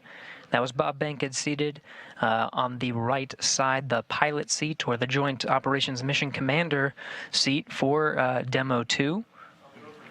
He and Doug Hurley, the commander of the spacecraft, just preparing the inside, putting away some trash. They just doffed their suits, and right now just waiting for the pressure to equalize between the International Space Station and Bob and Doug. Just two hatches, really, separating them from the inside of the orbiting complex. Aboard International Space Station, Commander Chris Cassidy has been outfitting Node 2. It's the first node. Once you cross over some of the hatchways, there it is. You can see some of the cameras positioned around to capture the crew coming in to the International Space Station. Much of that work completed at this point.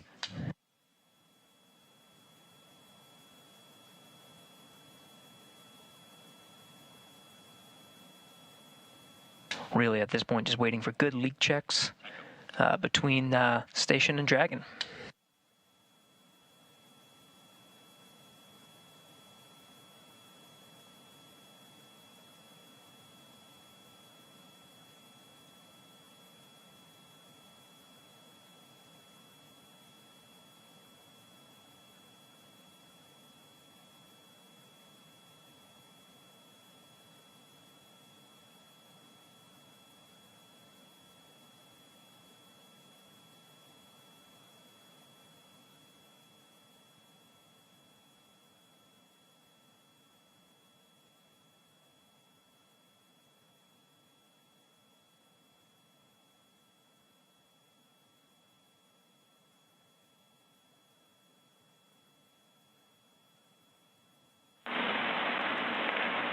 Station Huntsville, Space to Ground 3 for Chris on the ISS experience.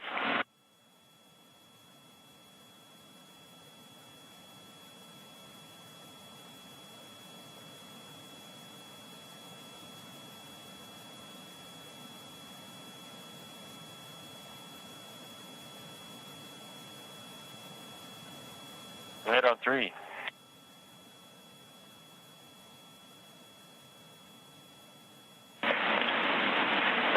Chris, we're not seeing good connection between the SSC-25 and the camera. We're coming up on a handover, but they're looking for a reboot of SSC-25. Reboot 25, copy. SpaceX Dragon on Dragon to ground for inventory. I am here and ready to copy.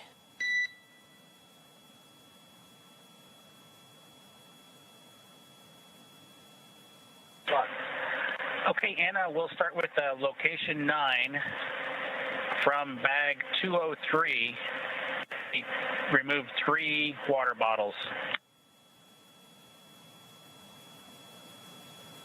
Copy. 3 bottles removed from bag 203. Good readback. From location 10, we removed bottles from each of bag 207, 208, so 6 water bottles in total. And Dragon SpaceX, you were pretty broken on that call, but I think I copied 3 bottles from each bag 207 and 208. Is that correct?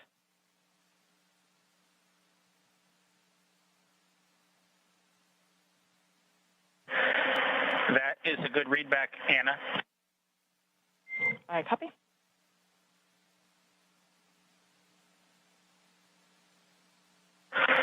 Okay. For location 11, 1 dinner from bag 317, 1 breakfast from bag 315, and 1 lunch from bag 316. Yeah, there are several. I copy 1 dinner from 317, 1 breakfast from 315, and 1 lunch from 316. Folks are interested, but they're all everything that was taken has been sent down. That's a good readback.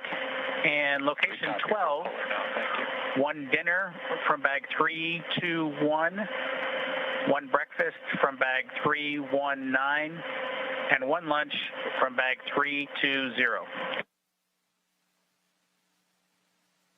I copy one dinner from 321, one breakfast from 319, one lunch from 310. And am I correct to conclude all of this includes your consumption from the lunch that you just completed?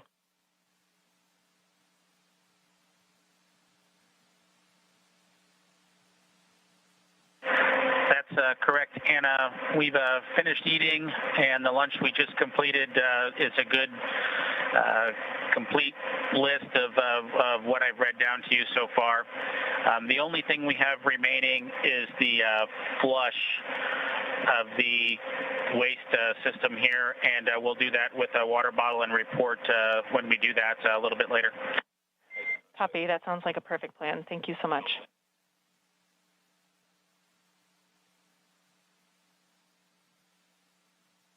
Okay, with that, that's the extent of our inventory. All else is per the packing plan. Copy all else from per the packing plan.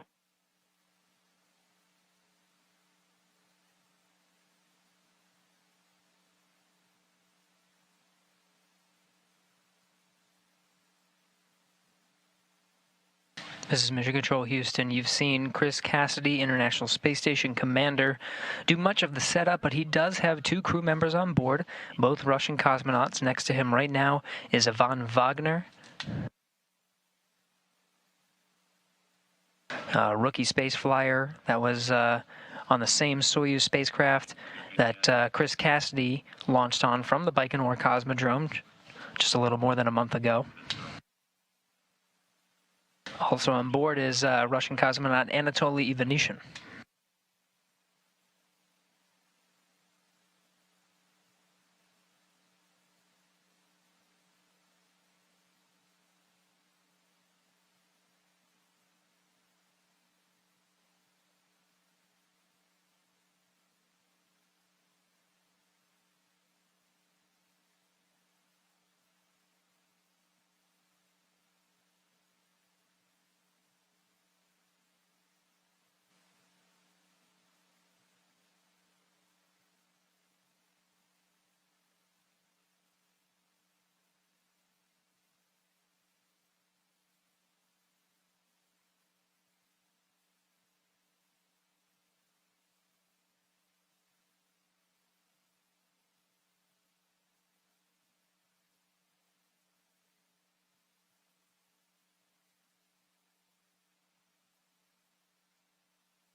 This is Mission Control Houston. We are coming up on almost 2 hours since the Crew Dragon made contact and was captured by the at the International Space Station's forward international docking adapter.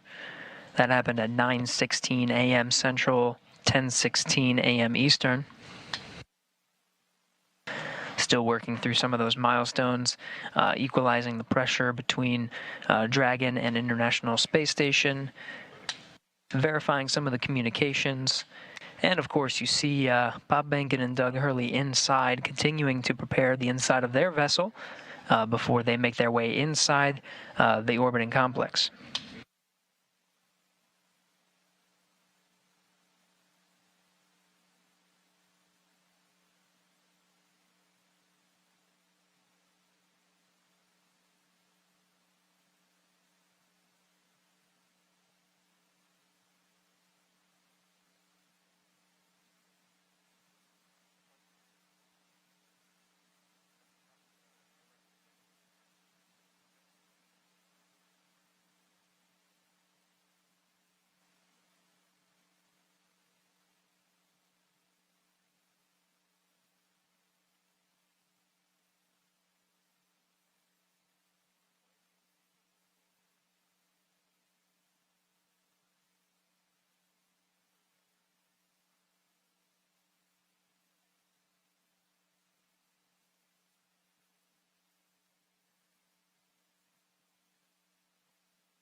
SpaceX Dragon on Dragon to ground. Do you mind taking the cameras down for just a few minutes here? We will put that in work and let you know when it's done.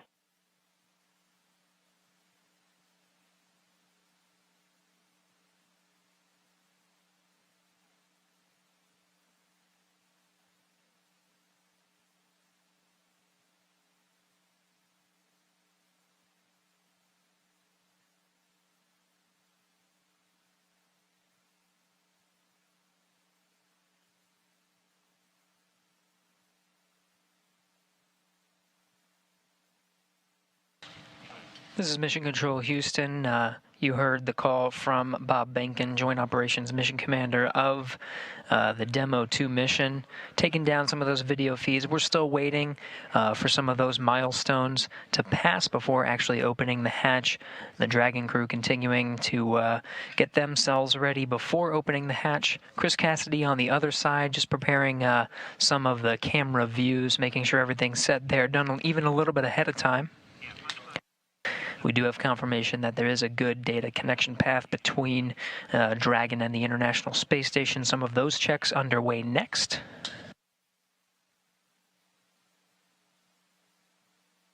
Coming up on 2 hours since docking at 9:16 a.m. Central, 10:16 a.m. Eastern.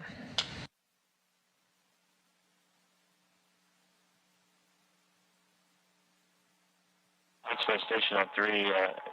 The SSC's been rebooted. Any success? Hey, Chris, we see good connection between the SSC and the camera, and we're just performing the calibration now. We'll start recording shortly. Thanks for your help. Yeah, no problem. Happy to help. Dragon SpaceX, we have gone exterior with the cameras.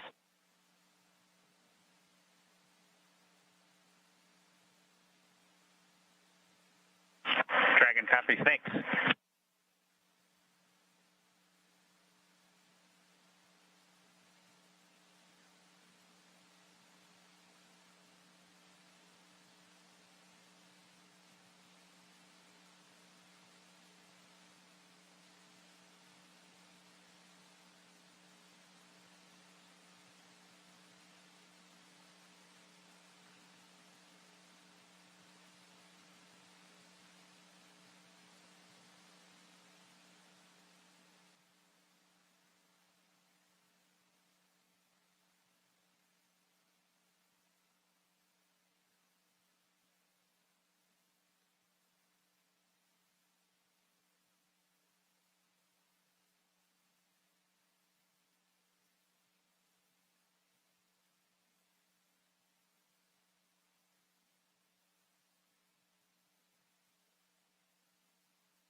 This is Mission Control Houston.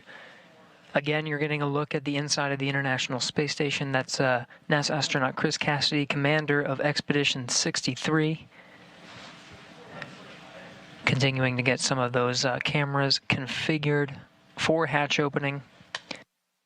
Many milestones already passed after docking at 9:16 a.m. Central, almost 2 hours ago at this point.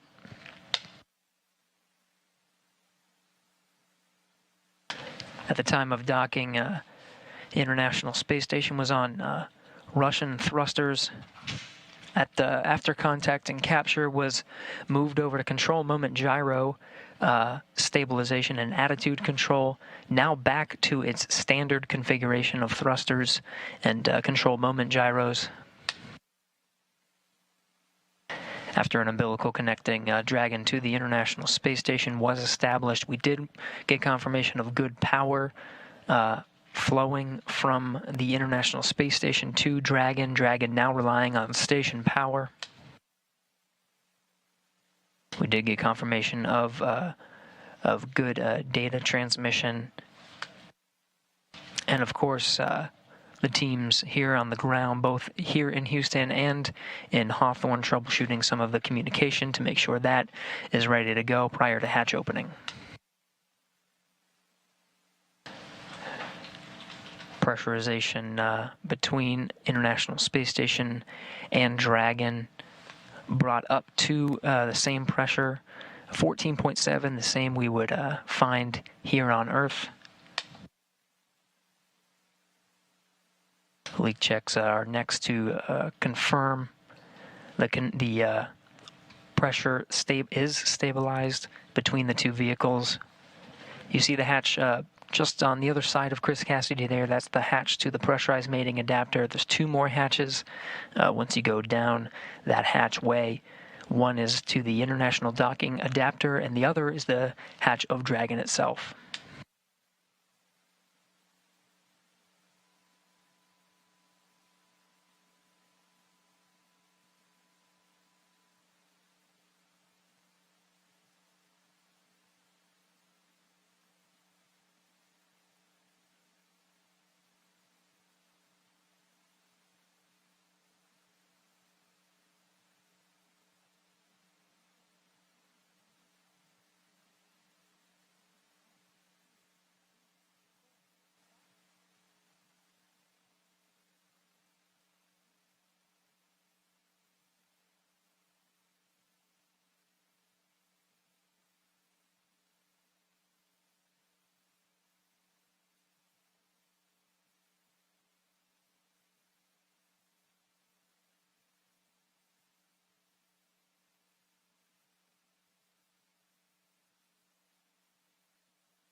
SpaceX Dragon with a couple of questions.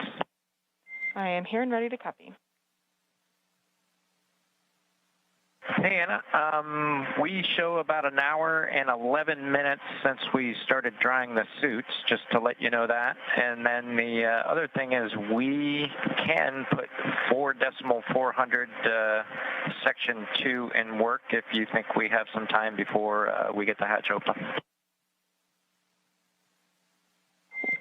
We copy. You are go to stop drying your suits and turn off that suit fan at this time. Let me get you words on that waste system flush. Copy. We'll shut the suit fan off now.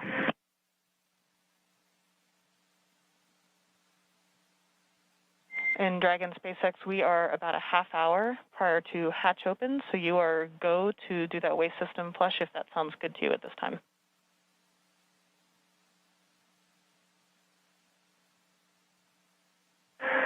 Okay, we may give it a few minutes. If it's going to be 30 minutes until hatch opening, we may want to use it just one more time.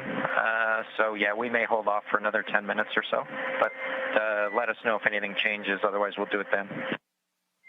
Totally reasonable. Sounds like a good plan. Thanks. And Dragon, Houston on Dragon 2 ground. We're still working comm issues. We're going to take down the big loop now. We'll maintain you on Dragon to ground. We'll call you when we have hardline back in place. Stand by 1 second. Chris. Dragon copies, Houston. Thanks. Go ahead, Chris. Sorry, I was talking to Dragon. Yeah, no problem. Hey, I'm just looking ahead at the PAO event, and I know it says video through the node 2 and space to ground 2 up and down. It would only take me about 1 minute to change back over to the encoder and go do comm the normal way that we do PAO events, if that's something that's preferred. It really is super fast, and I can get you that way in that config real quick if you need it. Later. Copy, Chris. Yeah, copy. Thanks for that. We'll offer it up, and I'll let you know if we want to go that way. Copy. Obviously not urgent or important, just throwing it out there.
Station Houston on 3 for Chris, comm config. Go ahead. We just wanted to clarify from your last comments. We show it as being in the standard config, whereby you're going to be coming down over the camcorder HD mic, and we'll be going up over space to ground 2, and that's what we're intending. Did you maybe just? We might have missed your intent in your previous remarks. Is that what you had in mind? No, I had, like we do all other PAO events, we talk, we hold the handheld microphone that is going through the clip-on mic transmitter to the clip-on, through the camera, and then the audio comes down through the encoder. That's how we typically do PAO events, so I could go back to that config if you need, super fast, or if you want to do it this way where we're talking on space to ground 2, that's fine too. I don't care. Just throwing it out there because it's different than we normally do PAO events.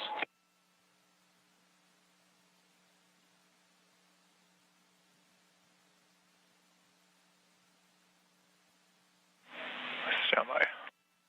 And just to be clear, the config we're in now is the Node 2 camera is not connected to the encoder, as you probably know. So all I would do is just plug the cable back into the encoder and switch back over to the nominal Node 2 camcorder.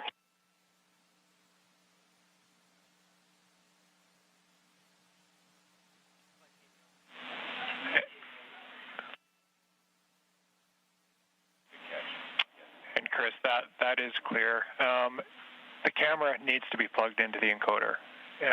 So what you're saying is what we need. We don't know where it got swapped up, but the camera should definitely be plugged into the encoder, and audio is coming down via that encoder.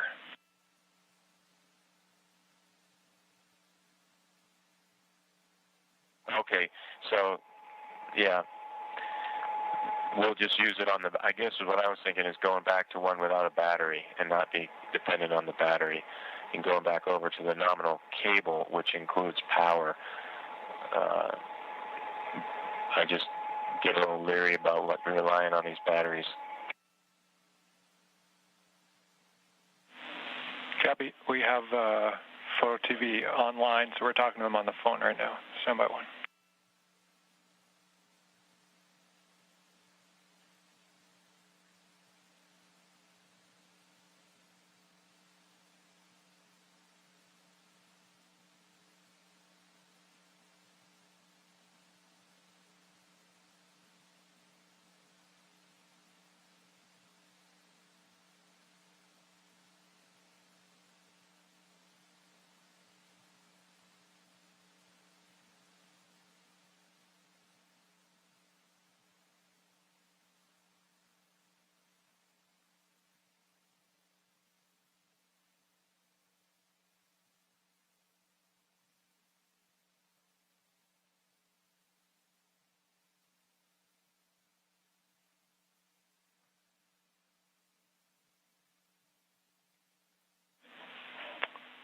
Station Houston on 3 for Chris.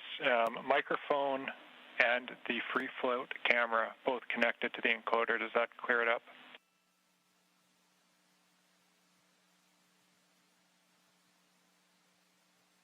Okay, copy all. You want the free float camera, and we'll use the handheld microphone through the ATU. Copy all. No problem. I think I'm not communicating. No pun intended. But I think we're in a good config now, and I won't swap over to the nominal Node 2 camera.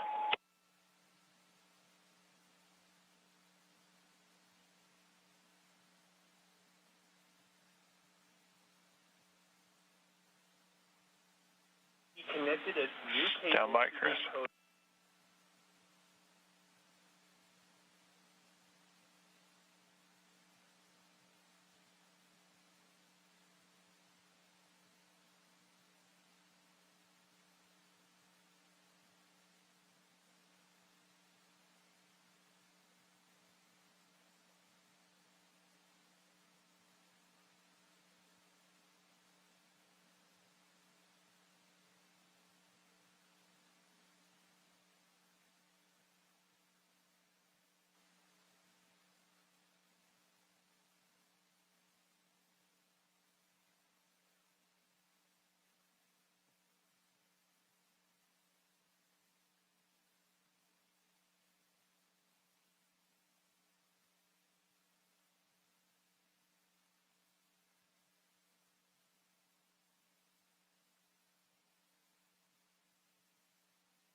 Station Houston 3, Chris. If you're still there, we think we still have it backwards.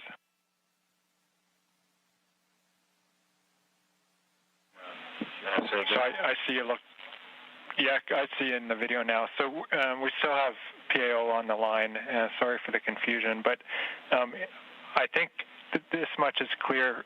This morning, we moved cameras, we swapped the cameras that were connected to the encoder. What we want now, we're getting video from the free float camera through the encoder, so that's good. We're seeing it right now.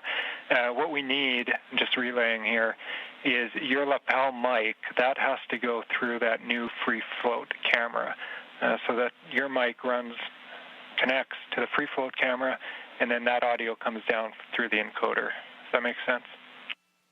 That's the config it's in right now, and that's all perfect. The only benefit, I guess, I didn't initially make it clear, is if I switch back to the normal cable and the normal camera, we're not dependent on a battery power on the camera.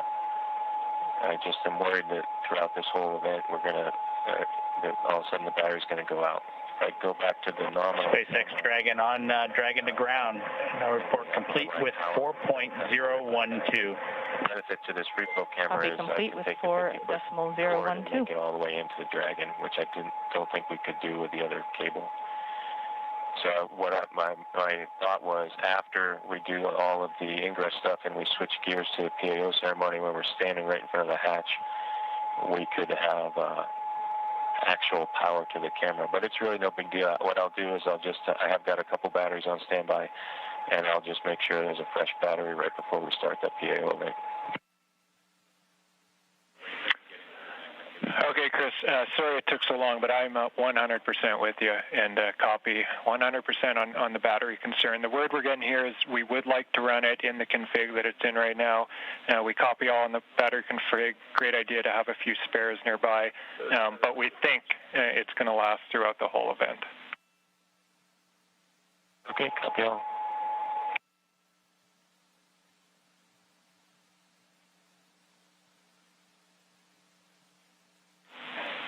And Station Houston on 3 for Chris. With that out of the way, you have a go when able for your 1615 activity. 1615, that's your go for steps 3 and 4 in 2.102 Crew Dragon ISS arrival. Okay, 1615 activity, in work.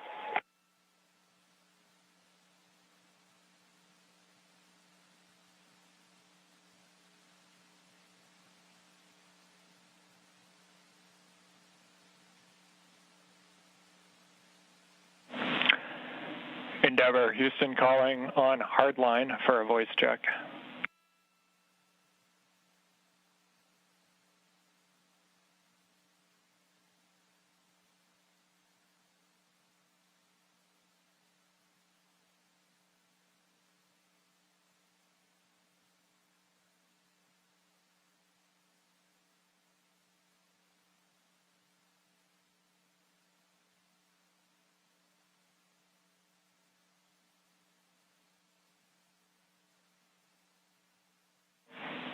Endeavour, Houston calling via hardline for a voice check.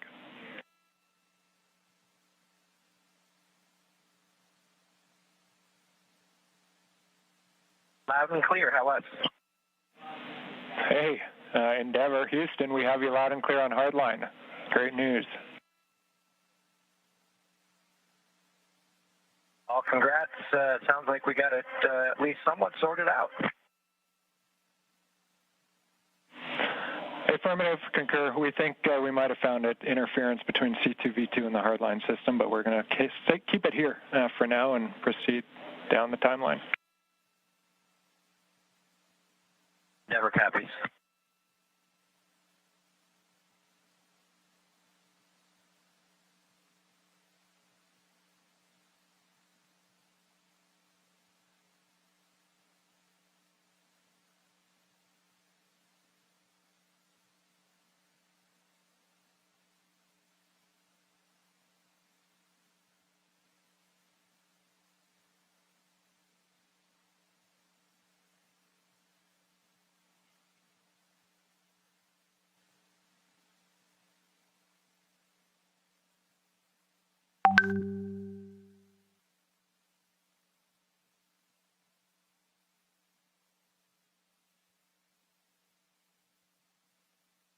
Houston on 3, hey, can you back me up on the PDT? Will do, we're checking.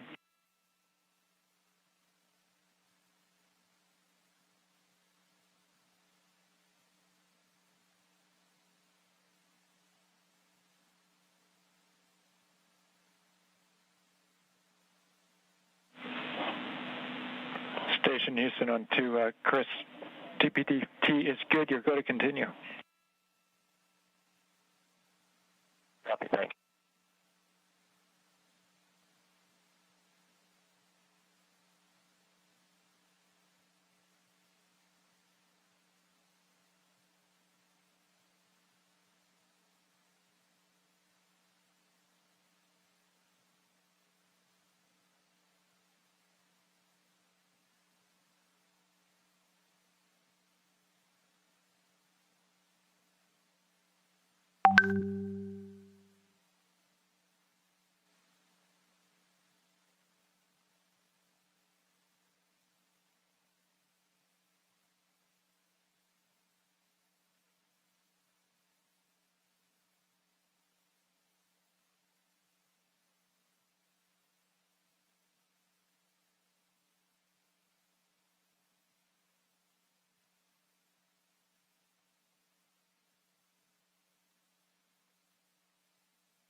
This is Mission Control Houston. You're looking at the inside of the International Space Station.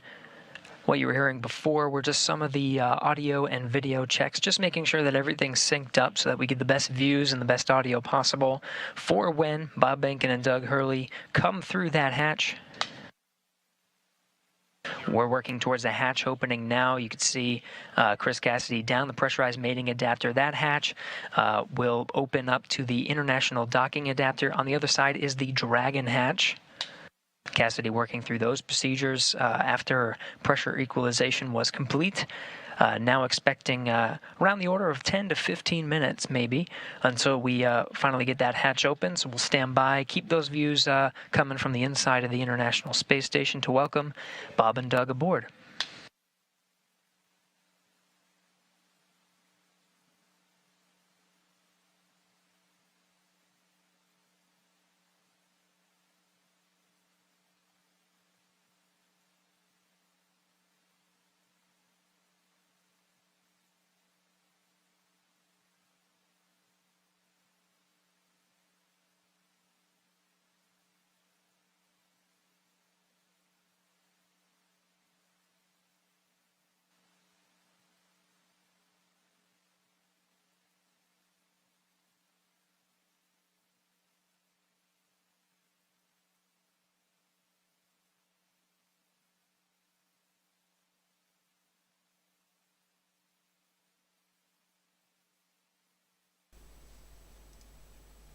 Boh, forse s'aprono.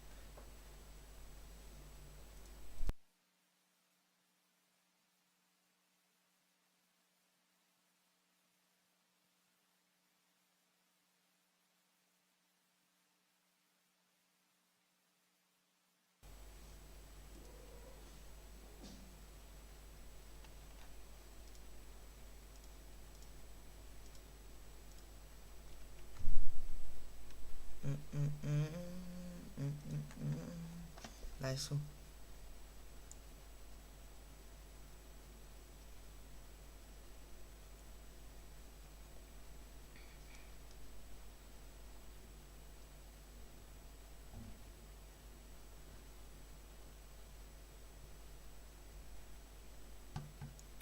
Dai che tra poco attraccano cioè non è che attraccano, entrano finalmente dopo tutto sto tempo.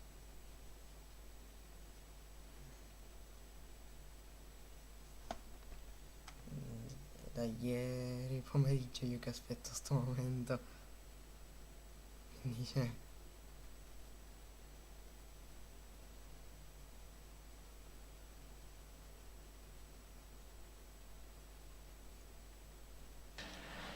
This is Mission Control Houston. You're looking at the live view of the inside of the International Space Station Flight Control Room. The team here, Orbit 2 team led by Flight Director Scoville, is working through the intricate process of making sure everything is ready to open the hatch and welcome Bob Behnken and Doug Hurley aboard the International Space Station.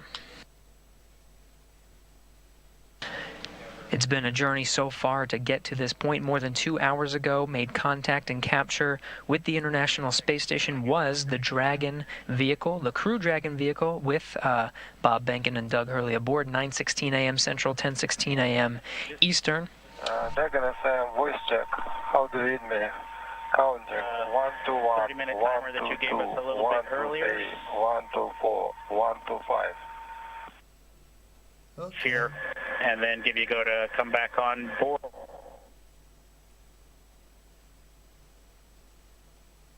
In Dragon SpaceX, you were pretty broken in that previous call. Houston Station, speak ground 2. I don't hear Dragon. I think you're being summoned by the Russian crew.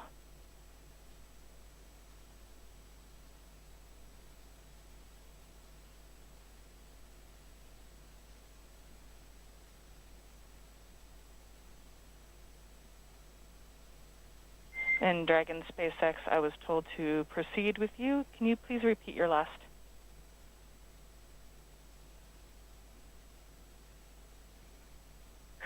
Yeah, Anna, just wanted to double check with you to make sure you had copied our last and that we were still good on that estimated timer that you gave us for 30 minutes. It looks like we've got about 10 minutes left. So we'd like to pick up in section 2 of 4.400. Checking.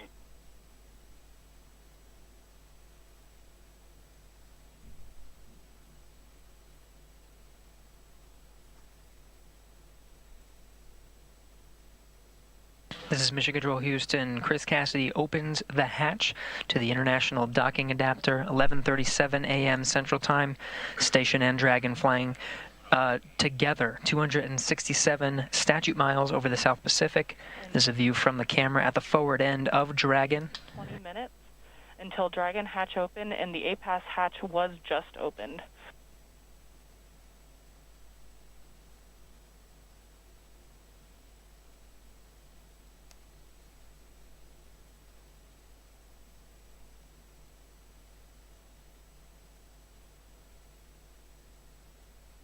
Again, 11:37 a.m. Central. The hatch to the International Docking Adapter was open. You see Chris Cassidy there poking his head in. That's the camera at the forward end of the Dragon. Now only one hatch separating Bob Behnken, Doug Hurley from Chris Cassidy, who you're seeing here from those Dragon views. Expected time to open that hatch is about 20 minutes from now.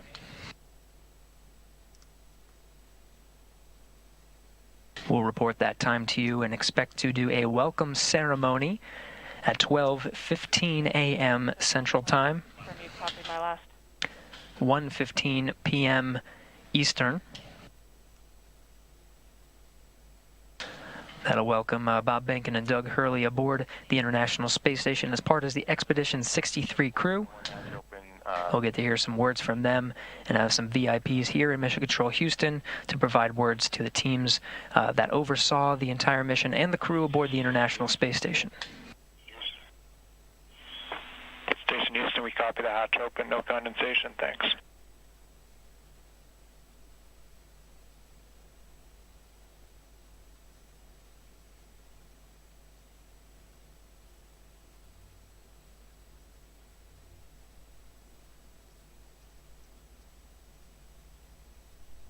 Dragon SpaceX on Dragon to ground, comm check.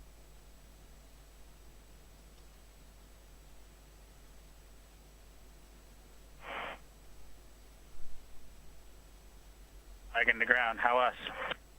A little choppy, how me?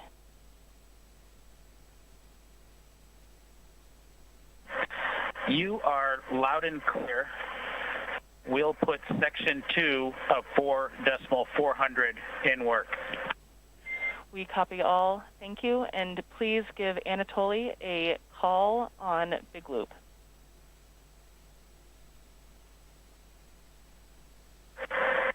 Okay, we'll call Anatoly on the Big Loop, and I'd also like to report 2 bottles of water consumed from location 9, bag 204.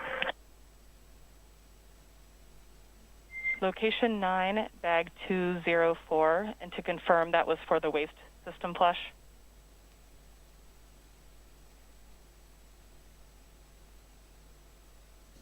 1 for the waste system.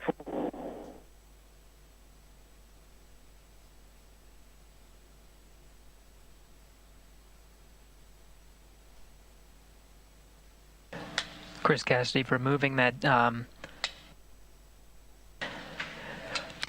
target from the APAS hatch docking interface. Dragon, com check on the big loop for Anatoly from Endeavour.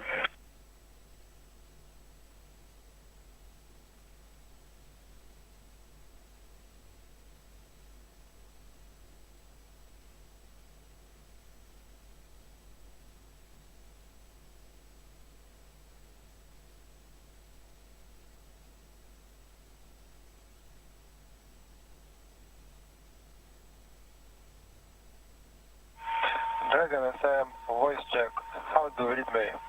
Counting 1 to 1, 1 to 2, 1 to 3, 1 to 4, 1 to 5. Anatoly, Endeavour has you loud and clear. How copy? Copy system. They have you loud and clear. Good to hear your voice.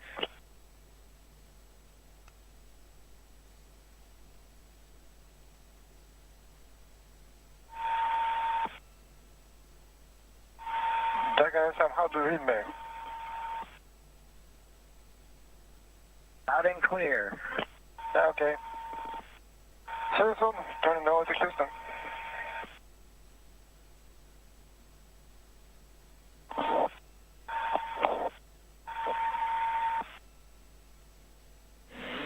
And all players from Houston, that completes the comm checks. Thank you. Copy. Okay.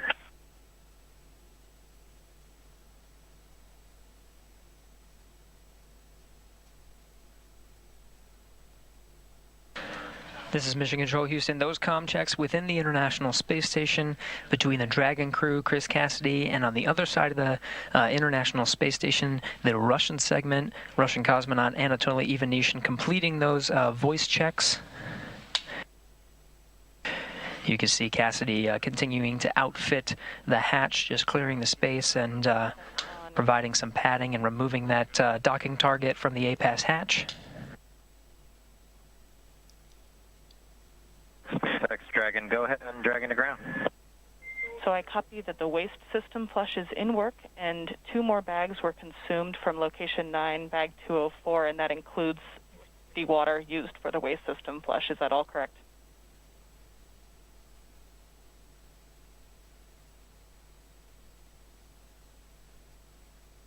From bag 204, one of which Bob is in the process of consuming, and the other will be for the waste flush. That is correct. Perfect. Thanks for clarifying. And secondly, do we have your permission to come back on board with video? Negative. We're going to need about 2 minutes. We're just wrapping up ops here right now. Copy. 2 more minutes. We will await your confirmation.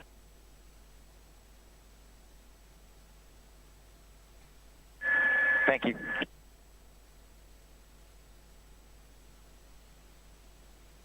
Still getting views from the infrared camera that's located right at the center of the Dragon hatch, looking at Chris Cassidy, International Space Station Commander, outfitting that hatch, getting ready for Bob and Doug to arrive. You're hearing communications over Dragon to ground. That was Bob Behnken and Doug Hurley on the other side of that hatch, inside the crew Dragon vehicle, finishing up their operations on the inside for that hatch opening, expected in about 10 to 15 minutes.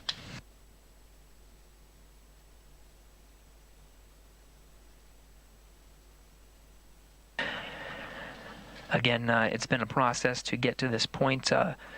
Just about 2.5 hours ago, docking to the International Space Station was Bob Behnken and Doug Hurley aboard the first commercial American vehicle to dock to the International Space Station with crew aboard.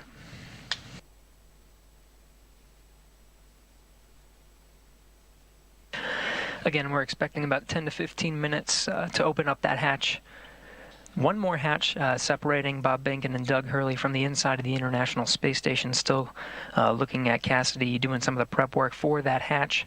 We'll get some great views that Cassidy set up over the past few hours to capture this historic moment today. Be sure to stay tuned in at 12:15 p.m. Central Time, 1:15 p.m. Eastern.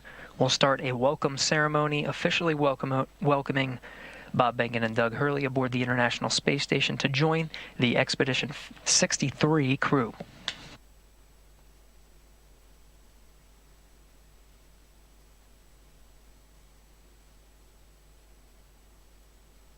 Luca, dove c'è che si trova il QR code? Non lo trovo.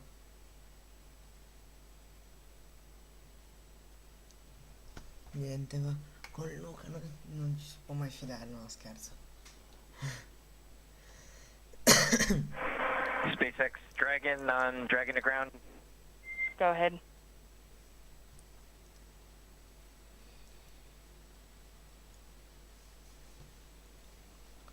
Anna, you're clear to come on board.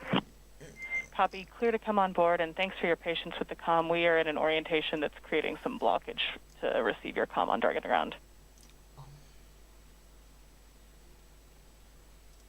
Yeah, we figured that was it. No problem. That's part of the deal. Chris Cassidy giving a wave, eagerly awaiting Bob and Doug to come aboard. Just behind him, you see Anatoly Ivanishin and Ivan Wagner, Russian cosmonauts of Expedition 63 standing by.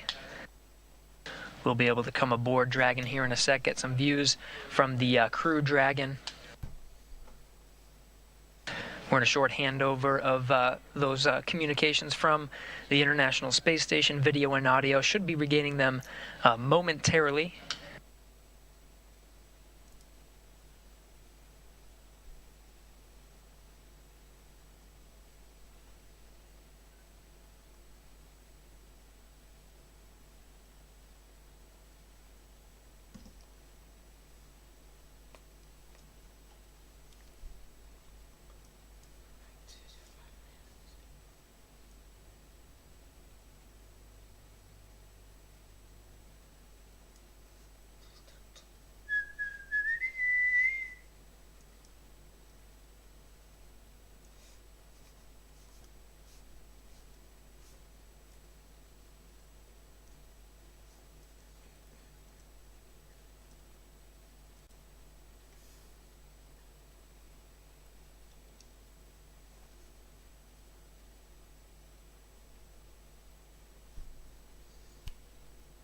Let's go.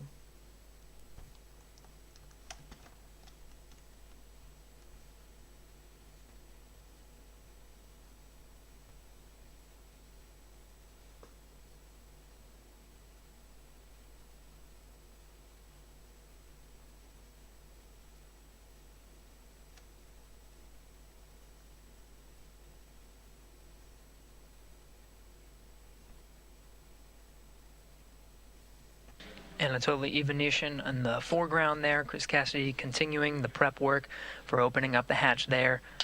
Again, the pressurized mating adapter hatch you see there in the foreground is open. The APAS hatch to the International Docking Adapter is open. Just one more, and that's the hatch of Dragon, the Crew Dragon vehicle.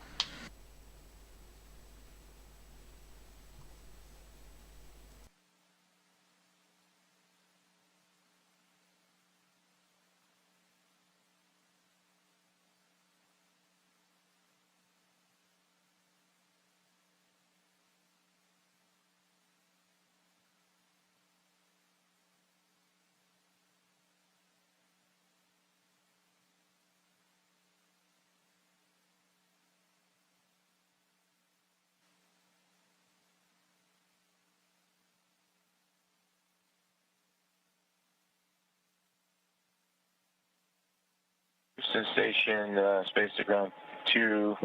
Station is ready for Dragon hatch equalization. Station Houston copies. Dragon call ready when you're able.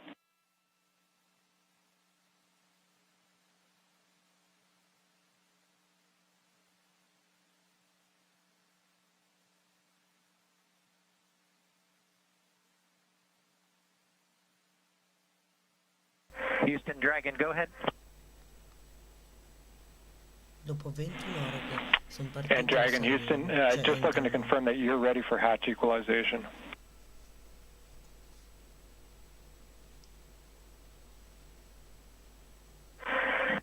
We are ready as long as SpaceX is ready.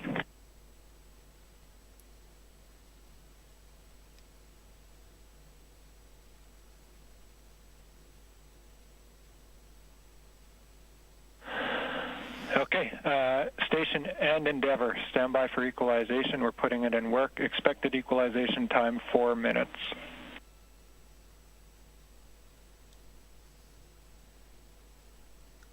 Station copies. Endeavour copies.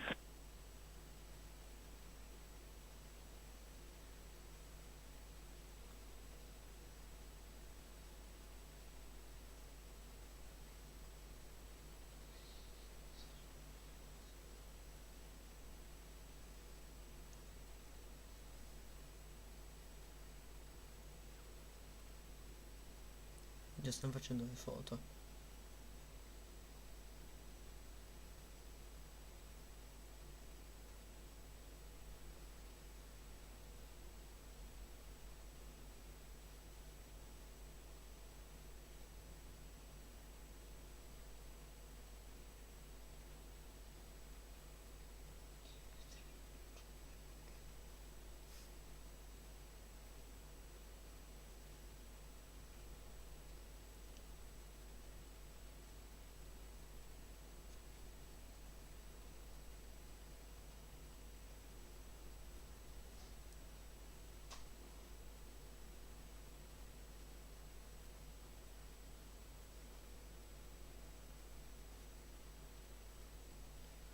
Wow.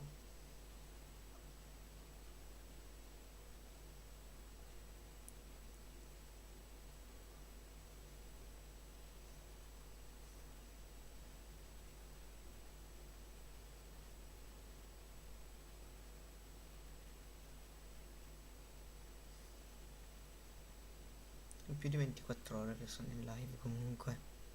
È incredibile.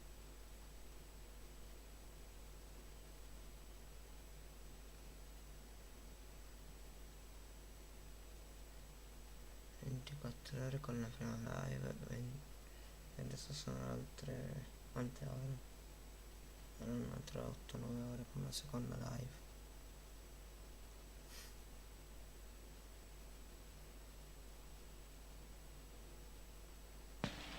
This is Mission Control Houston. We're continuing to equalize the pressure of that last hatch. Behind that hatch is Bob Behnken and Doug Hurley aboard the Crew Dragon spacecraft. We are moments away from opening the hatch and welcoming them aboard the International Space Station.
Chissà quanto ci metteranno ancora.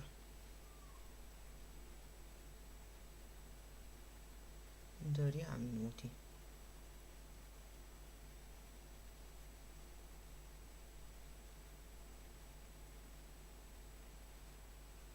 Sì, adesso fanno vedere le camere là dentro. Vuol dire che tra poco ci vanno.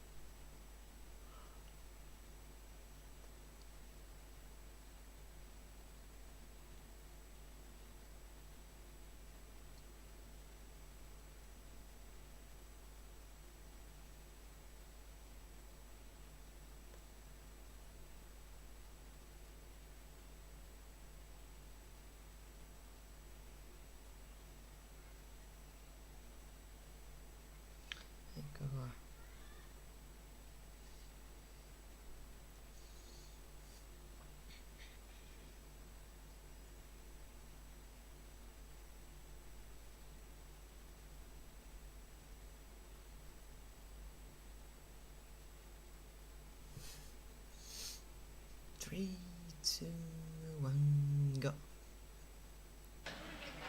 This is Mission Control Houston. If you're just tuning in, we are standing by for confirmation of the hatch opening between the International Space Station and the Crew Dragon.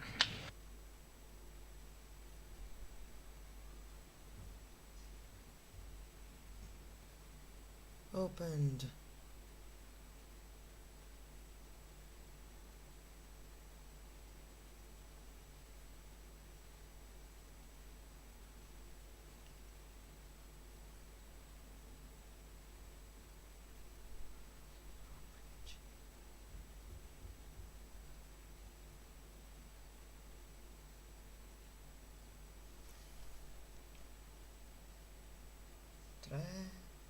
There's the hatch to the Crew Dragon.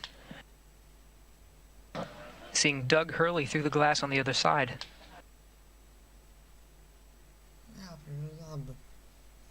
Doug Hurley.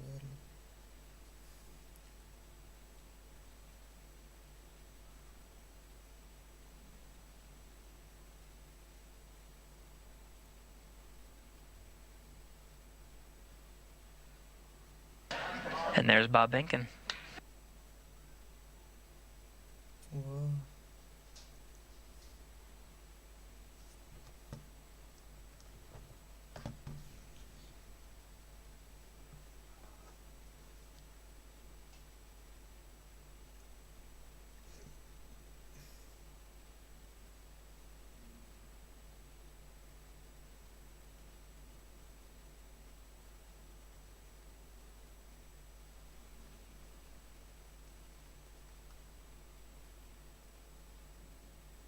Still equalizing that pressure between the Crew Dragon and International Space Station, just moments away.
Dragon SpaceX on Big Loop. You are go for hatch opening per the decal, followed by the remaining actions in your procedure 4.400.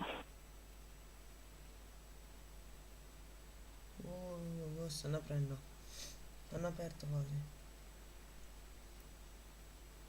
Dragon copies, go for hatch opening and remaining steps in 4.400.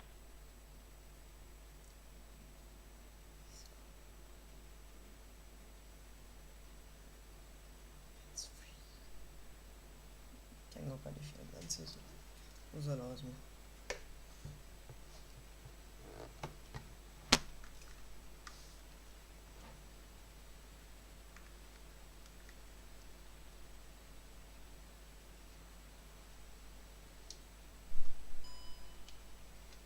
Boom.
And with that, the hatch is open 12:02 p.m. Central Time, 1:02 p.m. Eastern. Bob Behnken and Doug Hurley opened the hatch to the International Space Station after launching from American soil on a U.S. vehicle for the first time in 9 years, the first time ever for a commercially built spacecraft.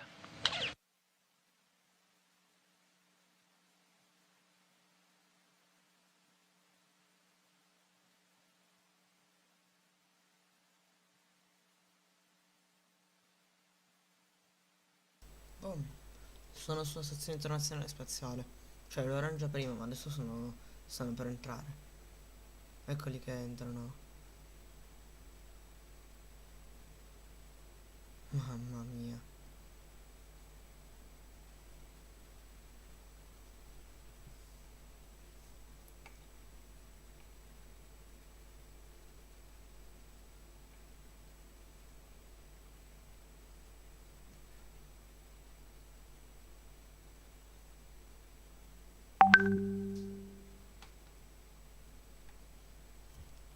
Chi è che ha mandato un messaggio?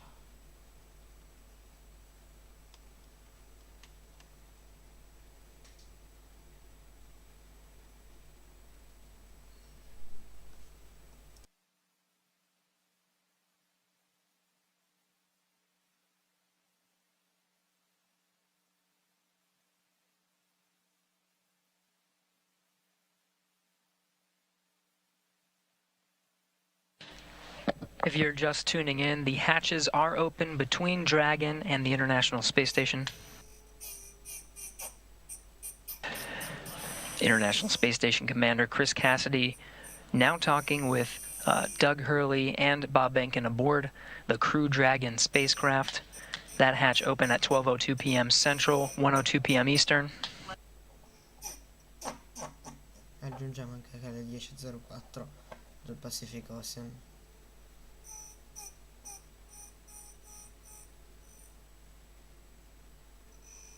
SpaceX Dragon on the big loop. The hatch is open in 5.54.400. How copy? I copy. Hatch is open. Great to hear. Thanks. Condividono già la stessa aria.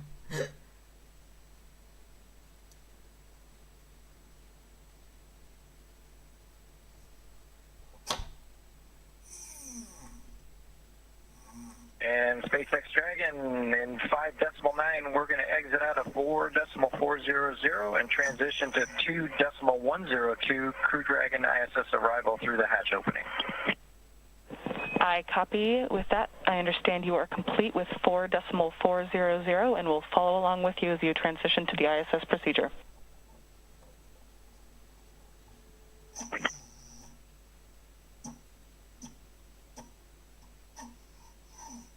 I need to have a table.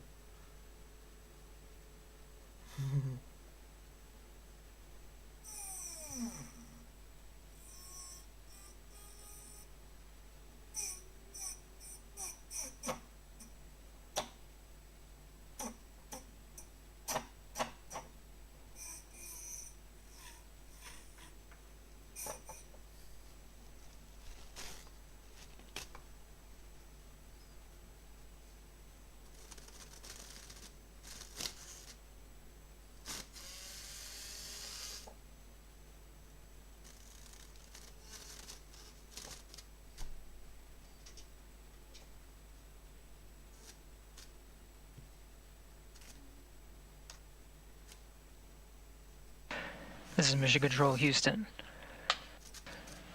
The crew of Demo 2 just performing a few closeout duties. The hatches are open. They were open 12:02 p.m. Central Time.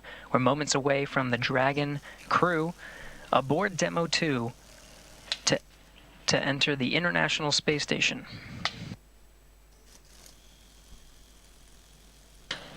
It'll be the first time that Americans will enter the International Space Station on a rocket launched from U.S. soil, built by an American company. The first time ever Americans will enter from a commercially built spacecraft. Quanto ci mettete, diamine?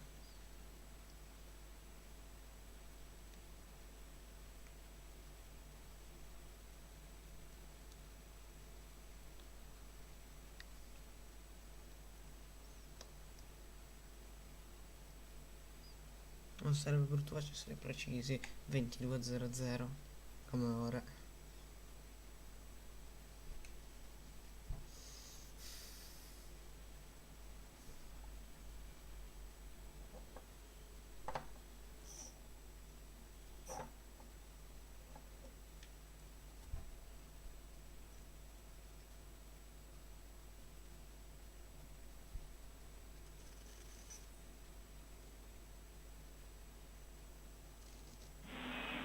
Station Houston on Space Ground 2 for Chris. When you're able, we're just looking for a quick voice check on the mic.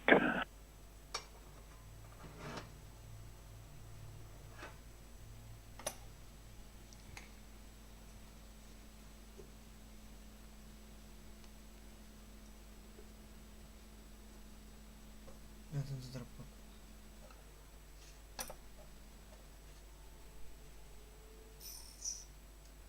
Dai che tra poco passano.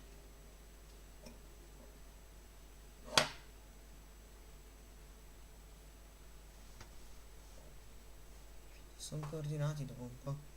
Sia questo. Station Space Ground 2, go ahead. Questo. Chris, we were hoping we could voice check the mic just before starting the PAO event.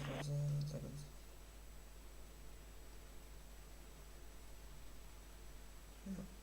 Adesso si vede che è aperto, si vedono anche loro. Okay, copy that. Spostati.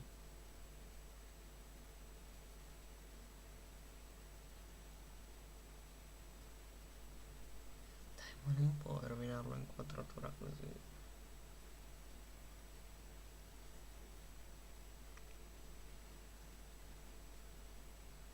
Houston Dragon on the big loop in step 6.1 of 2.102. IMV duct installation is complete.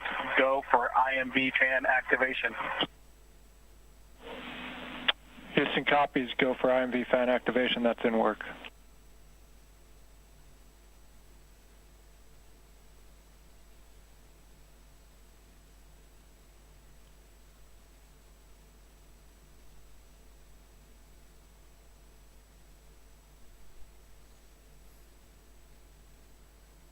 Meno Doug che sarà il primo da uscire.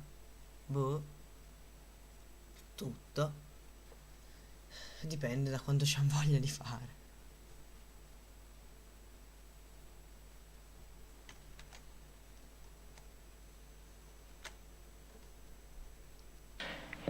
If you're just tuning in, you're getting a live look.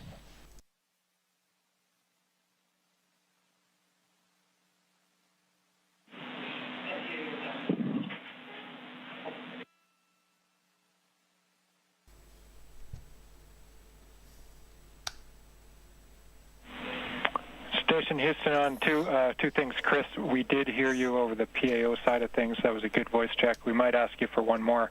And then for the Dragon crew, you also have a go for 6.3. That's opening the location 23 and checking for debris.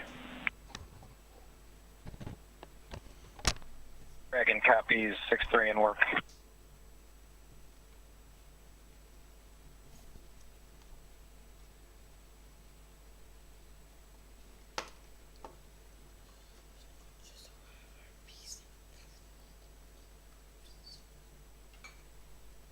If you're just tuning in, you're getting a live look. On the left of your screen is a look inside the Crew Dragon on the Demo 2 mission. On the right, the International Space Station. Bob Behnken. Dragon on the big loop. We are ready for 6.4 and section 4 of the LIO instructions.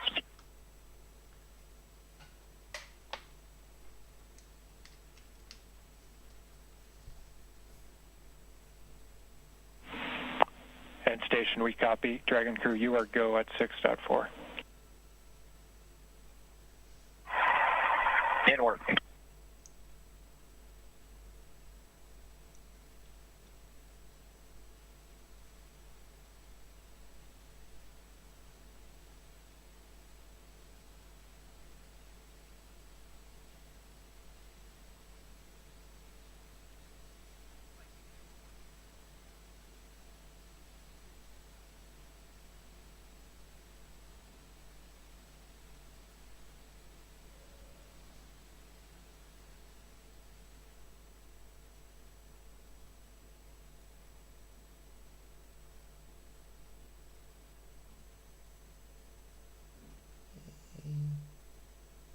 Sti cazzi ce ne mettono di tempo sti qua, va. Più che altro mi fanno ad avere ancora pazienza.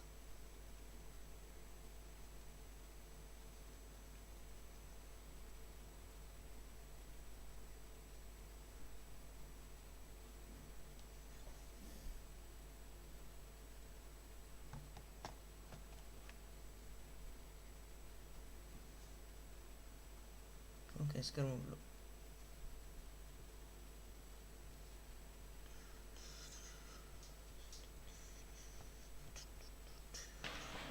This is Mission Control Houston.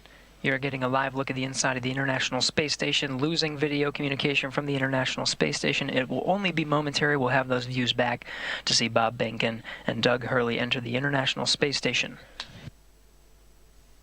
When they do, it'll be the first time that humans will enter through this hatch for the first time in 9 years.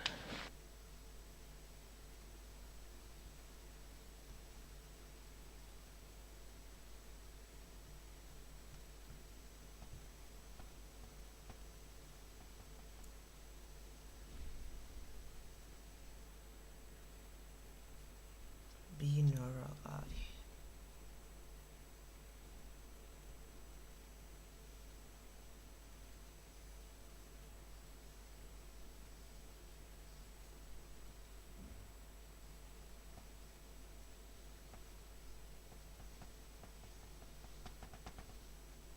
Dragon, so we had to get I had to load the procedure from my iPad and hand it into them, so that's what took a little longer.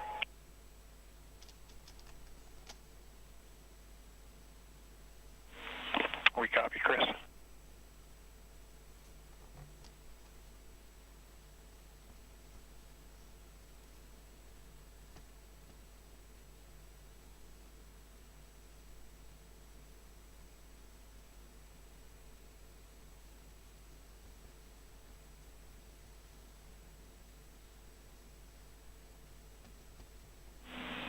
Station Houston on 2 for Chris. When convenient, PAO requests an additional voice check through the mic.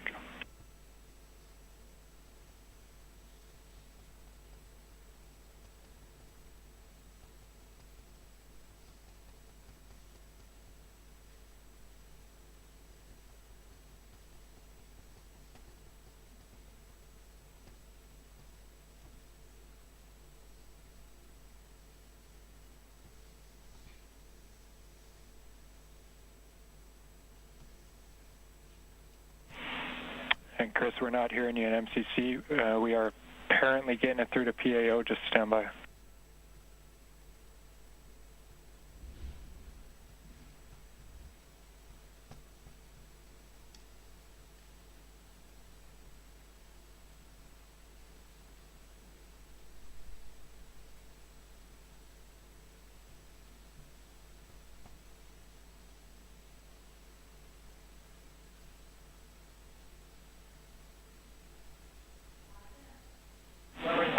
Chris, PAO is working comm reconfig. I'll call you if we're ready for another check.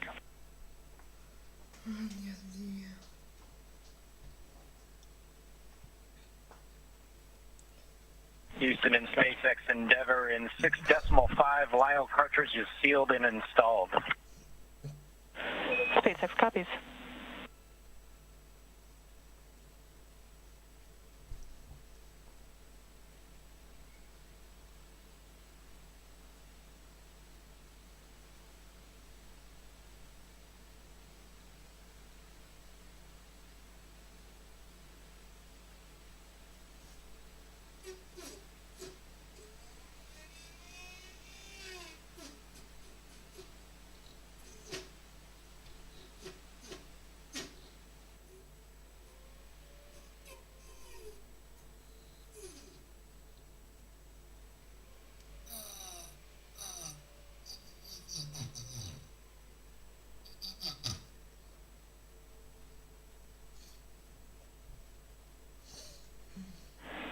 Station Houston on 2 for Chris. We wanted you to confirm that the mic is in channel 1. It needs to be in channel 1. A thought here is that it could have been bumped over to 2.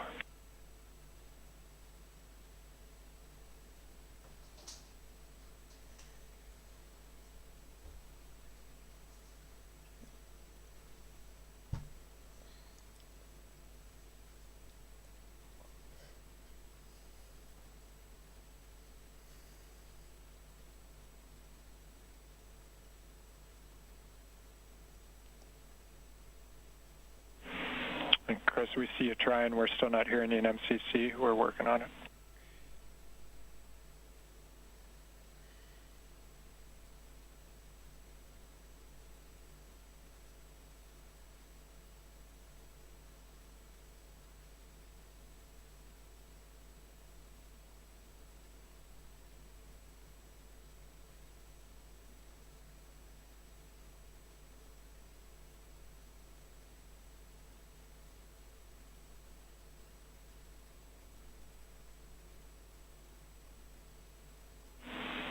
And Chris, nothing in MCC. We see you trying. The word here is that as long as that is in channel 1, any problems past that point are on our end, so we're looking into it. We'll be right back to you.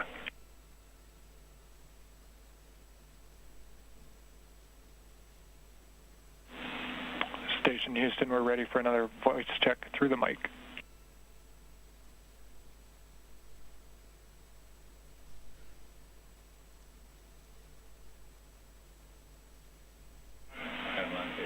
Station Houston, we have you loud and clear through the mic. Thank you.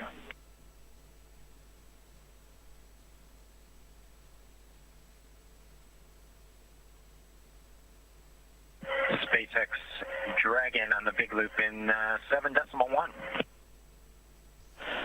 SpaceX here.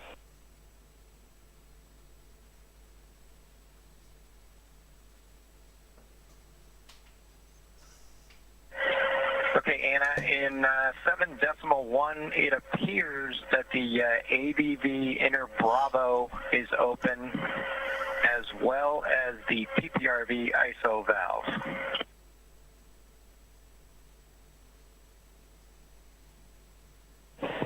I copy that AVV inner Bravo appears to be open, as well as PPRV ISO valve.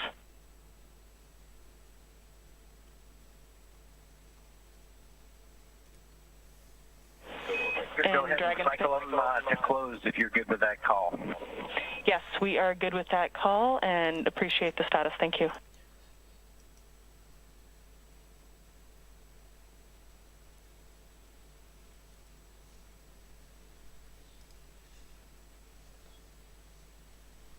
This is Mission Control Houston. If you're just tuning in, hatches were open at 12:02 p.m. Central Time. We are moments away from Bob Behnken and Doug Hurley entering the International Space Station.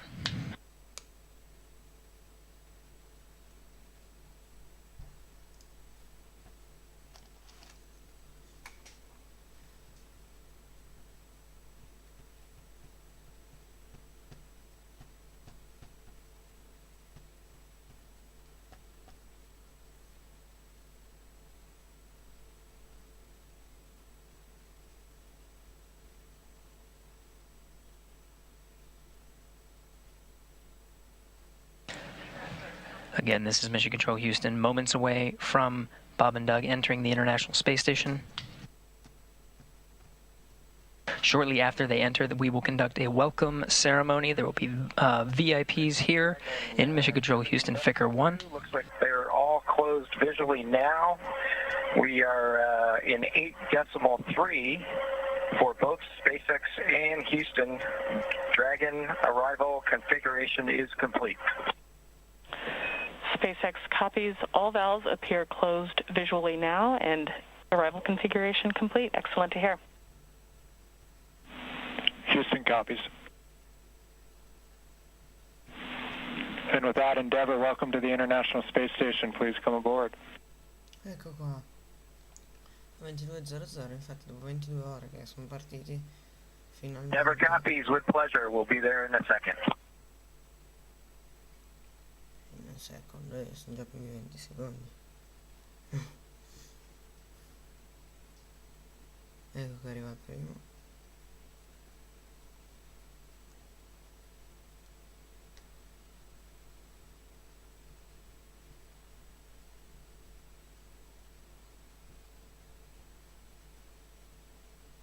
Ecco qua, deve essere Ben.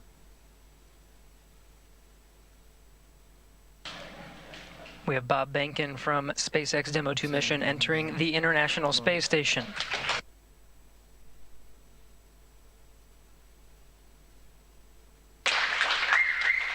Followed by Doug Hurley.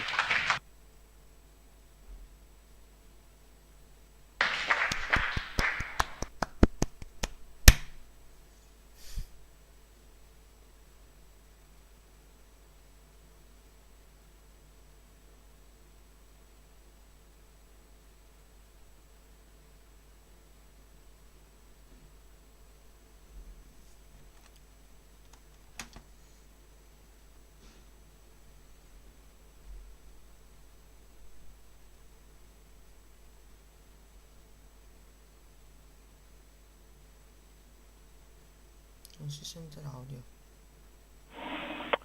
And Station Houston, we see you, and it's a great-looking photograph. So thanks for that. Stand by one. We'll call you when we're ready for the event in the next few seconds. Got a whole bunch of very happy and grateful people making their way into MCC right now.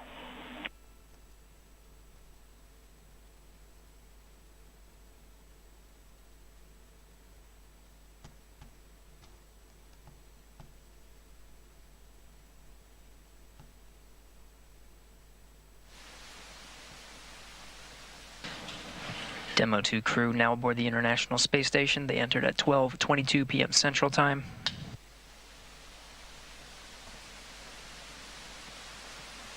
The station at the time was 262 statute miles over Turkmenistan. Crew all gathered in front of the cameras at the Node 2 forward end of the International Space Station. Just behind them is the hatchway to the Crew Dragon on this Demo 2 mission. We're standing by for a welcome ceremony. We'll have VIPs here in Mission Control Houston ready to greet the crew.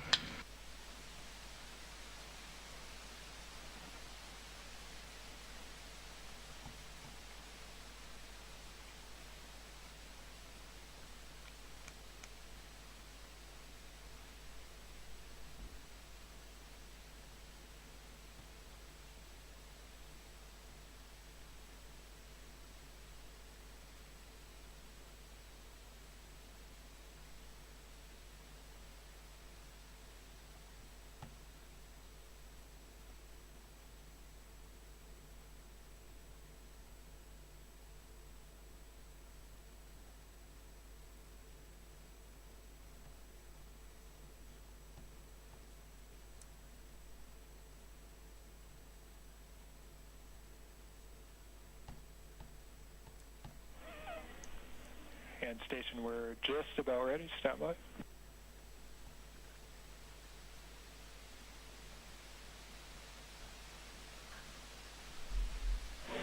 All right, Station, it's Houston on Space to Ground 2. Confirm that you are ready for the event. Houston, this station, we are ready for the event. Copy that. And sir, Administrator Bridenstine, welcome to MCC. Please call Station for a voice check. Station, this is the NASA Administrator. Can you hear me? We hear you loud and clear, sir. Welcome to the space station. Thank you, Chris. It's good to see you. And welcome to Bob and Doug. I will tell you, the whole world saw this mission, and we are so proud of everything you have done for our country, and in fact, to inspire the world.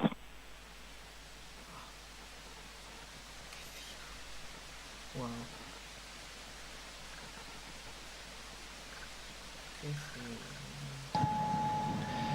We sure appreciate that, sir. It's obviously been our honor to be just a small part of this. We have to give credit to SpaceX, the Commercial Crew Program, and of course NASA. It's great to get the United States back in the crewed launch business, and we're just really glad to be on board this magnificent complex. Well, we have some VIPs with us here, and I'm sure they have some questions that they'd like to ask you, but I have one of my own before I turn it over. And I just wanted to find out if you guys got any sleep on your way up there the last, I'd say, I got 19 hours. Did you guys get any sleep?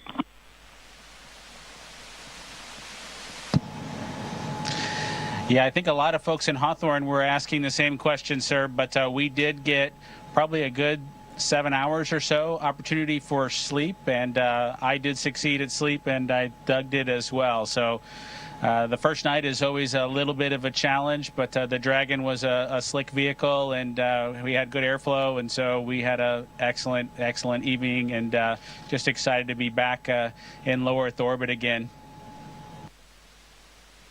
Amazing. Well, one of the people that is here with us today is Senator Ted Cruz, and of course he's a huge advocate of America's space program, and he's been somebody who has helped us so much as we transition from one administration to the next administration. And the reason missions like this can have success is because of continuity of purpose.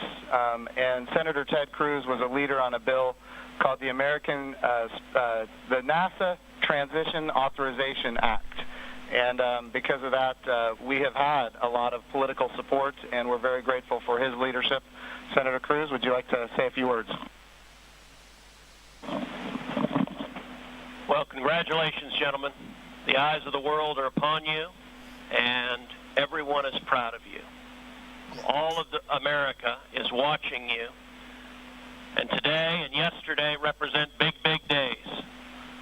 We're looking at a decade since we've had American astronauts launched on an American ship from American soil. And I can tell you, I sat with my wife and kids in our living room watching on TV yesterday, and I suspect we did what just about everyone watching did, including both of you, which is held our breath as it took off. And we're glad to see you've landed safely. We're glad to see you've docked. And so let me ask you, that Dragon is an amazing vehicle. How does she handle?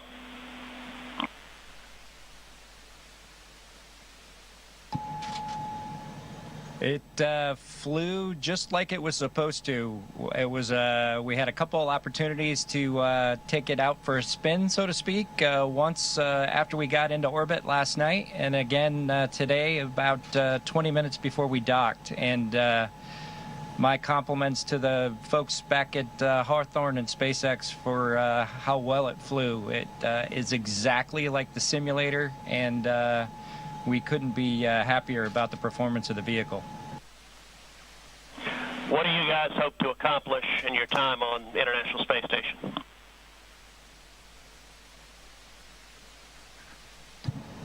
Well, while we're on board the space station, of course, with the new spacecraft, we do hope to put her through her paces, and so the good ship Endeavour is going to get a lot of checkout over the next week or two here, and hopefully we'll be able to declare her operational, and Doug and I will be able to take some burden off of Chris and his crewmates, Ivan and Anatoly, so that we can keep the space station operating at its peak possibilities. So we're looking forward to contributing any way that we can, and like I said, trying to keep space station as productive as possible. As a country, we're in the midst of a tough week. We're seeing protests, we're seeing a lot of anger, we're seeing violence. And I have to say, this launch and y'all's docking is a powerful inspiration of what we can do when we come together, of the power of unity, the power of ingenuity. And so I guess the last question I would ask you is since you have the opportunity to address, in particular, all the young people in America, what would you tell them in terms of what we can do when we can come together?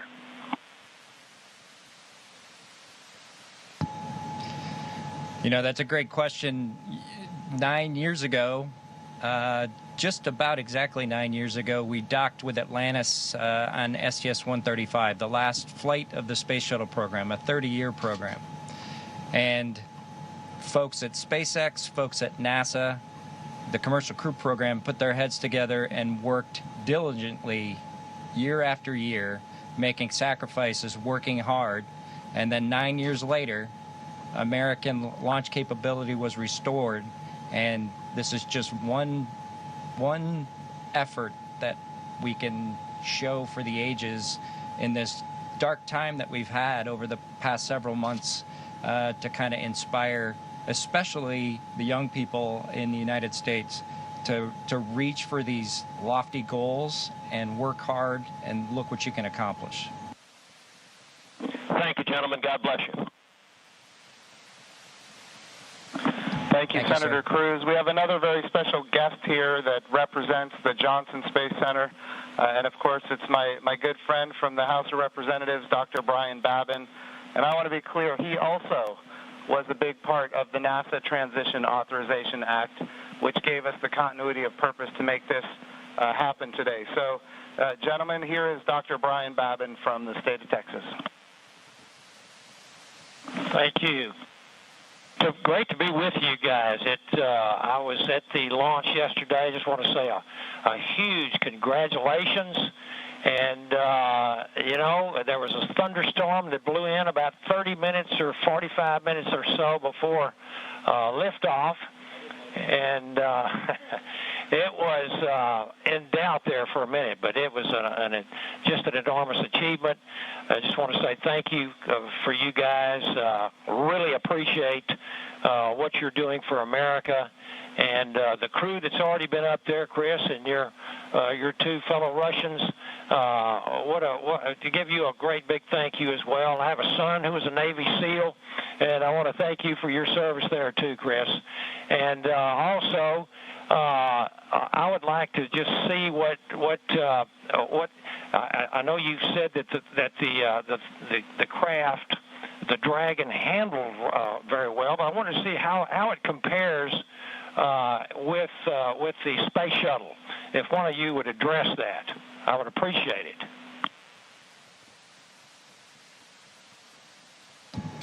Well, thank you, sir. It certainly has been a long endeavor for us and our namesake spacecraft. We're proud to have her on board the International Space Station after all that the teams around the country and across America have done to get us here today. As far as a comparison with the space shuttle, both Doug and I took a few minutes while we were accomplishing the approach and docking to, in our spare time, talk a little bit about it. We were surprised a little bit at how smooth things were off the pad. The space shuttle is a pretty rough ride heading into orbit with the solid rocket boosters. And our expectation was, as we continued with the flight into second stage, that things would basically get a lot smoother than the space shuttle did. But Dragon was huffing and puffing all the way into orbit, and we were definitely driving or riding a Dragon all the way up. And so it was not quite the same ride, the smooth ride, as the space shuttle was up to MECO. A little bit less G's, but a little bit more alive is probably the best way I would describe it. Anything else, Doug? No? Sounds good. Bob, what is MECO?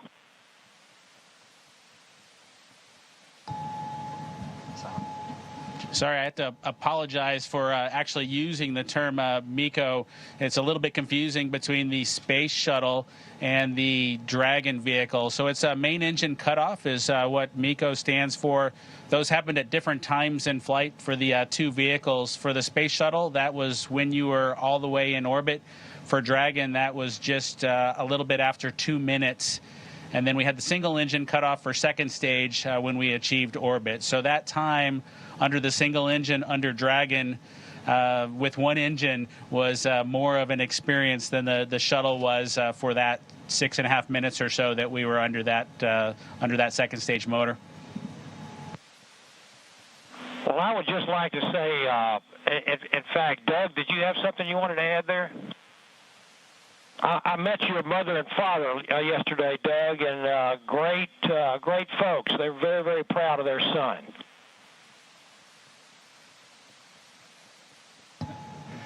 Yeah, that's pretty cool. Hopefully they enjoyed the launch. I know for parents, it can probably be pretty nerve-wracking for them to experience a launch. This was their third, so I'm glad everything went okay, and hopefully it was a good show. We haven't obviously heard or seen any video yet, but we're looking forward to seeing the launch replayed sometime.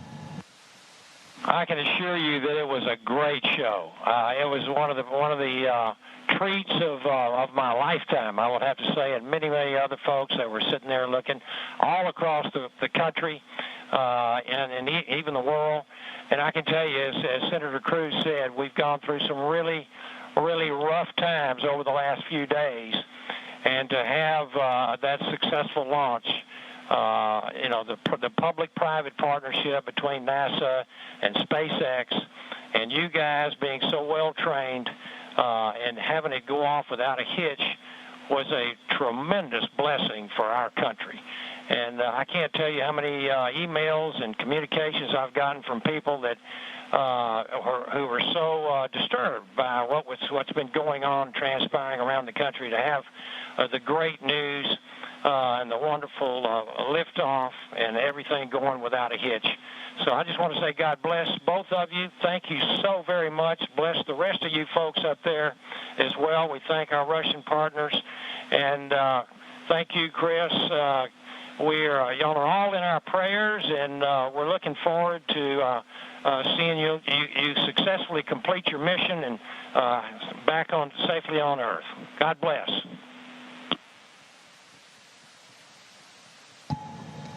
Thank you very much.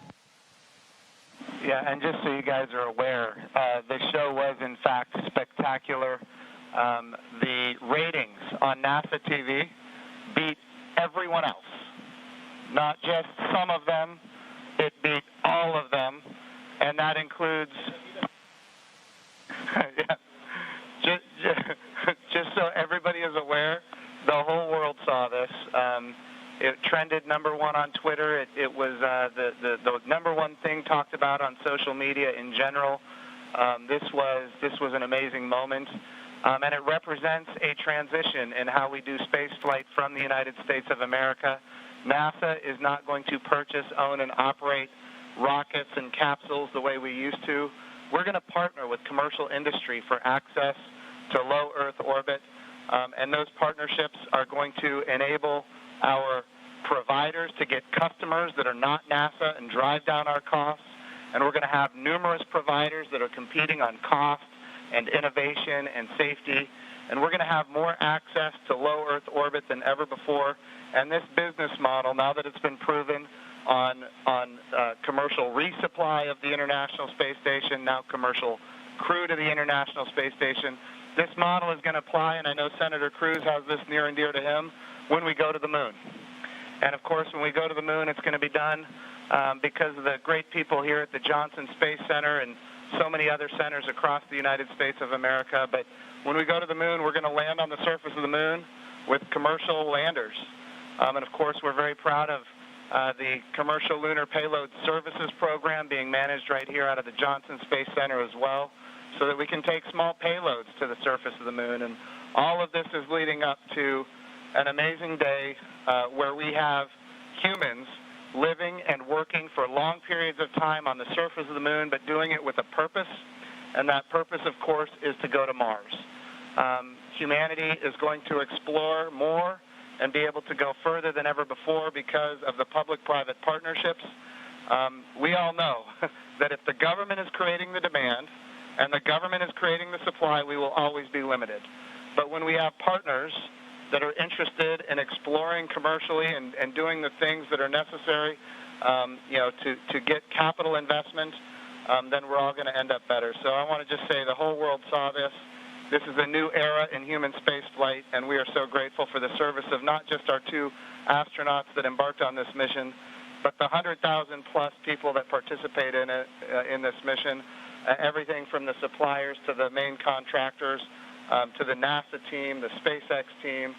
What an amazing day for our country and, in fact, for the world. I'm going to turn it over for a second to my deputy, Jim Morhard, who's been a great deputy at NASA.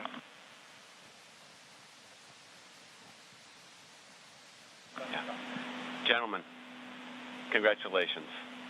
You know, Jim's mentioned going to the moon, and yesterday and today, one, you've inspired the Artemis generation, which is our next generation. And that's what this is about. It's really bringing the children that we've got and our grandchildren forward, so they'll be the ones that are going into deep space. This is the dawn of a new era, and we just thank you for being at the beginning of it. Thank you so much.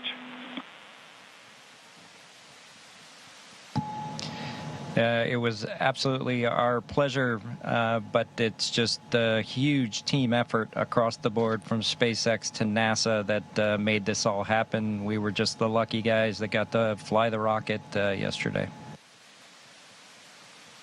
I have a question for Chris Cassidy. Our crew here decided to be about 3 days late You got to work them overtime, I presume, now to get them caught up on all the activities that they missed out on.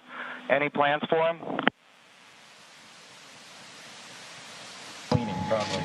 Well, the day they missed out on was a good one for them to skip. It was Saturday house cleaning, but I took care of it for them. We'll catch up next weekend. But in all seriousness, we've got a few things to take care of tonight. Make sure we're all safe and we know the plan in case something bad happens. And then we're looking forward to some operational stuff later in the month. Maybe we'll get outside and do some spacewalks. And our efforts in these coming weeks will be in that effort. So we're all super excited to have 2 more crewmates to the Expedition 63 team. Awesome. And of course, here in Houston, this is the home of the astronaut office, and the Johnson Space Center is led by Mark Geyer, and I'm going to turn it over to Mark for a few comments. Thank you, Jim. Hey, it's great to see all of you there. Good to see you, Bob and Doug. I know we talked a few days ago. You look a little taller than I remember you. And but I also want to thank Anatoly and Iman and of course Chris for what you guys have been doing since you all arrived. And I know there's been a ton to do, and you've been really busy, and I appreciate that. So I also like this visual of our international partnership. We have had a tremendous partnership with Roscosmos, and we will continue to do so.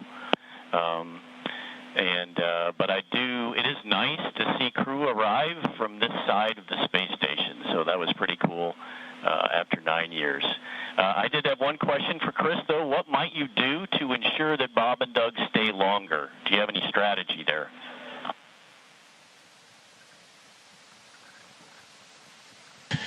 Well, we'll slow down the rate of which I'm eating food, and maybe we can stretch out our consumables a little bit. But that's a great question. We'll have to come up with some conniving scheme here in the next few days.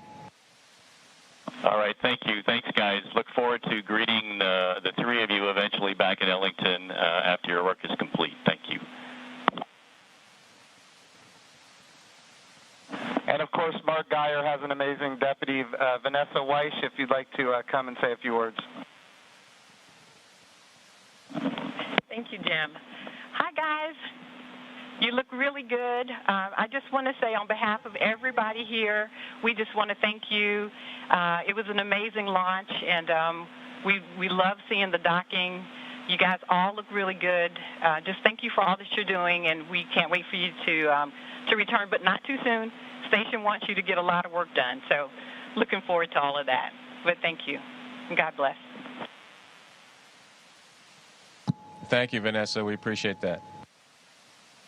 All right, we also have with us Steve Jerzik, who is the Associate Administrator for the agency. For people who don't know what that is, that, of course, is the Chief Operating Officer of the agency. But he also ran the flight readiness review for this mission. He did really an amazing job, and I can't say enough about his leadership at the agency. Steve, if you'd like to say a few words, ask a few questions. Hey guys, it is just great to see you all on the station. I can't tell you how my adrenaline shut down when you guys opened the hatch. I've just been on edge ever since yesterday, and the weather cleared. I can't tell you how great it's been to see you on station. It has been a team effort. I felt like the last 2 years I've kind of been part of the team, working through issues, and it's been a heck of a year and a half with Demo 1. And the in-flight abort test, and working through issues like parachutes and the escape system, and I just could not be more proud of the team for getting to this point. It's amazing, and you obviously have been part of that. I really appreciate you all showing up in Washington, D.C. at our reviews, and because the last thing we do at those reviews is look at you all, because you guys are the risk takers, and make sure you're okay with where we are and where we're headed. So I really, really appreciate that. I really appreciate your active participation in that. And I could not be more, like I said, more proud of the team. And congratulations. And it is awesome to see you guys on station.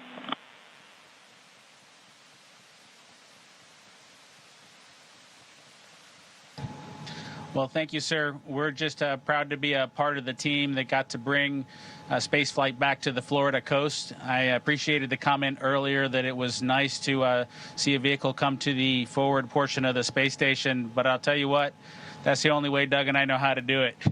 So thanks to the team for providing it to happen our way. We appreciate that. Well, Bob and Doug, just so you're aware, I'm being given the wrap signal. Doug, did you have something to say before we wrap it up here? Oh, no, sir. We're just happy to be here, and Chris is going to put us to work, and hopefully we will fit in and not mess too many things up.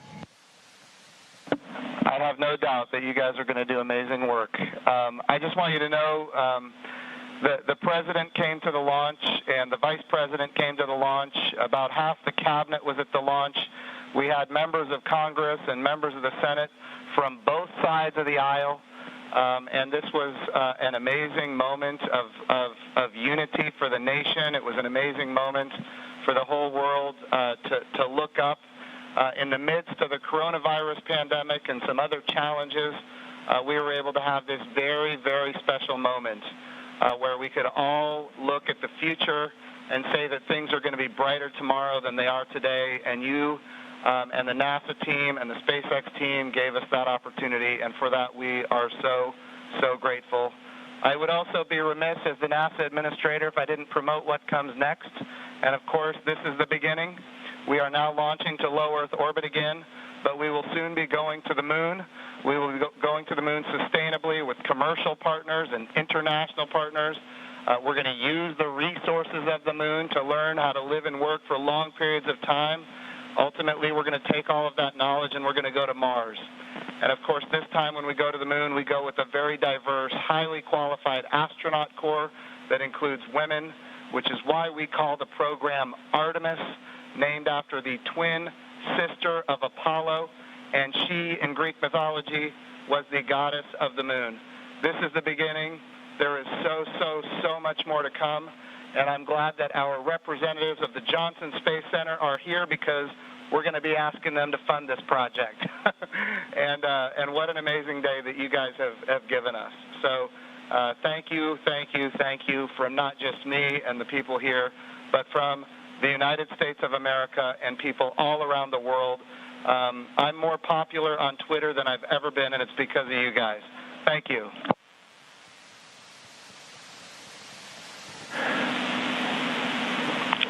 To the crew on the International Thank you to all Space of you. Station. Thank you very much. Hey, Chris, we ask that you just hold your position for a few minutes. There's, of course, a number of photos we'd like to take. And then a quick note for those down here in the room. To Senator Cruz, Congressman Bobbin, Administrator Bridenstine, Director Geyer, and all of our distinguished visitors, thank you for your participation in today's historic event, and thank you for the leadership that has enabled it.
Station, this is Houston ACR.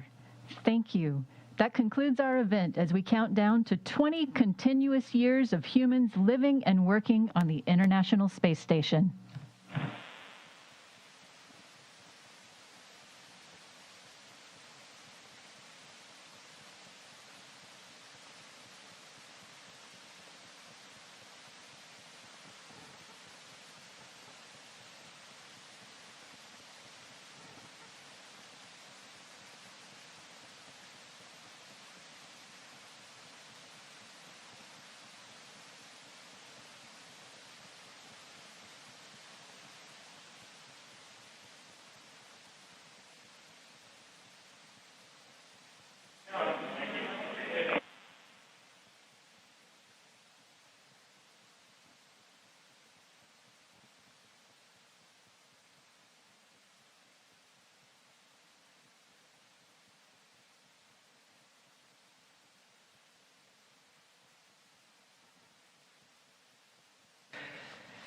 That concludes our coverage of the SpaceX Demo 2 mission in conjunction with NASA.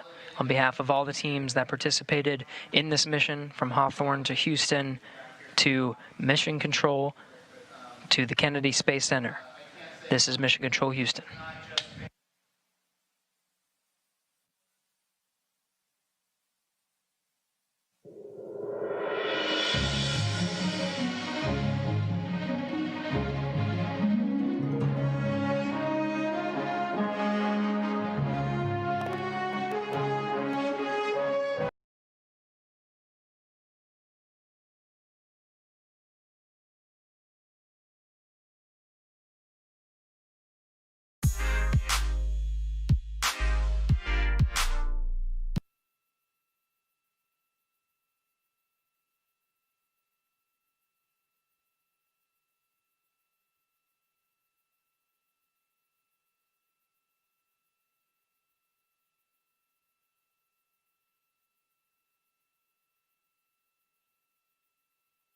Falcon 9 is in startup. Ground gas closeout is complete.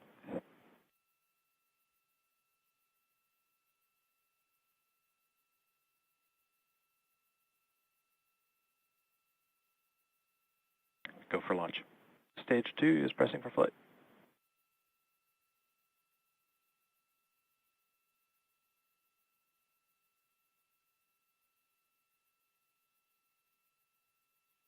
T-minus 30 seconds.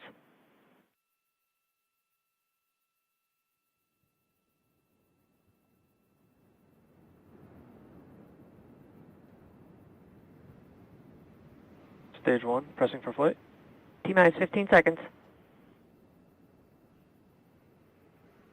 10, 9, 8, 7, 6, 5, 4, 3, 2, 1, 0.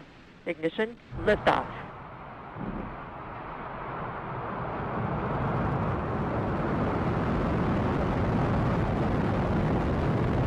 Vehicle is pitching downrange.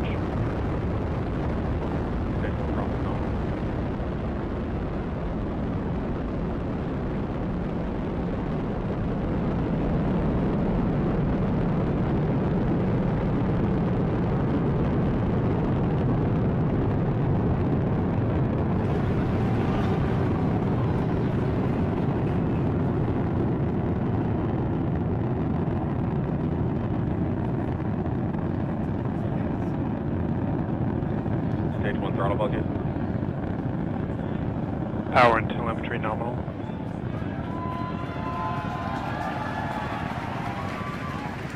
For those of you just joining us, you are watching a live view of the Falcon 9 rocket as it ascends through the atmosphere carrying the SpaceX Dragon 2 capsule to Vehicle orbit. is supersonic. The vehicle just passed through max Q, which is the point of maximum aerodynamic pressure on the vehicle.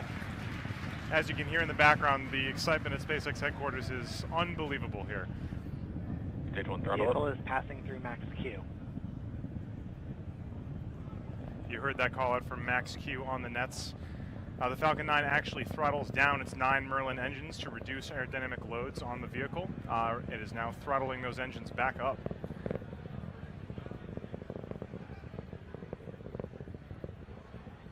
Coming up at T plus 2 minutes and 35 seconds is going to be three events in quick succession. The first one is going to be the main engine cutoff, or MECO.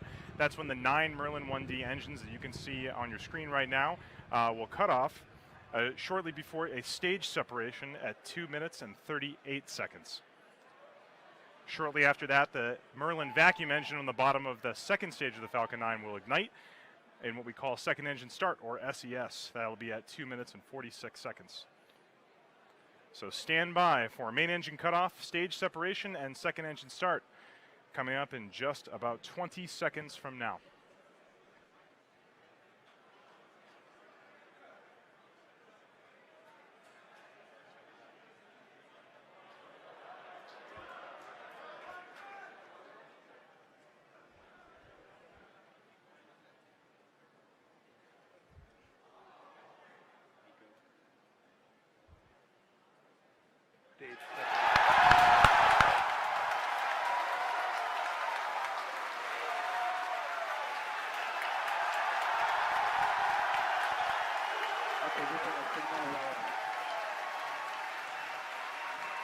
As you can hear from the cheering here at SpaceX headquarters, we did have a successful main engine cutoff, a stage separation. And as you can see on the right-hand side of your screen, that second stage engine is currently started and accelerating Dragon towards orbit. On the left-hand side of your screen, that is a view from the first stage as it makes its way back down towards the Earth. Let's go down to Lauren and Dan for updates on that first stage recovery. All right, so as you can just see, we lifted off. We had an awesome liftoff of stage 1, and stage 2 is burning beautifully. Stage 1 also has a secondary mission that it is performing right now, which is getting ready to come back to the drone ship and land. So stage 1 is going to execute 2 burns before landing on the drone ship. The first is the entry burn start, which is starting at T plus 7 minutes and 48 seconds approximately. That's where 3 of the M1D engines will reignite. And what that burn does is it slows down stage 1 as it re-enters the upper parts of the Earth's atmosphere. If we didn't do that, that aerodynamic re-entry heating, the aero heating would heat up stage 1 and it would potentially break it apart. So we got to slow it down. From there, stage 1 is going to coast its way back down using those grid fins to help steer it, and then it'll execute the landing burn. That's going to happen at T plus 9 minutes and 24 seconds. That's where we're going to reignite that center E9 engine to hopefully bring stage 1 down to a beautiful stop right on the drone ship. That's right, and while all that's happening, the second stage, which you can see glowing bright here, continuing to power Dragon, it's going to continue burning until just about 9 minutes after launch. So at 8 minutes and 59 seconds is where it's targeted to cut off. Down to a single engine, but that one providing a little over 200,000 pounds of thrust to carry Dragon through the upper parts of Earth's atmosphere. Not as much resistance to fight against once you're up this high.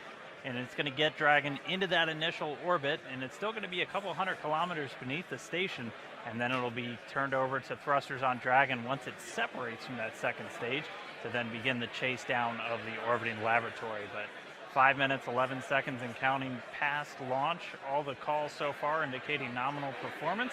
So we're continuing to see great stuff so far from both stages of Falcon 9. Okay, we're hearing that MVAC is performing nominally. It's looking good on power.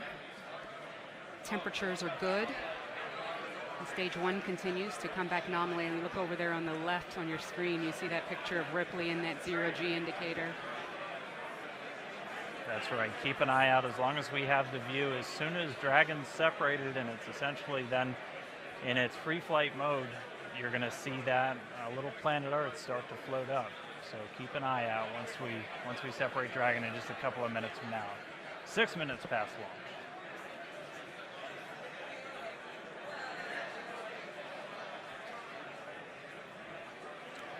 Trajectory continues to be nominal on stage 2.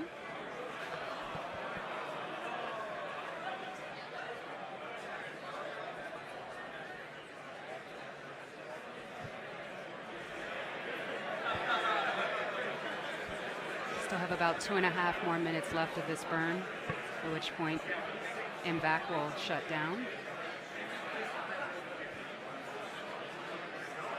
We're just under a minute away from that entry burn on stage 1 that I mentioned before.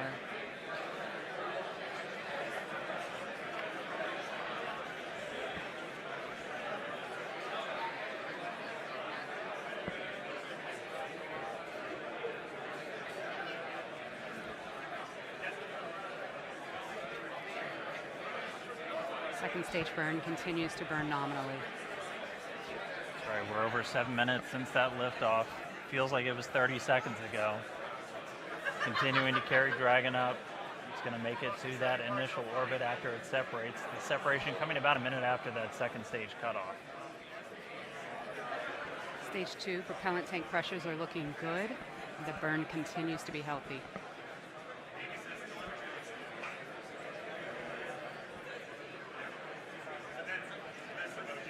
Now coming up in about 10 seconds, that entry burn is going to start. Hopefully we'll have onboard video and you'll be able to watch. Let's listen in on the call-outs. Stage 1 FTS is safe. Stage 1 entry burn has started. look at that plume. So 3 N1D engines reigniting. Burn is going to continue on for about another 18 or so seconds.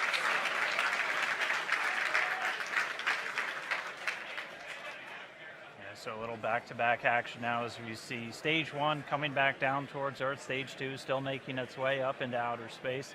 The Dragon still nestled on top, getting ready. Stage 1 entry burn shutdown. And there's the end of that stage 1 shutdown. Okay, so stage 1 is going to continue to coast its way down using those grid fins for attitude control and steering. Next and in just under a Steering minute. ship, AOS. Yeah, that's right. It's coming up in about 10 seconds.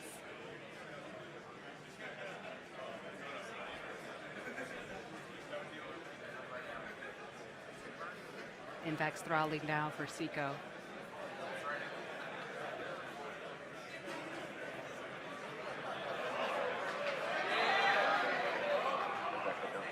Stage 1 is transonic. And we have had a successful shutdown. Vimvac. All right. Stage 1 landing burn is supposed to start. At the start of that burn, stage 1 will be traveling at 275 meters per second. That single engine burn is going to bring that from 275 to 0. We did just hear that stage 1 landing burn has started.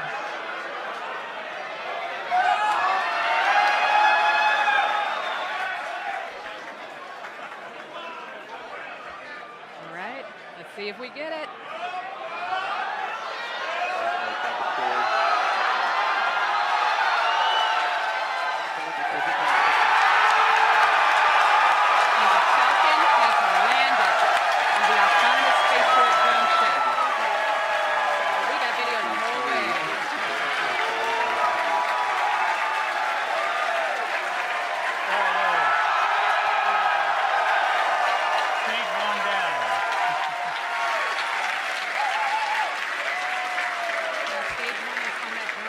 About 500 kilometers away from where it launched from. The vehicle will now undergo its safing procedures, and the recovery team will make sure it's strapped down and it'll make its way back to Earth. Or sorry, back to Cape Canaveral. It's already on it. So there's still a lot more to go here. We have Dragon separation coming up. Let's go back to Tom Perderio to cover that next big milestone. Wow, what a landing. Coming up very shortly in just about 20 seconds here. The Dragon spacecraft is going to be separating from the top of the Falcon 9 rocket.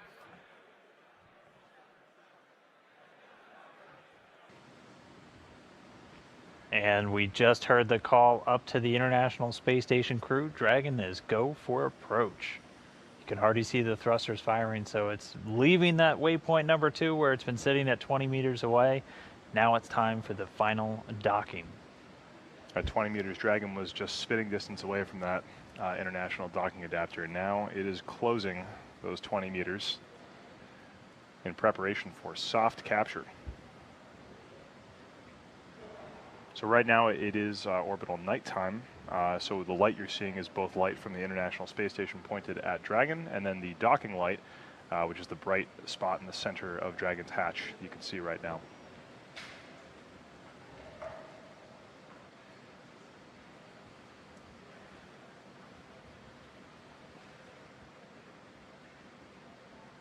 Right now, Dragon's flight computer is using those Draco thrusters, as you can see them firing on your screen to Station Houston and 1, Dragon is resuming approach and is go for docking. Monitor per steps 9 and 10 in 1.102. Dragon approach and retreat monitoring.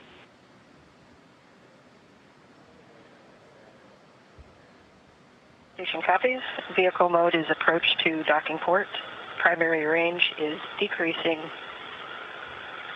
Vehicle is centered. Copy all. And getting good reports from Anne McClain there on board the International Space Station. Dragon is approaching, everything in on the center and still looking good. So the crew is using that centerline camera on the Dragon spacecraft just to do all of their final monitoring of the vehicle. This camera a little off center. This is not the one the crew's using, but this is one that we have. But you can see now that international docking adapter. It's attached to a larger black piece of the station. That's a pressurized mating adapter, which is then attached to actually one of the modules, which is known as Node 2 in the Harmony. It's the Harmony module. So Dragon continuing to close in. It's expected to take just about 5 minutes or so, and there's a great side-by-side look. One view on your left from Dragon, one view on your right from the International Space Station. On the view on the left from Dragon looking at the space station, we can finally see those details of the international docking adapter. The IDA is a passive system, and the Dragon contains all the active components of that docking system. You can actually see those androgynous petals, those 3 petals that are kind of sticking at 120 degrees apart from each other on the IDA on the left-hand side. In the very middle is actually a visual docking target that the astronauts can use to judge whether or not the Dragon is right on course. It has a little stick that comes off from the center of it, so you can see the stick's shadow and determine whether or not you're directly on center in all 3 axes. Like Dan said, this camera view on the left from Dragon is not the centerline camera. It's actually the forward media cam. Range is 9.5 and decreasing. Vehicle is centered. Largest excursion observed is less than half a meter. Less than half a degree. Copy. All right, we're inside 10 meters. Halfway there. Like I was saying, this camera view right here is just a little bit off center from the center line, so it may look like we're not approaching that IDA directly head on, just because the camera's not in the right position, but the crew has that center line camera, which is directly dead on, and as long as we keep hearing these good callouts, it sounds like Dragon is dead right where it needs to be. And there it is, there's that center line camera view that the crew in the International Space Station is using. They use the overlays to figure out, and that visual docking guide right there to make sure that Dragon is exactly where it needs to be as it approaches.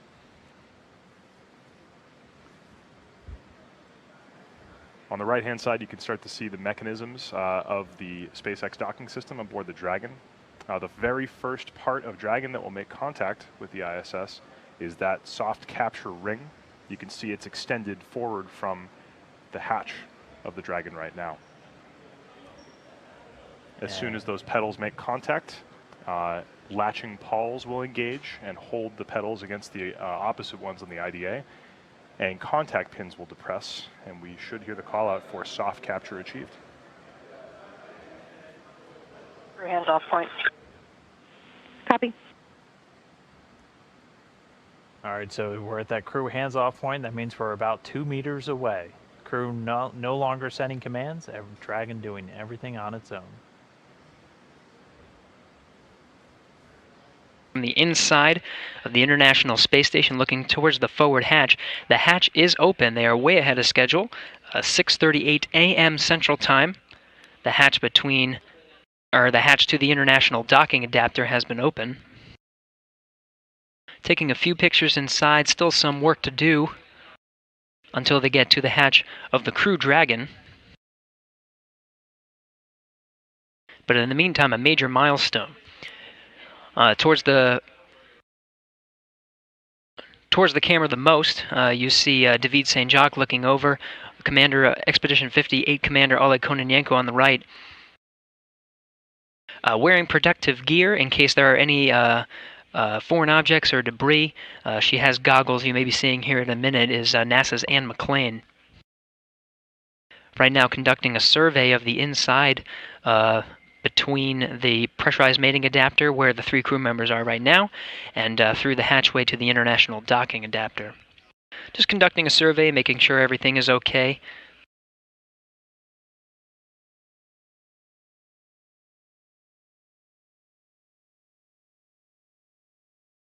Once they confirm these next steps, they'll be able to perform the next major milestone, which will be the hatch opening of the Crew Dragon, right on the other side of that open hatch right now. At step 4.1, heading pass hatch is open. There was no sign of warp, no condensation. There was a little bit of dust in the air initially. That's all we observed. Copy all.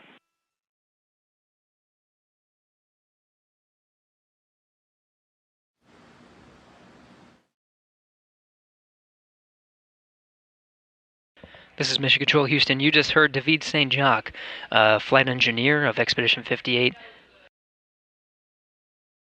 astronaut of the Canadian Space Agency, providing a little update on what's on the other side of the hatch there. Nothing too major, just a little bit of dust, but otherwise pretty clear. Astronauts continuing to conduct the survey. You can see some of the flashes of the camera at the hands now of NASA's Anne McClain.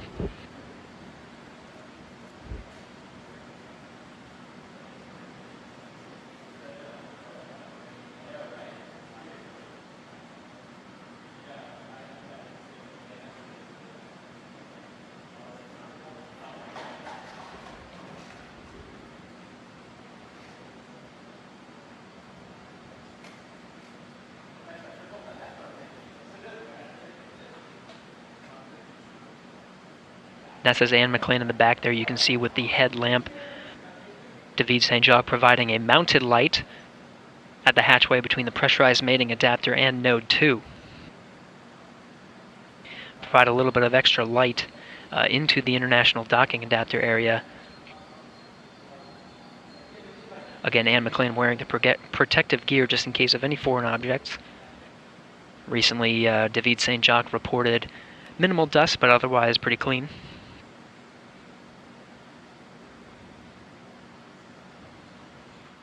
After conducting the survey and wrapping up with any photography taken during this time, the next major milestone will be to open another hatch that's beyond this one that you're seeing right now. That is the hatch of the Crew Dragon, currently docked to the forward end of the International Space Station. Docking time for that vehicle was 4:51 a.m. Central Time.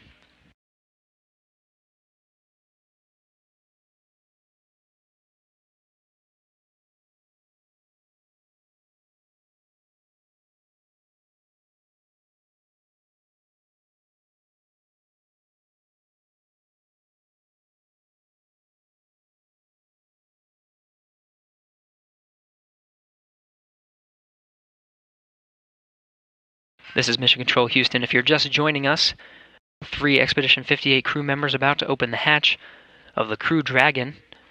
The hatch currently open between the pressurized mating adapter, where you see David St. Jacques on the left and Oleg Kononenko on the right, and McClain inside the international docking adapter. Joining us now is Dan Hewitt.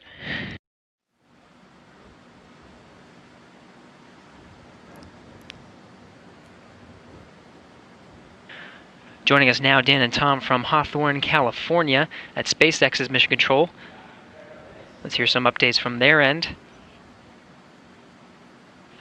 on the updates, the latest updates of the Crew Dragon and what's to expect for these procedures as the crew begins to head towards opening the hatch and actually going inside. Dan and Tom. All right, thanks, Gary. And yeah, we're watching along from here too. Thanks for taking us from docking to where we are now. And yeah, we got one hatch open. We got one more to go. So obviously that second hatch being opened is the one we're really looking for when we get the hatch open and the crew can actually start going inside a Dragon.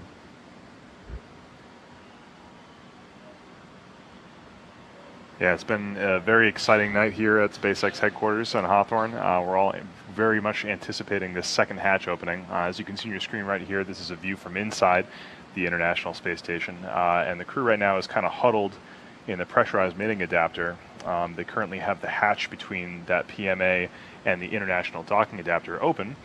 And they're currently just doing the final checks before they open the second hatch, which is in the top of Crew Dragon. Yeah, and if anybody has been tuned in, we're expecting that potentially in the next 5 minutes or so. The crew is just going to have to do some final checks, and then we'll be ready to go. So that hatch opening could come as early as 4:50 a.m. Pacific time. Sorry to keep jumping around on time zones, but we are in different parts of the country as all the teams are working together. But it could be coming in just about 5 minutes from now.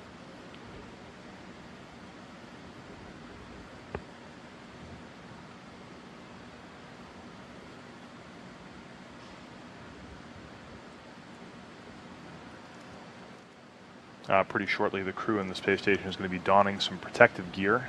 This is just a precaution, as this is the first time that the Dragon spacecraft has docked with the International Space Station.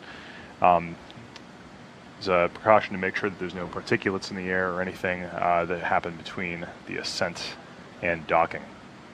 So you might be seeing them donning some masks right before they open that hatch.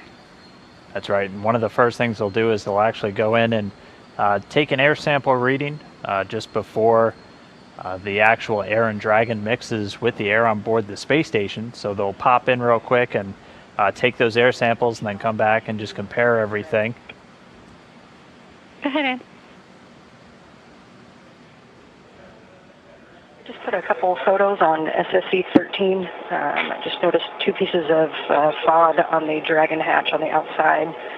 One of them just looks like a small piece of string or rope that's on the hatch label. The second one is about 1.5 inches, and it looks, what it appears as is a kind of clear plasticky type of material. But I put some photos on SSC-13. Okay, copy the two items that you've noticed, and then them being on SSC-13, and we'll get those pulled down.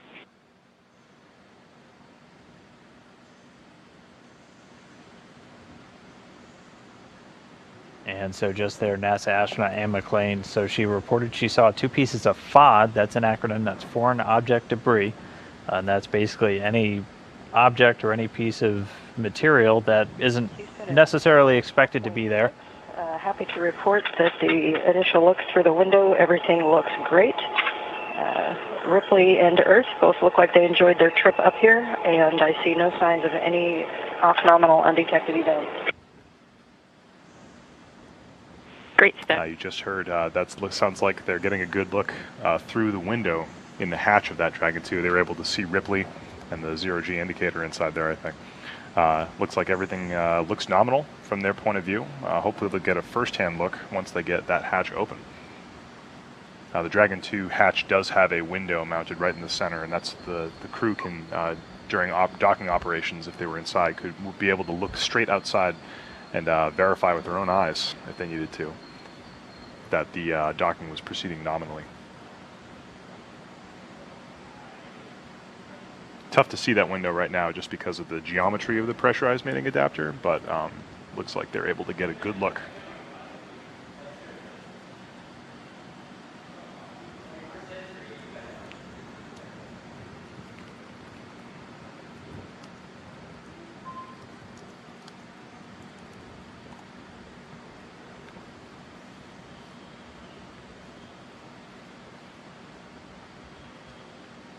Yeah, again, once the crew gets the hatch open, the first thing they'll do is go in and take a couple of air samples, and they'll come back. They'll leave the hatch open and come and compare those air samples to basically just the background samples that they get from inside the space station. That's one of the interesting things about being in microgravity is there's no natural convection. So the atmosphere inside the Dragon capsule, even though you open up the hatchway, as long as the pressures are pretty much the same, the air's not going to start mixing until we actually engage some active measures. They have a bunch of fans throughout the entire space station just to actively move the air, because if you were to just sit in a cabin in microgravity, the air wouldn't move on its own. That's one of the things that they would always talk about. Some of the crew members would, if you stay in one place and you're constantly breathing out, you'll kind of get a bubble of CO2 around you as you're exhaling. So it's always good for them to move around. But so they're going to open up the hatch and take those air sample readings, and then once everything checks out okay, they kick on the fans and they actually start circulating all of the air inside of Dragon with that of the rest of the space station. So Dragon already drawing on power from the station, pretty soon going to be sharing its oxygen and its atmosphere too. It's kind of crazy, all these things we take for granted here on Earth in the presence of gravity, so changed by the lack of it on orbit.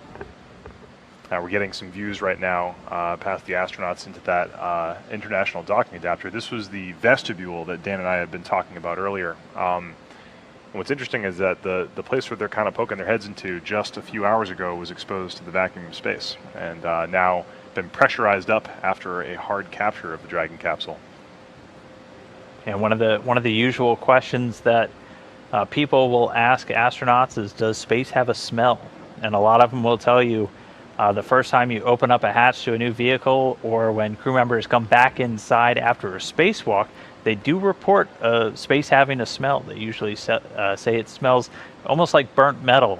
Some believe that might be the atomic oxygen, which is out in the environment, but they might be smelling that right now because the area that they're in, where they're basically inside the International Docking Adapter now, was just exposed to space a couple hours ago.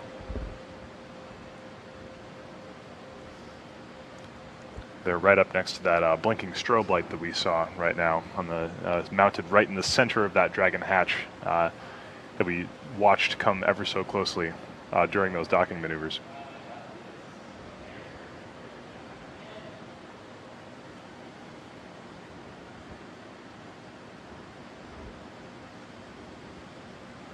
And again, just 3 crew members right now on board the space station. It's the Expedition 58 crew.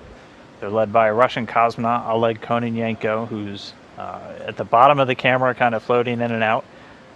In the center of your camera is NASA astronaut Anne McClain, and further along in the pressurized mating adapter, right up against the hatch, is a Canadian astronaut, David St. Jacques.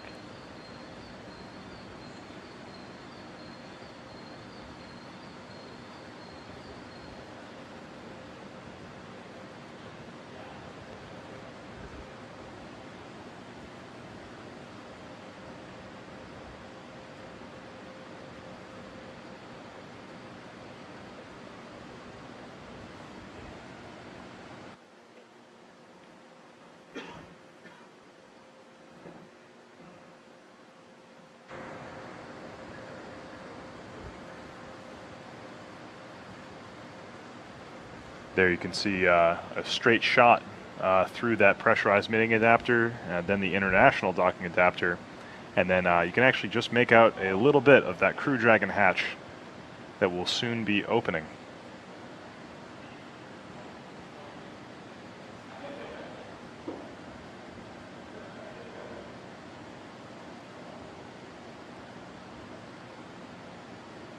Are the crew gracious enough to give us a bit of a zoom there? And there you go. There it is. There's the hatch. It's worth noting that the pressurized mating adapter is actually how the space shuttle also docked with the International Space Station. On 2, step 5.7. without- We're ready for final Dragon hatch equalization. Checking.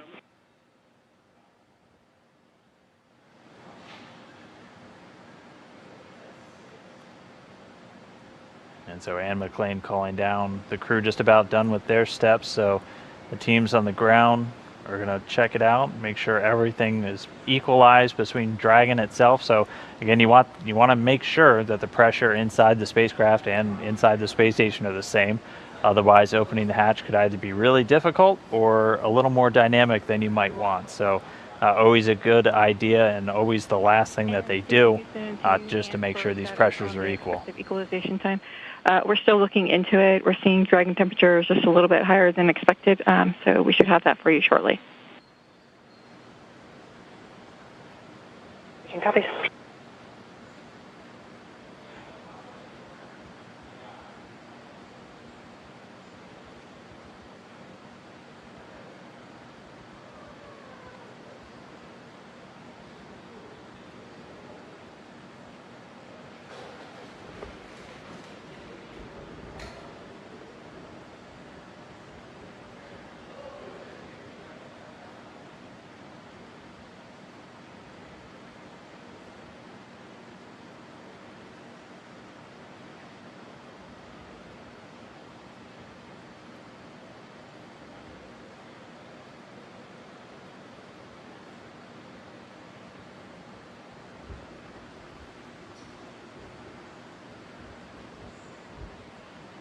As Dan mentioned, we're just now waiting for the crew aboard the space station to verify that everything is good inside that Dragon capsule. It's in contact with the capsule via the umbilicals.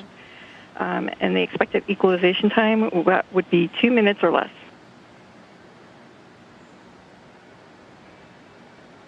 Be 2 minutes or less. As you just heard, it sounds like equalization may be complete as early as 2 minutes from now. But we're getting all that. They're getting Dragon telemetry via those umbilicals that plugged in shortly after hard capture. and they're able to monitor all of the telemetry channels coming out of Dragon, which includes things like air cabin temperature and pressure, humidity, presence of any other things inside the air. And by monitoring those, they can make sure that the pressure and temperature are at appropriate levels to open that hatch.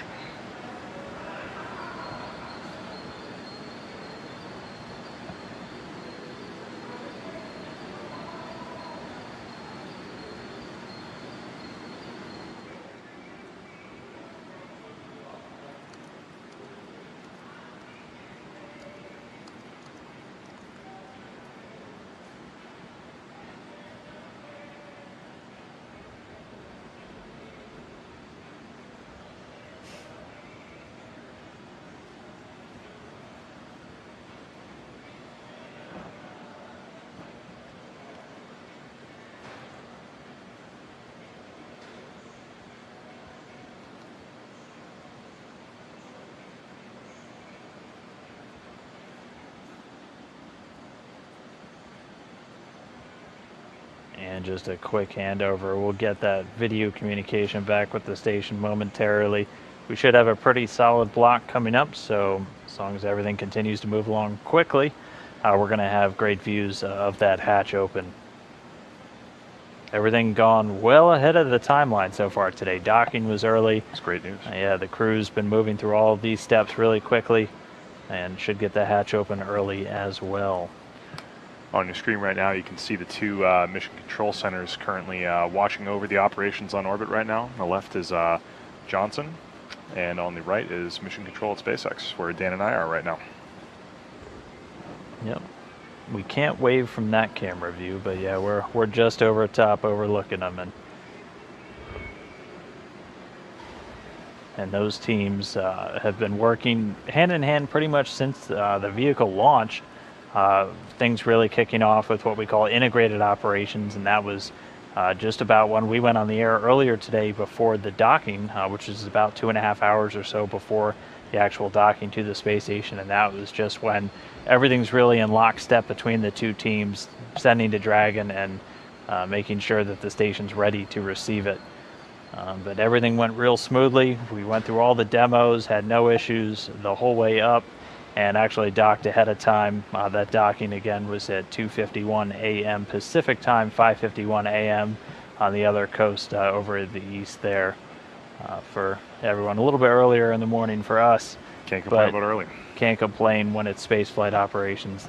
They don't tend to follow our clocks, they follow their own clock, which the space station follows Greenwich Mean Time. That's what the crew's on, and that's what we use to coordinate all of the different teams around the globe.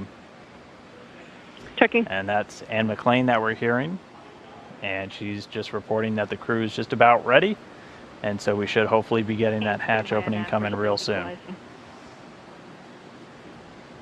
That's right. And so the ground is still looking for the pressures to all equal out, and then as soon as that looks good, they'll be ready to press forward. But again, I think hatch opening was originally supposed to be about 45 minutes from now. So we are still well ahead of our timeline for the day.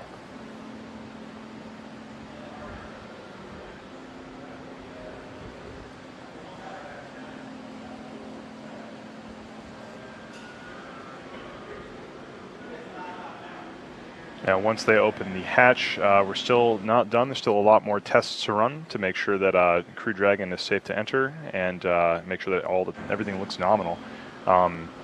We're actually right now seeing some live views inside the Crew Dragon spacecraft right there. You can see Ripley sitting over in the far left seat, and of course the zero gravity indicator, which has taken the liking to that footrest on the closest seat to the screen. Which this has me really excited, because anybody who's followed a lot of space station operations over the years, I can't remember a time we've had the view from inside the spacecraft that just docked as the hatch gets open. So this is going to be really cool to see the hatch come open from this perspective, what the astronauts will actually be seeing when they're sitting inside this vehicle, and we'll be able to see the space station crew come through. You can imagine seeing a time lapse of this footage from launch, when they closed the side hatch of the Dragon to load all the cargo in, and then fast forwarded to now when astronauts on orbit are about to enter through the forward hatch. It's just unbelievable.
in station on 2 for ingress.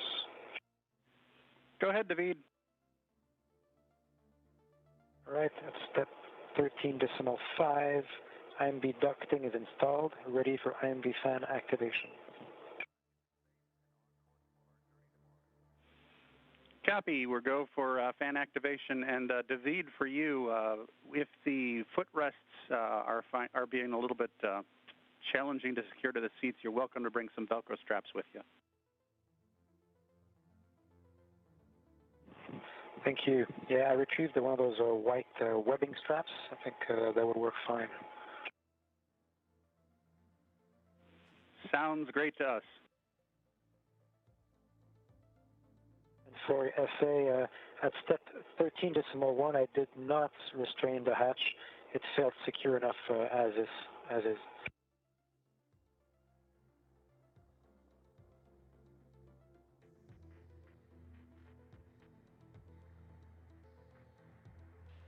This is Mission Control Houston. You're looking at a view from the inside of the Crew Dragon spacecraft. This is SpaceX's human-rated vehicle that's currently attached to the forward end of the International Space Station.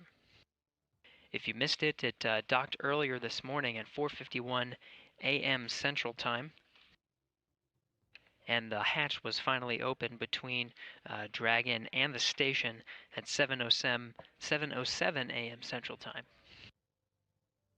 At this time, the International Space Station is 255 statute miles over the North Pacific Ocean, about to enter into an orbital sunrise. At this time, the crew is a little bit ahead of schedule for their operations of entering into Dragon and conducting a series of maintenance activity, or I guess a series of activities that are a part of basically welcoming the Dragon vehicle to the International Space Station. Of this includes the installation of some ducting, part of the ventilation system that helps cycle air from the station, or from Dragon to the station. They're also going to be installing some window covers and check several valves inside the Dragon's cabin.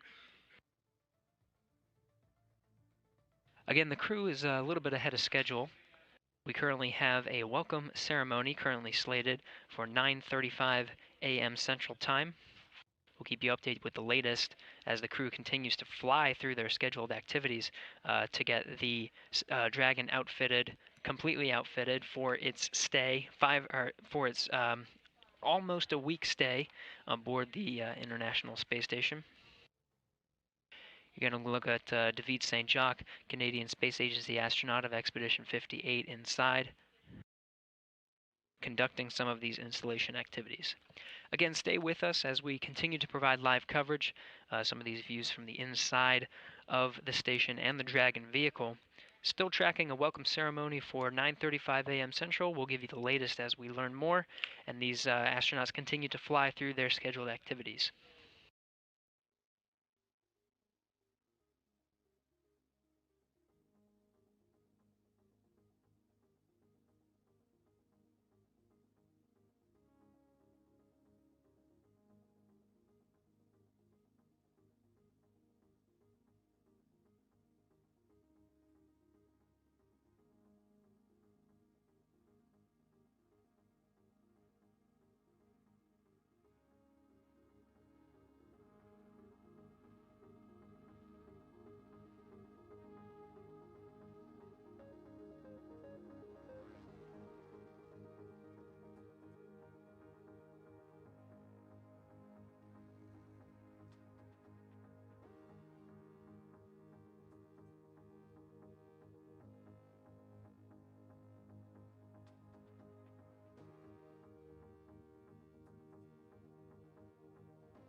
Direi che a questo punto, essendo finita la live, essendo tornata un'altra live, possiamo anche chiudere. Allora io direi... a parte che è andato via il video, che non è andato via ancora da voi. Allora io direi, beh, che possiamo a questo punto salutarci.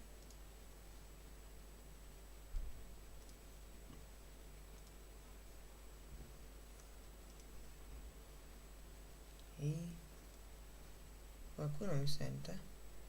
Perché mi sentire qualcuno mi vede? Direi proprio di no. Riavvio un attimo la webcam, dai.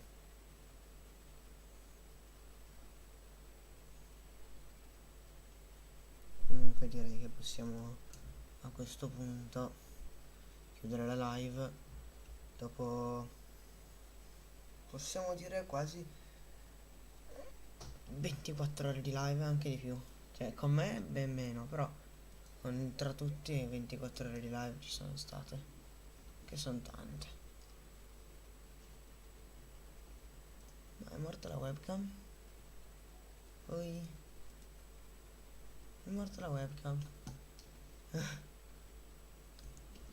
Sembra morta la webcam. Già. Speriamo di no. PC camera.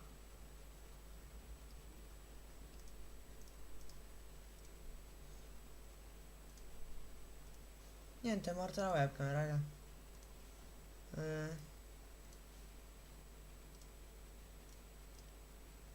Oh no, niente, non è morta. Ok, pensavo peggio. Pensavo fosse morta, sarebbe stato un casino.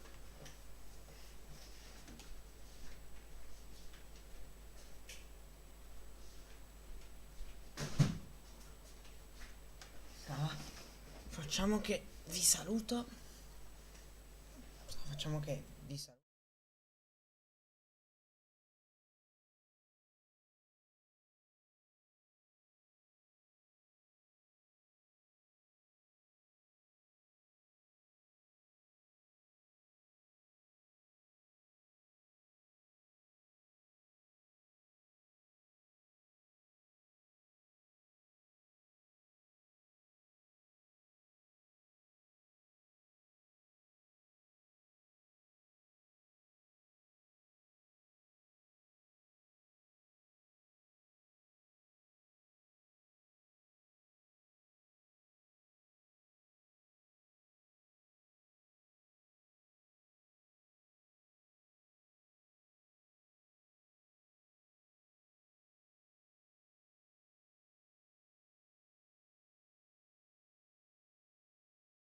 Guarda, non sono ancora passate le 24 ore dal lancio.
Ah ragazzi, niente, non mi avete sentito per tutto il tempo. Perché avevo il microfono spento. Quindi vi lascio il timer. È stato tutto bello, complimenti ancora a SpaceX, Crew Dragon, NASA, spettacolare. Dal lancio fino alla docking fino all'entrata. Complimenti ancora, tutto bellissimo. Niente, adesso io vado, vi lascio col timer. Buona serata.